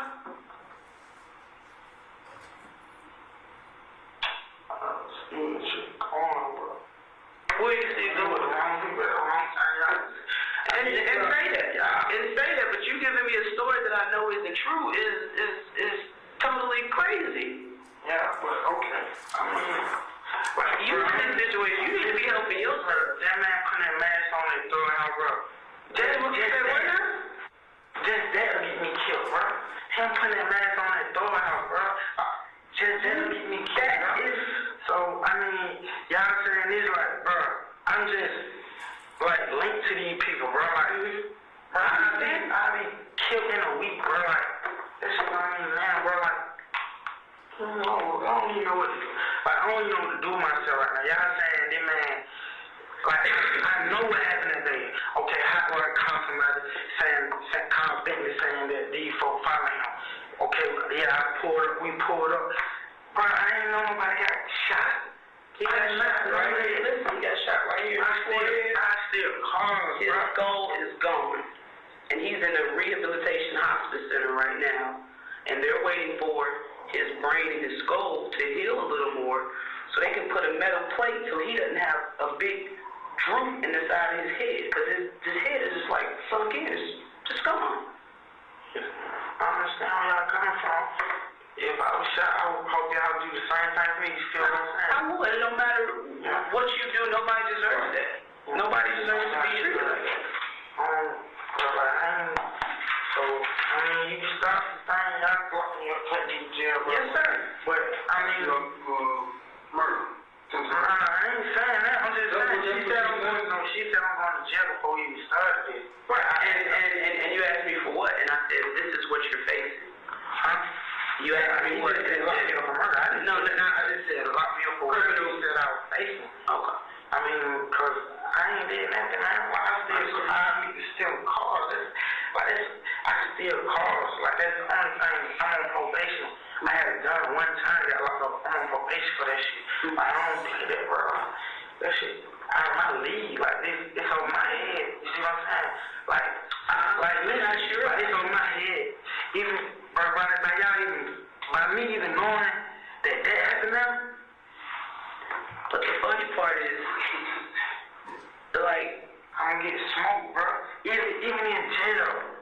in jail, bro. Now, by me being at that, you just showed me that, and then they did that one. I'm dead. Cause now they feel like I taught it. They feel like I taught. You see what I'm saying? They didn't do it. Y'all did. I don't condone killing people. He's not dead. I don't condone anyone playing like that, bro. Because it's God depends on who come home and who don't, bro. You see what I'm saying? Or who go to hell, or who come to heaven. I don't. That's not my choice. So I'm not true. I'm not obligated to kill you and say go to hell or heaven. That's God's choice. So some people try to be actors. I don't feel like that. Well, like I said, I'm not in the business of begging and pleading people. I mean, if it's, like I said, it's your opportunity to say what it is. You choose not to, and you gave me your version. You think this, you think that. Can you tell me what jail I'm going to? You'll be going to Fulton County Jail.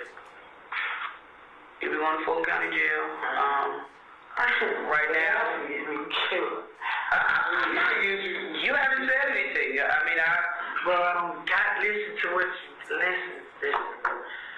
When this get in the courtroom, man, I need you just being at the stove. What's wrong with that stove?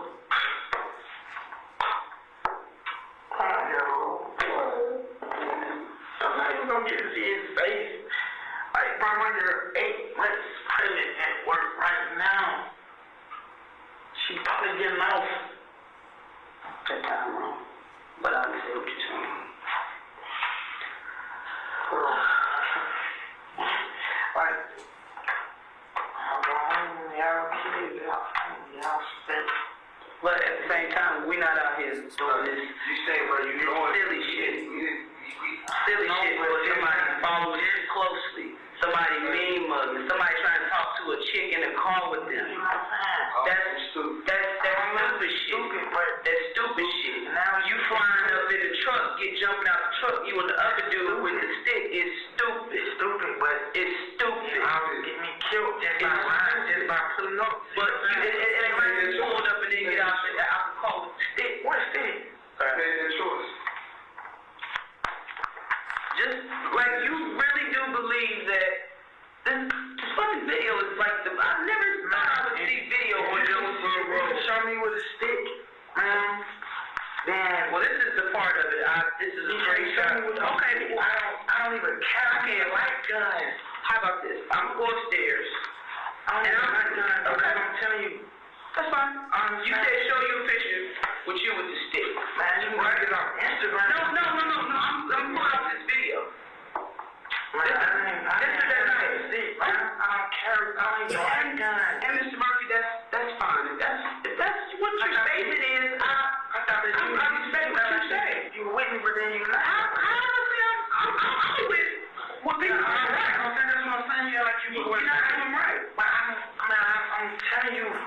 Like, I don't even play like that. But I'm telling you what we have. I'm telling you what we have and what we would expect. This might. I don't have a picture. I have a video with me with a stick. You and the driver hopped out that white Dodge Nitro. You ran up on the car, on the blue Escape that the victim that was in, and then you kind of backed up because I think they poured out on you, and then you went back to the store, and they waited, and then you started running back up to the truck, and they sped off.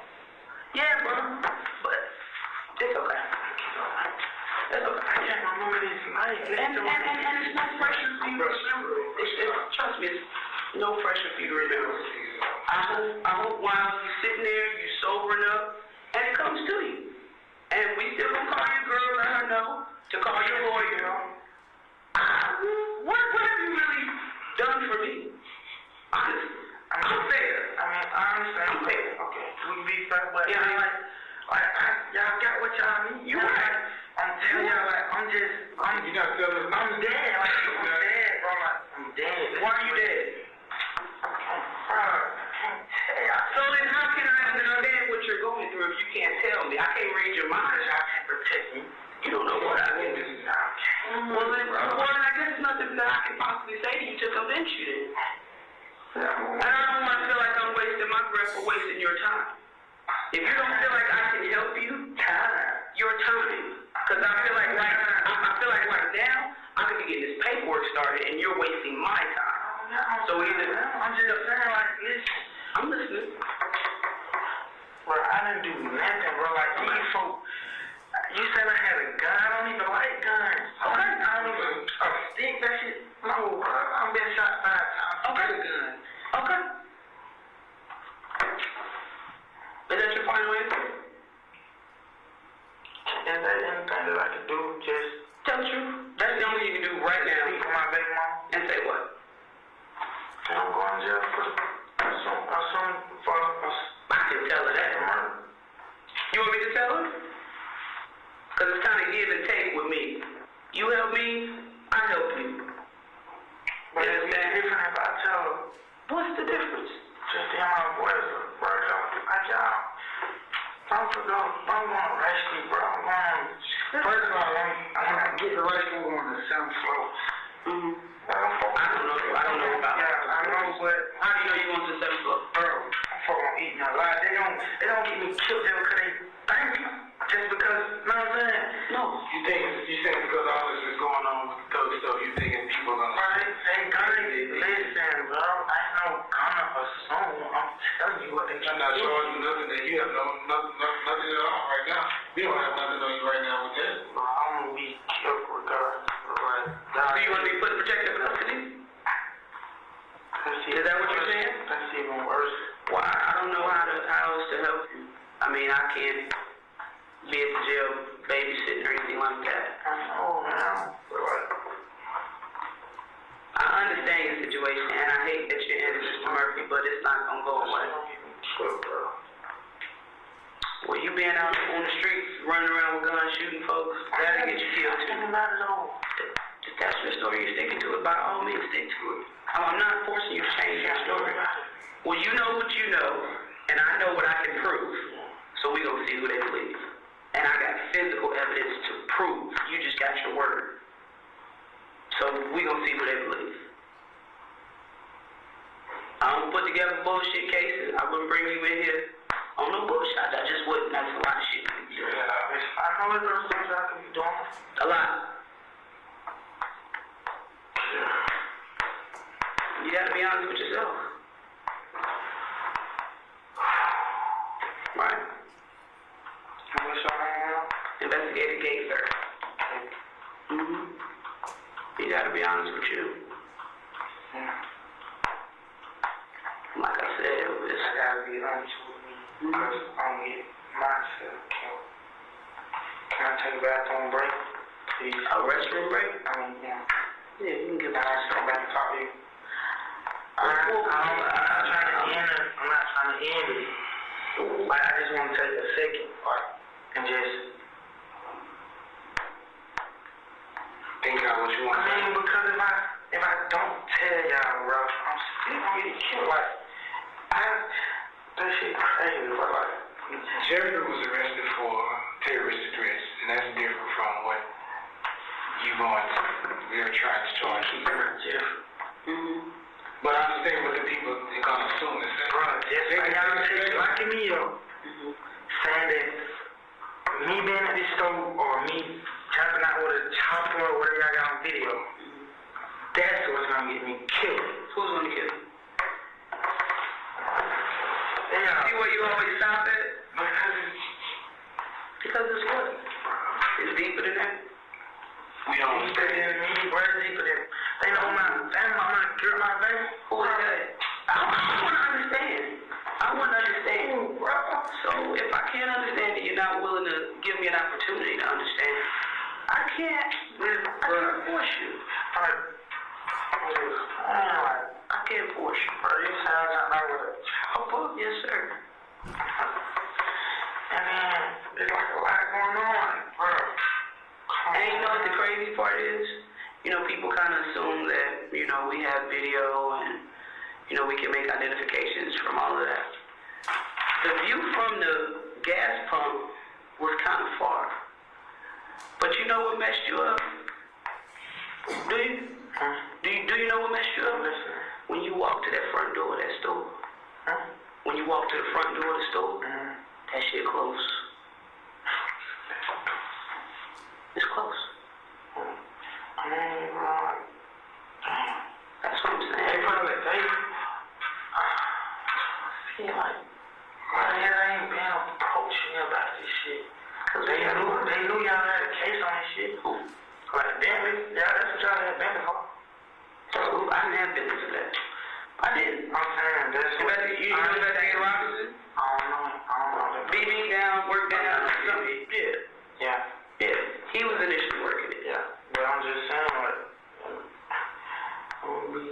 but shit gets serious and it gets sent down to the big bill. You understand? Get slaughtered.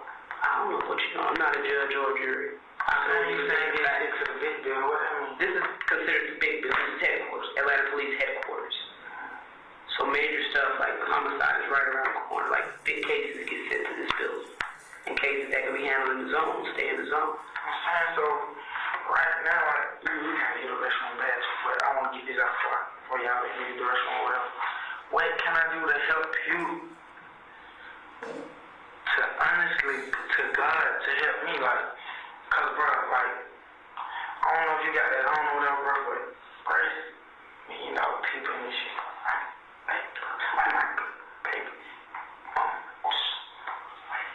we're gonna start with the first question. You said, what can you do to help me help you? Was that your first question? I think you should definitely reword that because it's nothing you can do to help me. No, you can do stuff to help you. No, but I want to be clear. You need to do stuff to help you, not help me. It ain't about the recording. I can stop this recording. I'll stop it. It ain't about the recording. It's not. It's about you helping you and understanding the severity of this shit. Yeah, shit. And I got a feeling of what you're talking about. And I've been police officer for 13 years, and I've been in the gang unit for 7 years. So I'm aware. Even if I don't tell y'all what I know, bro, that shit still, bro, something going on. Listen, bro, then you talk to Jeff over, like, by the time, folks. I'm saying you talk to Jeff's daddy. When I talked to Jeffrey daddy, I was out there at the house, right? I was standing by the fountain. He pulled up. He like, hey, come talk to me. He actually came in the tape. I said, go on the other side of the tape. I went on the other side of the yellow tape. And he said, what's going on? I said, Jeffrey got a warrant for what? Jeffrey got a warrant for terroristic threats. Who he terrorized? We stopped at 249.50.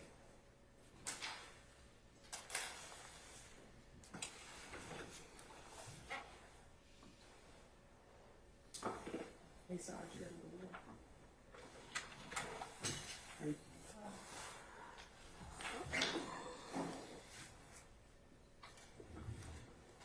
and we're resuming at 2:50:17. So them officers, Jeff, they told his dad. Oh, you said the officers? Yeah. Okay, you said. This officer, Jeff, I do right now, bro, I'm not going to get you angry. You won't get me angry, but I get frustrated when people expect me to know what they're talking about. Just say the officers, the two officers, told Jeffrey's father that I was coming down to talk to me. The officer that he just. And once again, I apologize if that upset you, but I can't control what the officers do. I'm not saying it upset me. I mean, honestly, it does. It scares me a little bit. I mean, I'm not. You tripping. What's his father like? I mean, not even his brother. It's not even his father. But it ain't got nothing to do with those. I know. Is it somebody that kind of calls himself his father? I think you know what I'm talking about. Well, what does that have to do with you? Oh my kid. But you're not in here talking about Jeff, about Doug or his real father or his family father. I'm not. And it's on the record so they can, go see what you was charged with. Can I turn it off? I'm going to show you that it stopped. I don't have no problem showing you. It stopped. And I must put it on hold, which is turning it off. It stopped. You'll see the orange light on if it was on.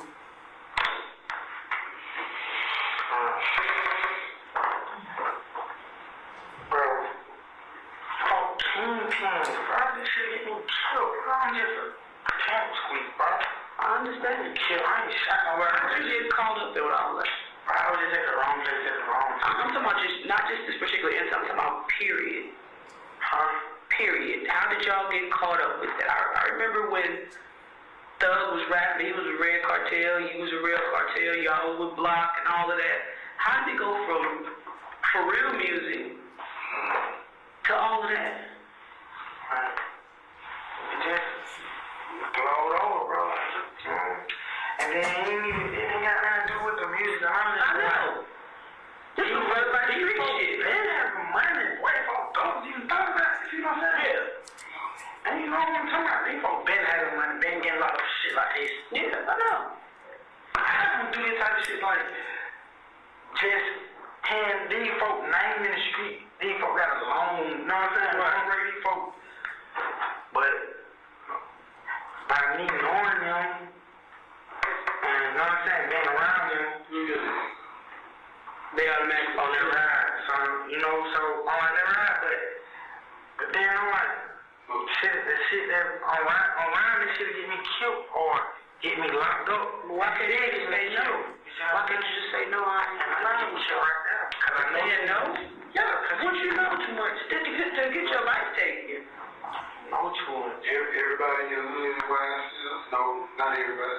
Most everybody is either Red Cartel or RC. If you're not on Cleveland, you're not YSL, you're getting gone. But everybody's on Cleveland. So they take out their own? Everybody's on Cleveland YSL. If you're not, you gotta go. But I'm saying they will take out their own people? Yeah. But you shit. Bro, YSL I got beyond. It used to just be me. Yeah, I know. Me and Tony, we used to get to say what happened. But it's beyond it now, bro. How did you get to that point? Happened took up. And now everybody want to gravitate towards and be a part of what he got going on. And niggas with money trying to invest in it, you see what I'm saying? Right. And then, like, they want to show that they're doing things. Like, bro, like, either way it go, bro. Y'all got me on video in the store, bro, so that shit is just killed, bro. Like, they had me on video, like, I mean, I ain't about to grab that, bro. Y'all, everybody was at that store. I'm just gonna, and they're like, everybody was at that store tonight, bro. Even people who just walking in and out, or people just at that store, they just talk to them, bro. The person who I have just because they get killed, bro. This shit is deep. The person who I haven't identified is the person who was driving with that ball cap pulled all the way down his head, and he had the other stick who was driving Bentley's Nitro that you got in. So if to go back to what you just said, talk to all those people out there, and we don't. If you would tell me who he is, or I can warn him, give him heads up, or I can put him in the same situation, because he's going to be in the same situation. Yeah, I mean, but that's just the way it is. I don't make the rules. I just play by them. Like, by us saying stuff like that, like, I ain't gonna, okay, the hat's on the back. We should come shit up. I tell you who the driver was. Bro, y'all go shut that man up, whatever he is. That's it. That's 2 times. Shoot him 2 times. See what I'm saying? Mm-hmm. Shit, it is a fucked up situation. Yeah, I know you're between a rock and a hard place. Where you worried about your livelihood, and at the same time you want to do what's right, but I couldn't imagine being in your position. I don't want to be in your position. But at the same time, decisions that you make early on in life will carry on as you become an adult, and you get more and more courage. And that courage covers up fear. But, so, you came in, so you got to give us some change of life. I do it, I have it, but y'all. But I've been off the grid, right? But I don't know, I've been off the grid. You've been off the grid, I ain't put you on the grid, this shit. I was working. You know what I'm saying? I've been off the grid, I've been chilling. On 4/12/15, did you want to change the like this? Did you start on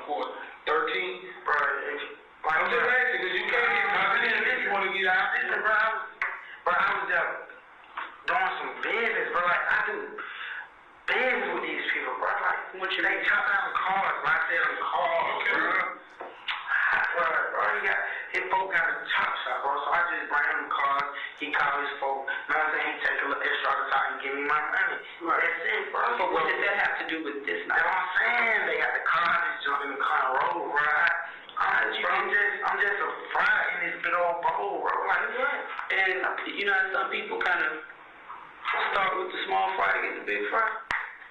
You gonna get your crispy fries. That's what I'm saying. And baked. I don't eat the way it goes. You know what I'm saying? Y'all don't eat fries. I don't eat burnt fries. So a lot of hungry niggas out there. For some stain. They don't wet me. I'm on DK. YSL. Oh yeah. Stick on all the merch. But I mean, y'all. Seriously,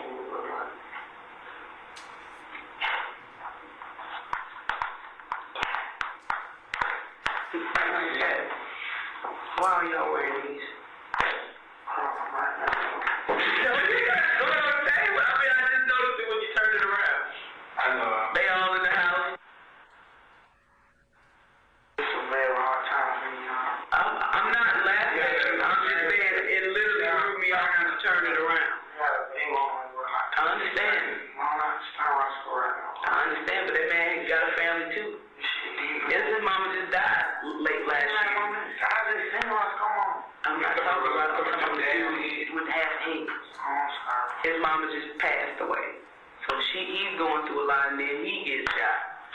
And he ain't got nobody down there at the hospital with him to check on him like your mama would, or like your grandma would. Grandma old as I don't know what. So he down there in a rehabilitation center by himself with half a head. For some foolishness. Oh. What do you think should happen to a person that do a person like that? I mean,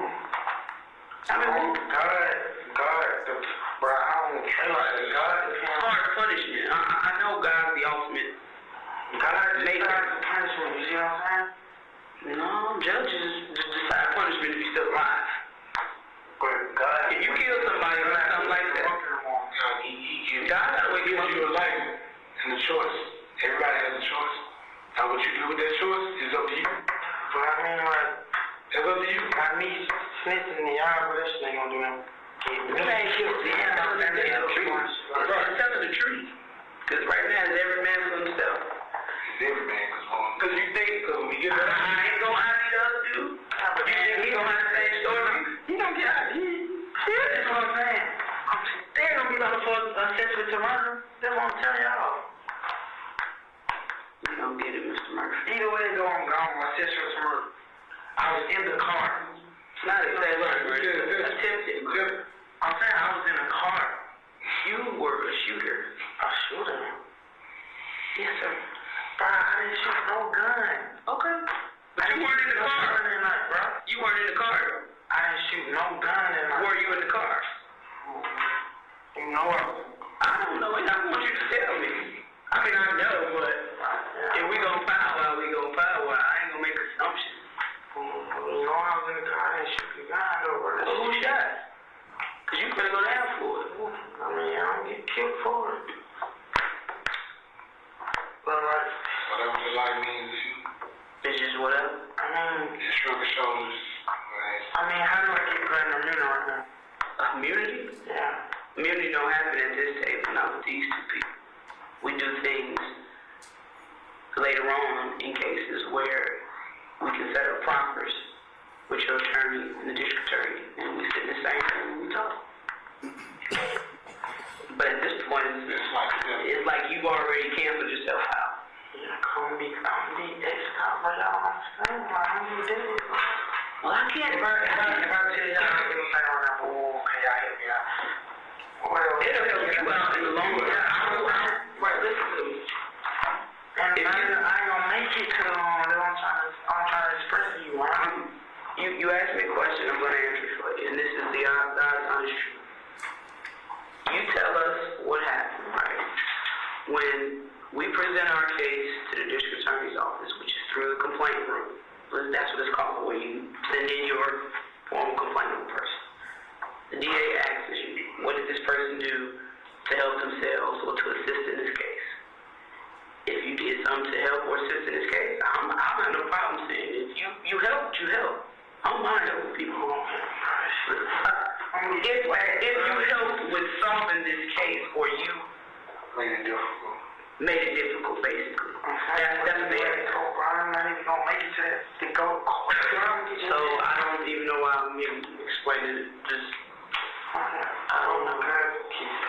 want to We're gonna get you to the bathroom, and then I'm gonna start. I don't want to keep just sitting here going to the I understand it. We're gonna let you use the restroom. Look, I just wasn't prepared for this. I just jumped out of bed. They said the police at the door. You know what I'm saying? I just jumped out of bed. Bro. Like, I wasn't prepared for this. So can y'all at least just show me a look? You know what I'm saying? He wasn't prepared for this. Like, he didn't know this. I didn't know this was coming. That's part of. That's why I'm not gonna tell you we coming. Yeah, that's why I got the poker. But how can I prepare you better to deal with the situation? I said we're gonna let you use the restroom. But now it's gonna be over with. You don't want to talk to me no more. That's why I can use the restroom and fight a little bit. That's what I want to do. I'll let you use the restroom. We got the number 2. You sit on the toilet. I'll let you sit on the toilet, and you want to have a moment to think. It ain't gonna be no 40-minute shit session. But I'll give you a moment to get your thoughts together, and we can go from there. Like I said, I won't be here all night because I've been at work since last night. So I just want to get this shit out the way so we can move on. All right? We have a couple of you. All right. We'll go get a key. And, yeah, man. I'm gonna be ready to lay it all out when I get to it. If I don't lay it out, you said you're gonna help me in the long run, so I might as well just lay it out. You know what I'm saying? Trust me, it will. You may not think so, but people always worry about the right now. Yeah. And it don't work like that. Like, I get it. I ain't gonna see him get one. Probably not. But I don't know what a judge will give you. I've seen crazy things. You know what I'm saying? But you know what you will get. I mean, your folks can't get you money. So they can blow all this money on nonsense and cars and shoes and all this. They can't give you no bond money. And them your people. But I mess with those sister, but I mean, you grew up together, right? Yeah, but it ain't like it used to be, bro. You see when did it change? Like, once you hear when you see who rapping when, so you see what I'm saying? It changed way back. You don't get down with those girls? Huh? You don't get down with those girls? What the? What's that? Duke was in the house.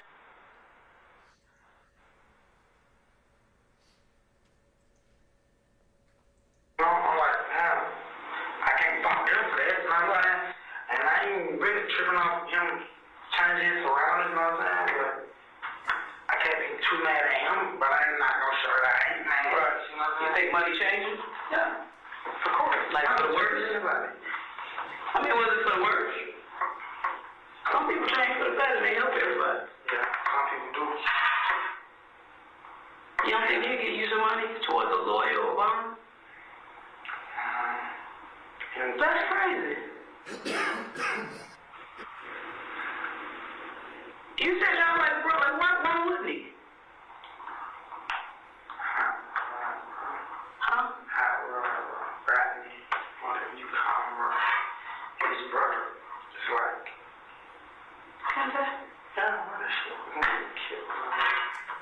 what does he have to do with this? Like, he has no relation to the dude that got shot. They don't try to tell this, like, they don't want me to, like, you know what I'm saying? Like, they don't want me to be sitting right here telling you this, like, telling you that, can't tell you that he right, you know what I'm saying? I mean, that shit we know, that's what I'm saying, like, he don't get a clear up, he don't clean it up. Kiss that? You know what I'm saying? Kiss ain't got his own goals. I mean, you don't do everything that we do. And it's a lot. Exactly. Yeah, you're right. It's a lot that you know, it's a lot that I know. I know what we do. I kind of got an idea of what you guys do on a day-to-day basis. And we just move forward on cases. We move on facts. We don't move on hearsay, assumptions. We move on facts and what we can prove. At least my unit does. I don't know what the fuck Zone 3 do. They got some bullshit going out there. But we work off facts up here. Yeah. And then granted, this happened in April 12th. You guys were thinking that zone 3 was working. Zone 3 was working, but we do shit on the back end too. Just because of certain players. Yeah. So we do our homework on the back end. So if you don't do what you gotta do in zone 3, right there, catch that. That's all right. So it don't slip through the cracks. And that's exactly what happened. Yeah. But, I mean, I want to work with you. I see you got good, you know what I'm saying? I have no reason to bash you or lie to you or anything like that. I mean, our brothers get caught up in situations, and it's easy to get in, but it's hard to get out. I'm talking about just being not 74.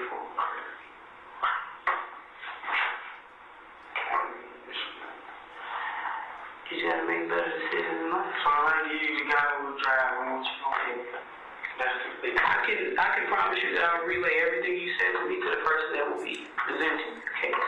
All I do is charge. I don't have anyone now like what I'm doing now. But if I don't know. I got a good idea what your criminal history is. Not super bad. It's not that bad. I'm not compared to what the court. Now why y'all didn't come to court and get me? Because you don't dictate when we get you. We get you when we get you. Just put the they go. Take that off. Why are you in the back? Oh, yeah, come on, man.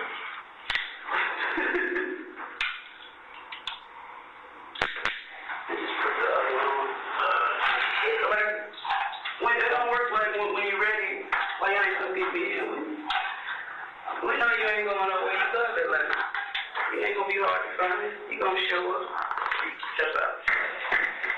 You gonna show up right when you need to show up. And what you do? Poke your head out of somebody else's business. Why did you come over anyway? Just to check on them. That's So it's important. you can't do it all the time. Bro, what I do, bro, I love harder than you. If people love you, when I love you, I just love you. I'm even so stupid I can go my life. that's not hard. Yeah, like girls just follow me, down for girl, you know what I'm saying? Yeah, that's all I've been doing all my life, so. You can't do it like that. I need to try to.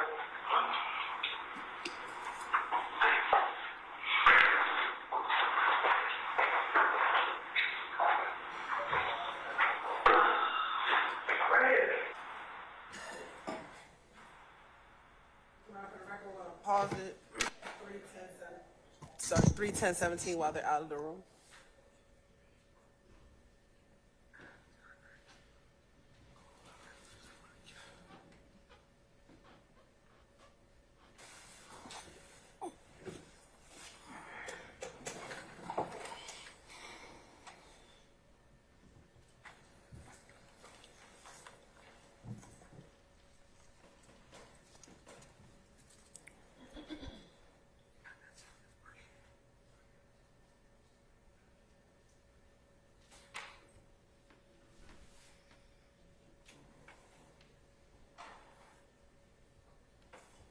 You're right, we're gonna start playing 3:12:51.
Thank you, sir.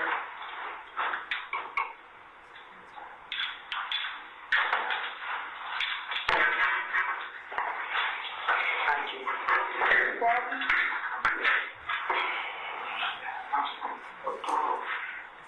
I'm nervous. There's nervous pressure. So what's up? It's just like crazy why I end up in this shit, you know? Right, you know, It don't even be your beef. like, you know, I just jumped in the car. That's what I'm saying. It wasn't even your beef. What was the reasoning behind all this? Like, what started it? What started? I mean, they just called and said some nigga was fighting. Mm-hmm. You know what I'm saying? And it just happened just like that. Who was the one that called you? Hot, the one that called you? Or was it Bentley? Was it Hot that called you, or was it Bentley? I can't remember. I can't. Why would they call you? Why would anybody call you to come handle stuff? They didn't call me. Okay. They called another nigga I know, you know? But like, me telling y'all this, I'm trying to see where this gonna get me, because I'm still gonna be locked up, you know? And like I explained to you, you worried about the right now. The right now is You gotta set get in to stone. You gotta get out of the right now before you can get to whatever you want to do to help you. You know what I'm saying? If you can't help us, we can't help you. In a nutshell, the basic. But I'm saying, bro, like this, me saying, damn, I get locked up, and then I go get this man, lock this man up for, bro, he tell you for, bro. That shit, Let me ask you this. big, bro. Let's say we lock you up for this, right? And then we lock him up for this. And he tell the exact same story that you told. You still gonna end up dead? How is that and he told the same damn thing? Really, no matter what y'all say, we got video. Yeah, that's what I'm saying. We got video. And it don't matter that y'all got video. Like, It's the fact that you picked up and went to jail. bro, it's just the fact. It's just the fact that I can get Rodney a lot of time, bro. You see what I'm saying? Like, I can tell y'all shit about Rodney. You see what I'm saying? Like, We know about, we're not concerned with right. I want to know who was the other person, who the guy was driving the car. that shit was not killed. No, I ain't saying him. I'm saying him can get me killed. He can get somebody killed, he can kill you. Man, shit. Bro, that shit. Like, this man don't want to play with say, bro. Bro, that shit. But why would he have a dog in the fight when it wasn't his beat? Like, he thought the guys were trying to rob him? Who? Right. I can't say what That's sometimes why would he be that upset when it had nothing to do with him? No. Exactly. Like you gotta kind of put things together. Like you're saying he would be that upset when he get you killed. Well, nowhere in the video did we see like him hooping and hollering and doing all this, getting mad at the dudes. Like, so what dog does he have in the fight with, and what is his purpose of it being mad at you? You're not telling on him. Who, right? Yeah. Is it a relative? It's like sticking to the G code. Like, you see what I'm saying? Yeah. You think it's the street code. I get it. That street shit get your life up. But it's like, I'm trying to see how I can word it. Like, I'm trying to think, just let it come out. yeah, like, okay, so one thing, stick to the G code, and then, like, just them being scared of what I might tell y'all or what I can tell y'all, they don't get me killed, bro.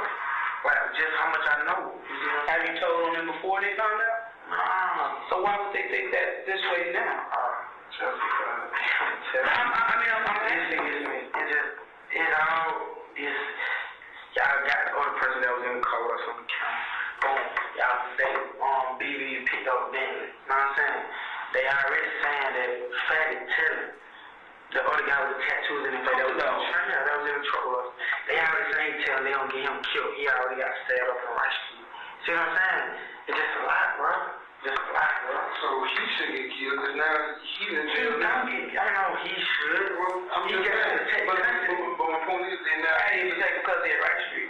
Yeah, they got protective custody. I know that upstairs he's in there. Huh? Fatty is in protective custody? I mean, I'm just telling what I'm sure. I don't know. I ain't been like you heard he got stabbed? Yeah. What was this? I heard this like this shit was right when y'all first got him. So this, he got picked up after that, so when y'all got him in Pokemon with Pokemon. Yeah. They ain't my cousin, but I be at bro. My cousin nephew. So I just feel like they're my cousin. But he's no relation to me. So Fatty was the one in the garbage truck? Yeah. What Fatty had? Huh? What Fatty had? Cause I didn't see Fatty in that video. You said you didn't see him in that video? what did he have on? I can't remember. Fatty was in that car. He was in the car. Okay. Why would I say that one in the car? Because you basically saying Fatty food anyway. I might as well throw him on the plate. No. You already said it. Fatty already did. But he for Fatty telling who? I was there with Fatty a lot. Fatty, he telling, but like, he telling on Pokey, see what I'm saying? No, he not. Bro. I was with Officer Price who worked the case, and how he was driving that car when he got locked up. Yeah, and BB was right there, bro. I know. That's what I'm saying. Who's telling you all this? Bro, I'm just telling you what I know from the streets. I don't, is an officer telling you this stuff? No. A police officer telling you any of this stuff? No. You sure? I'm sure. Why you saying police officer? I'm just asking, is a police officer telling you anything? Don't tell y'all, man. These folks probably got police, man. That shit deeper than me, bro. Shit deeper than me. I don't know where they got. I mean, I feel like, you've been down with it from the start. You and Doug, basically the founders of Slime. Yeah, but like, you know what I know though. Yeah, you're that guy from Doug. Huh? Like, you're that guy, meaning, I think out of everybody that we've come across, I think he trusts you the most. I really do think that. Doug, but it's not about Doug. I know, I'm talking about Doug. I think Doug trusts you the most. So if there are things that you know, I think that's why you have that in your head that I know so much. Okay, yeah. I see what you're saying. Yeah. All the people saying Doug trust me. So yeah, I see what you're saying. Yeah, like how would I trust me because Doug trust me? I see you saying that. Yeah. How close are they? Man, folk like this, man, I'm telling you, bro, this shit's bigger than me, bro. But he over here, though, these folk got money, man. These folk from the same neighborhood. They gonna make sure everybody follows the same footsteps, bro. I'm from Pool Creek. These folk from John Ray South, bro. Pool Creek, John Ray South, we like each other. I don't even know how many dope. Like, we just click in school, you know what I'm saying? We just coming up together, seeing each other. But other than that, bro, like, shit, bro. Kente gonna make sure Dog straight, Dog gonna make sure Kente straight. Now both of them got money. Both of them. Hot Rod doing whatever he wanna do. Both of them gonna make sure he's straight, bro. Like, you ain't got it in the cool. These folks don't even care. Do you ain't got it in the cool? Yeah, that's what I'm saying. I'm like, I got to record every Thursday. Like, I'm like, bro, this shit gonna get me killed, bro. Really, like, it's the same reason why you thinking, bro, what? I think I wish I could do it, bro. We work confidential investigations. What do you mean? Man, people don't know about our investigation, not even officers, until it's said and done. That was shocking the word. That's what we need to worry about. What? My officer? Cool. It stopped at 3:23:35.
3 starting at 3/24/53.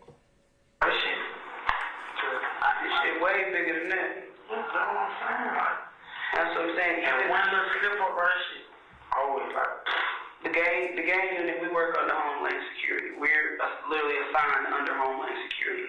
So Homeland Security is responsible for a lot of conflict stuff. Officers being arrested, being harassed, being threatened. So a lot of shit people don't get to read. So when we do our cases, BB has his part, whatever officer, I'm gonna call him Investigator Robinson. I ain't calling him no damn B. He did his part in the computer, which everybody has access to. The part that I do is confidential. It's clicked under gangs, which means nobody can just open a report and read it. I would have to give it to somebody myself. He can't even open up my reports. I would have to literally open up and print it out. So I can't like, on no kind of way I can deliver you this person that was driving and like go free.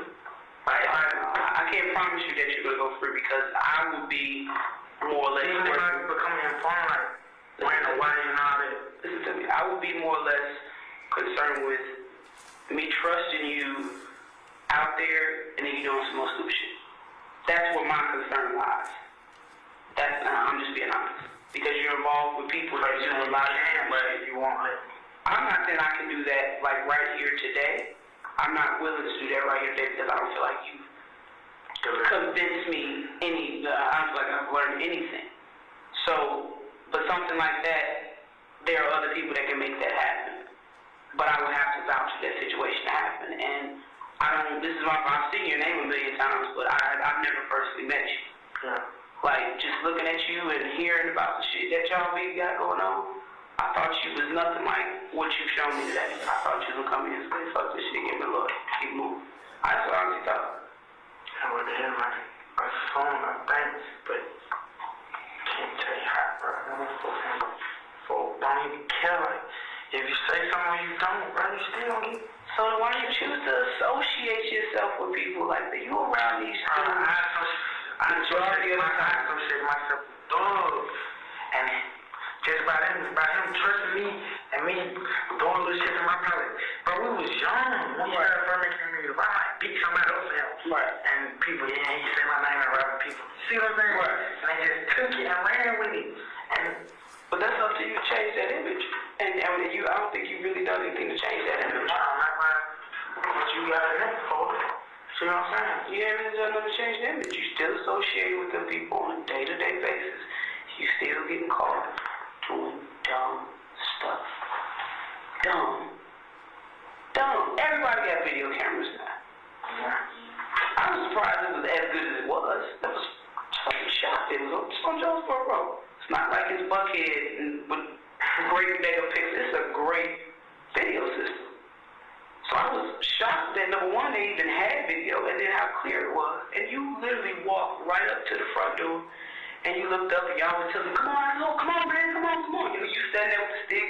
Like, it's all there. I was scared of myself. I understand. But like I said, you just got caught up in a dumb situation. And somebody could have nearly lost their life. Like for real. Who that? Man, ain't nobody with it. It's just folks coming from down outside smoking. But, you know, basically, y'all want me to drive. I just want the truth. Yeah, I know. I mean, I understand what you want. Like, you just want justice served for that man being shot in the head. You see what I'm saying? But I'm saying, like, why y'all got me right here right now? Because y'all didn't even pull me right here if y'all had to drive me. Y'all just took me on the jail. You know what I'm saying? If we still don't work, the case doesn't stop just because you go to jail. Because there are two other people that I know Fatty, but the dude didn't look like Fatty. I got to verify. Other dude didn't look like Fatty. That was in the car. I saw Fatty personally when he got locked up. I had a 4-hour interview with Fatty. The boy don't look like Fatty to me. So, yeah. You were identified. And that's just where it stands right now. But I'm going to keep working it, and somebody else had the opportunity. Just as this. So, without further ado, I'm going to start my paperwork if you don't have anything else to add. All right. So I don't call nobody. I can make a call for you, but at the same time, you got to think about what really have we talked about for the last almost 2 hours. Kind of and I understand your. Make me a call. I don't want. It's not. I said I will make a call for you. I'm saying, why would you though? I ain't help you to get my head. I ain't help you much. See what I'm saying? But I'm not that type. I'm not vindictive. I'm gonna say completely. I'll call you, girl. Let her know what's going on. I don't have a problem with that. Cause I want somebody to help me as much as they could.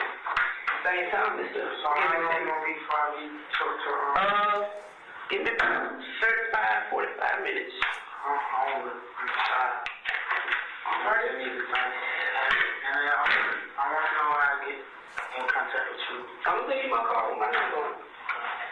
I'm gonna just write a piece of paper. I ain't gonna write my full name because everybody know my name on nobody see my number and see what you got. Okay. Thank you. Okay, man.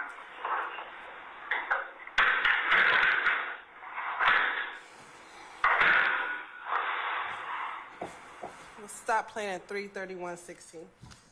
Okay.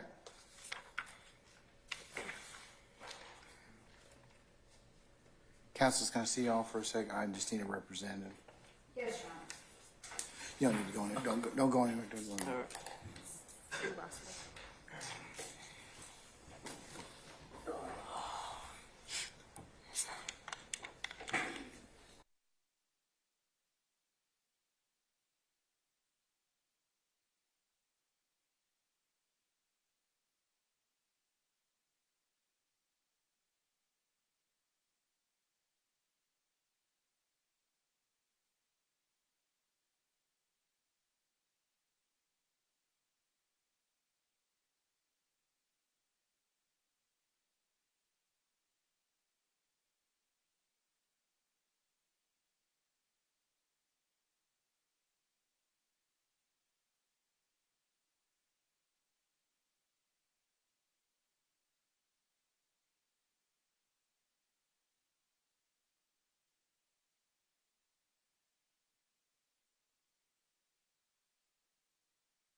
All right, ladies and gentlemen, since the hour is 5 o'clock, it might be appropriate for us to recess for the day and pick up tomorrow morning. So,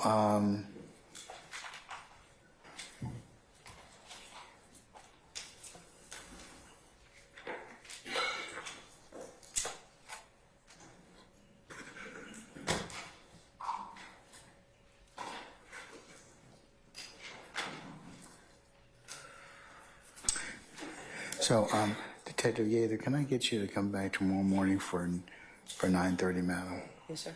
Okay? All right, we'll see you then.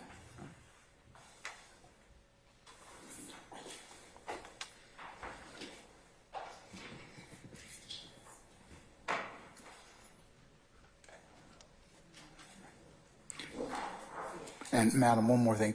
Remember not to discuss your testimony with anybody except the attorneys in this case, okay? All right, we'll see you tomorrow morning.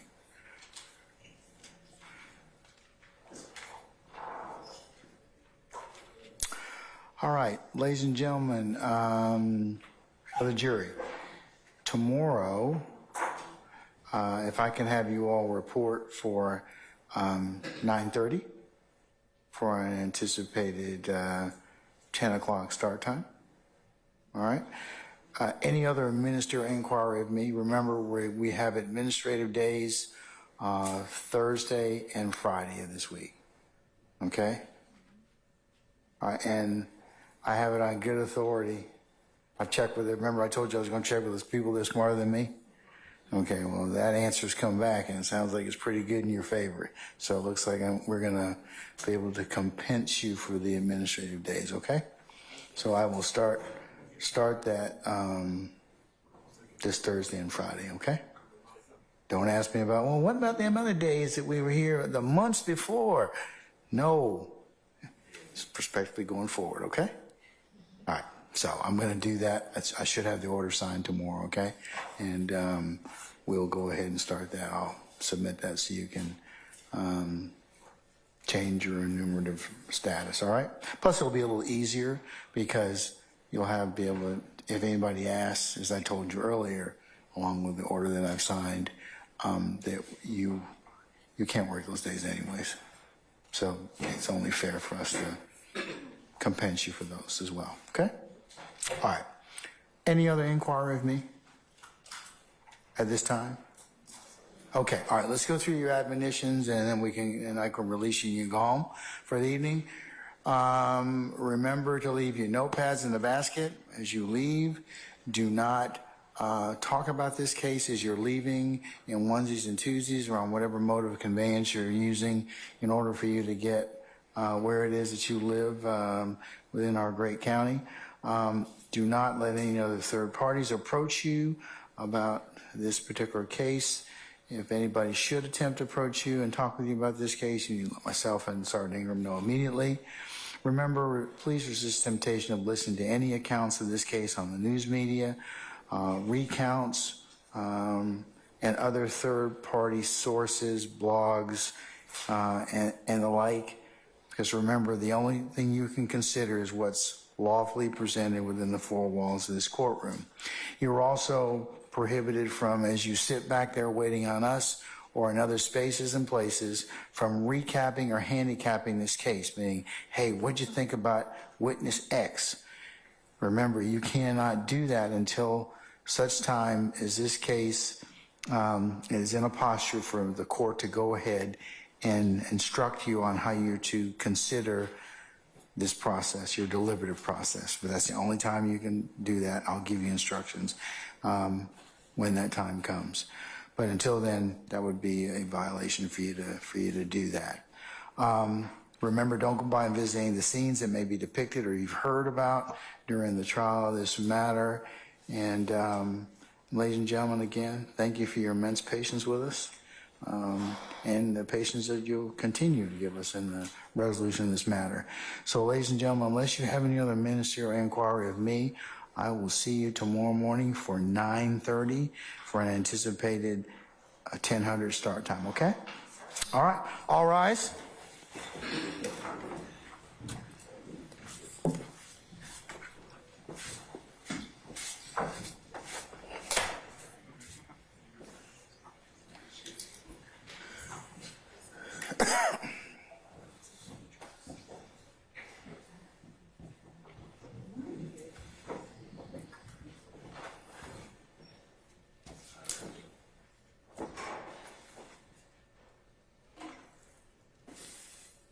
All right, ladies and gentlemen, please be seated. Our jury has left us.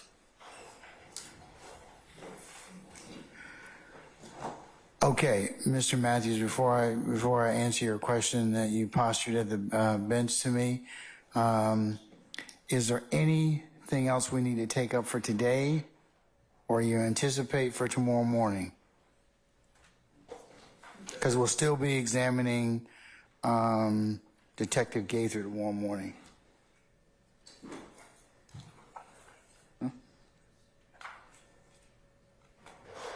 Is that?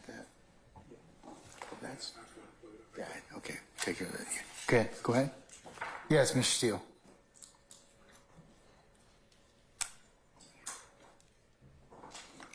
Chief Judge Glanville, can you just remind me? You always say you're very dutiful to say on the record. I've made this part of the record. The emails that we send. Is it made part of the record? My email itself, and as well as the attachment. Saturday, April 20th, 2000.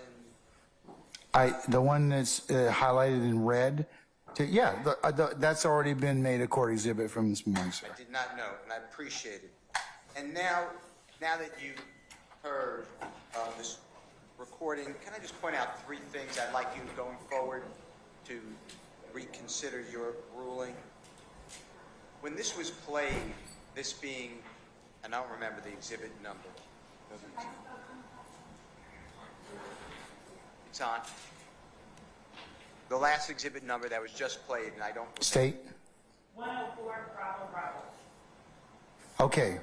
104 Bravo Bravo, sir. Thank you. So, Your Honor, Detective Gaither.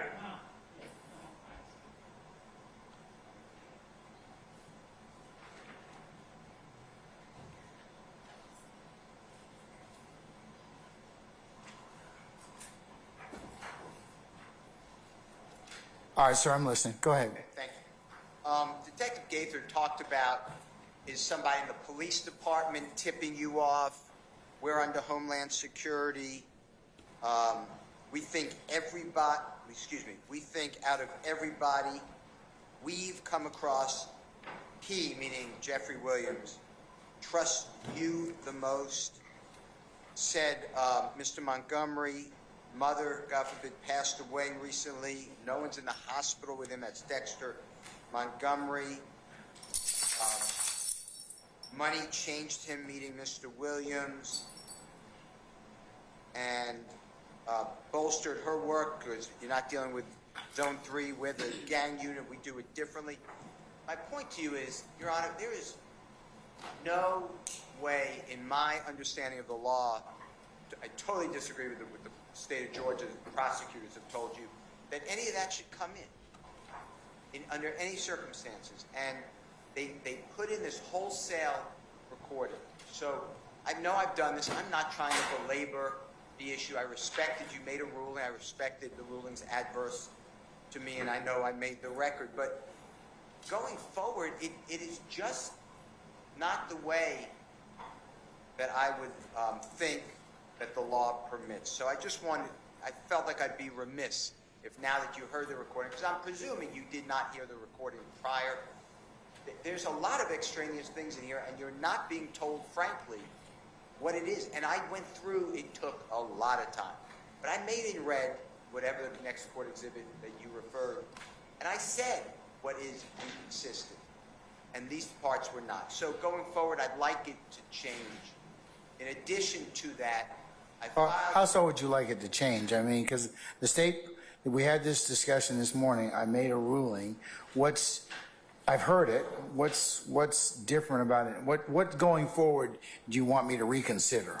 It should really be just an inconsistent statement that has some materiality to the case. All right. Let me hear what the state has to say about that. Your Honor, the state's response regarding the context of the statements that are given, the impact... That was the one that Mr. Steele, for the record, parsed out and over. You have the state has a disagreement. He believes that the type in red is the only thing that should be admissible. The rest of it should not be, for the reasons he stated this morning. Mr. Steele pointed out to the court that, per his understanding of the law, the only inconsistent statement inside the interview with Walter Murphy on July the 15th, 2015, were the parts that he highlighted in red. As the state relayed to the court and to the parties this morning, our position is that the statement itself is a contradiction to what he testified. The entire statement. Correct, Your Honor. And is that consistent with what you cited in United States versus King? Yeah, yes, Your Honor. In terms of the portions that were reciprocal and integrated, which provide the utterances that provide context. What's the last bit that I heard in regards to the colloquy between Detective Gaither and Mr. Murphy about as it related to Mr. Williams? Hold on, Your Honor. I will tell the court.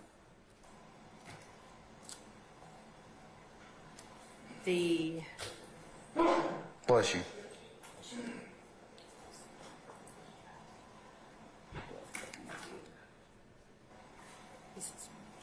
It's that last, probably, I'm thinking, minute under that, possibly? Yes, Judge. Hang on. I'm just pulling it up on the transcript that I have.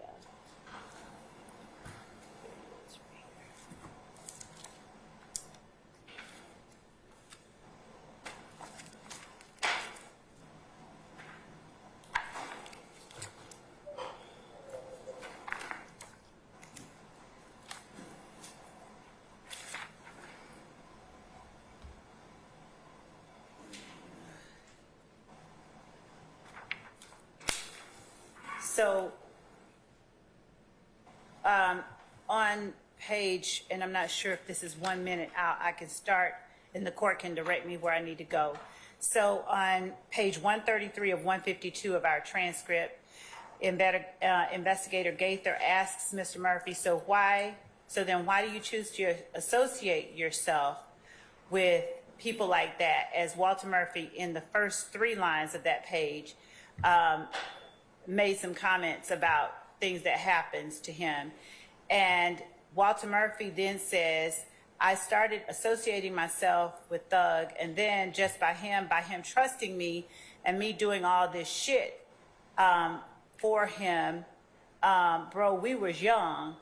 I might beat somebody up for him, and then people will say my name, and people start saying things. You see what I'm saying? And then they just took it and ran with it. And then Investigator Gaither says, but that's up to you to change that image. And I don't think that you've really done anything to change that image. You've really done nothing to change that image. You're still associated with those folks on a day-to-day basis. You're still getting caught doing dumb stuff. Dumb. Everybody has video cameras now.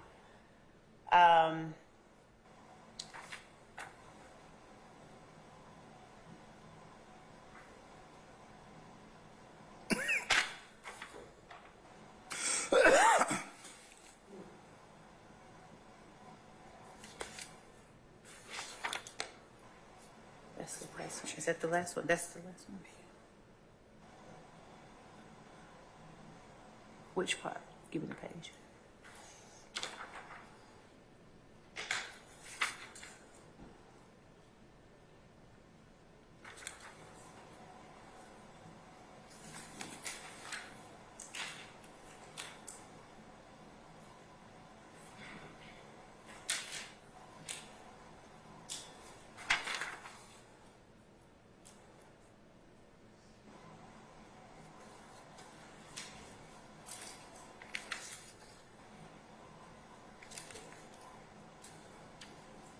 Okay.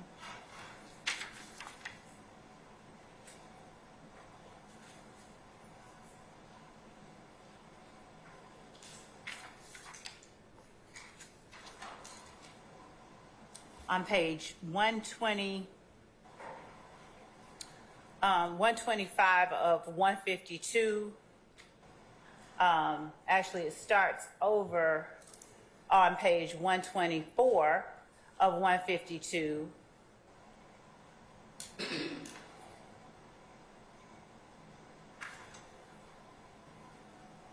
Walter Murphy at the very last line says, these folks probably got police, and then the transcript says unintelligible. He says, then it's deeper than me. Investigator Gaither then says, I don't know where they got it, and they're referring to conversations that they have earlier on. She says, I feel like, you've been down with it from the start.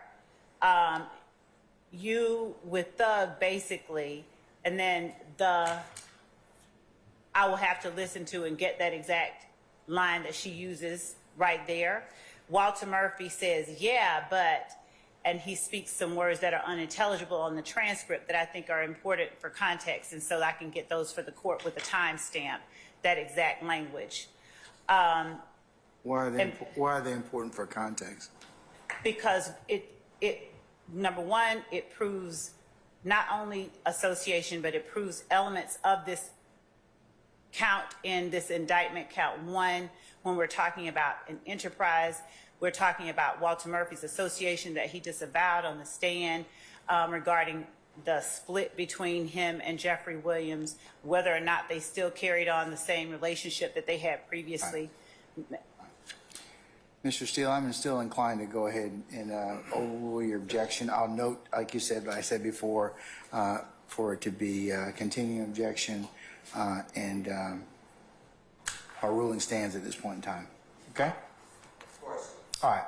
Is there anything else? I don't want to come in tomorrow morning at 9:45 and say we got to take up something, okay? So I'm asking right now, is there anything that we need to take up? So I can tell Mr. Matthews with fidelity what time to be here tomorrow morning. I filed a motion, Your Honor, that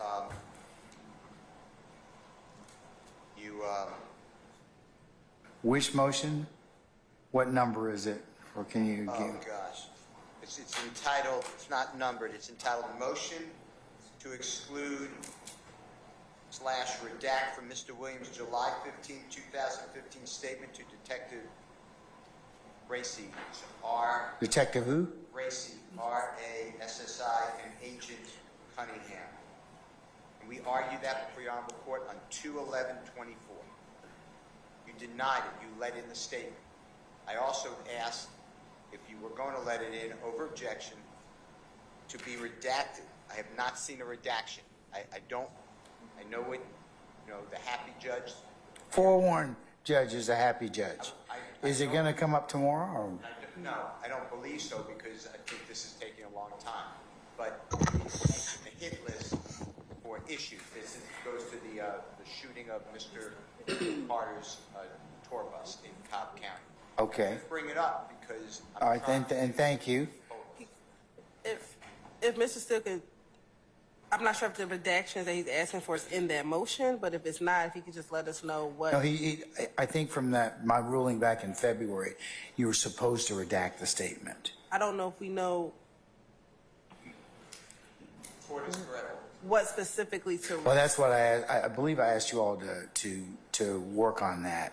So if Mr. Steele could tell us what exactly is that issue, then we can work on that. If he could let us know today, if he already knows what it is, and just let us know, we can look at that.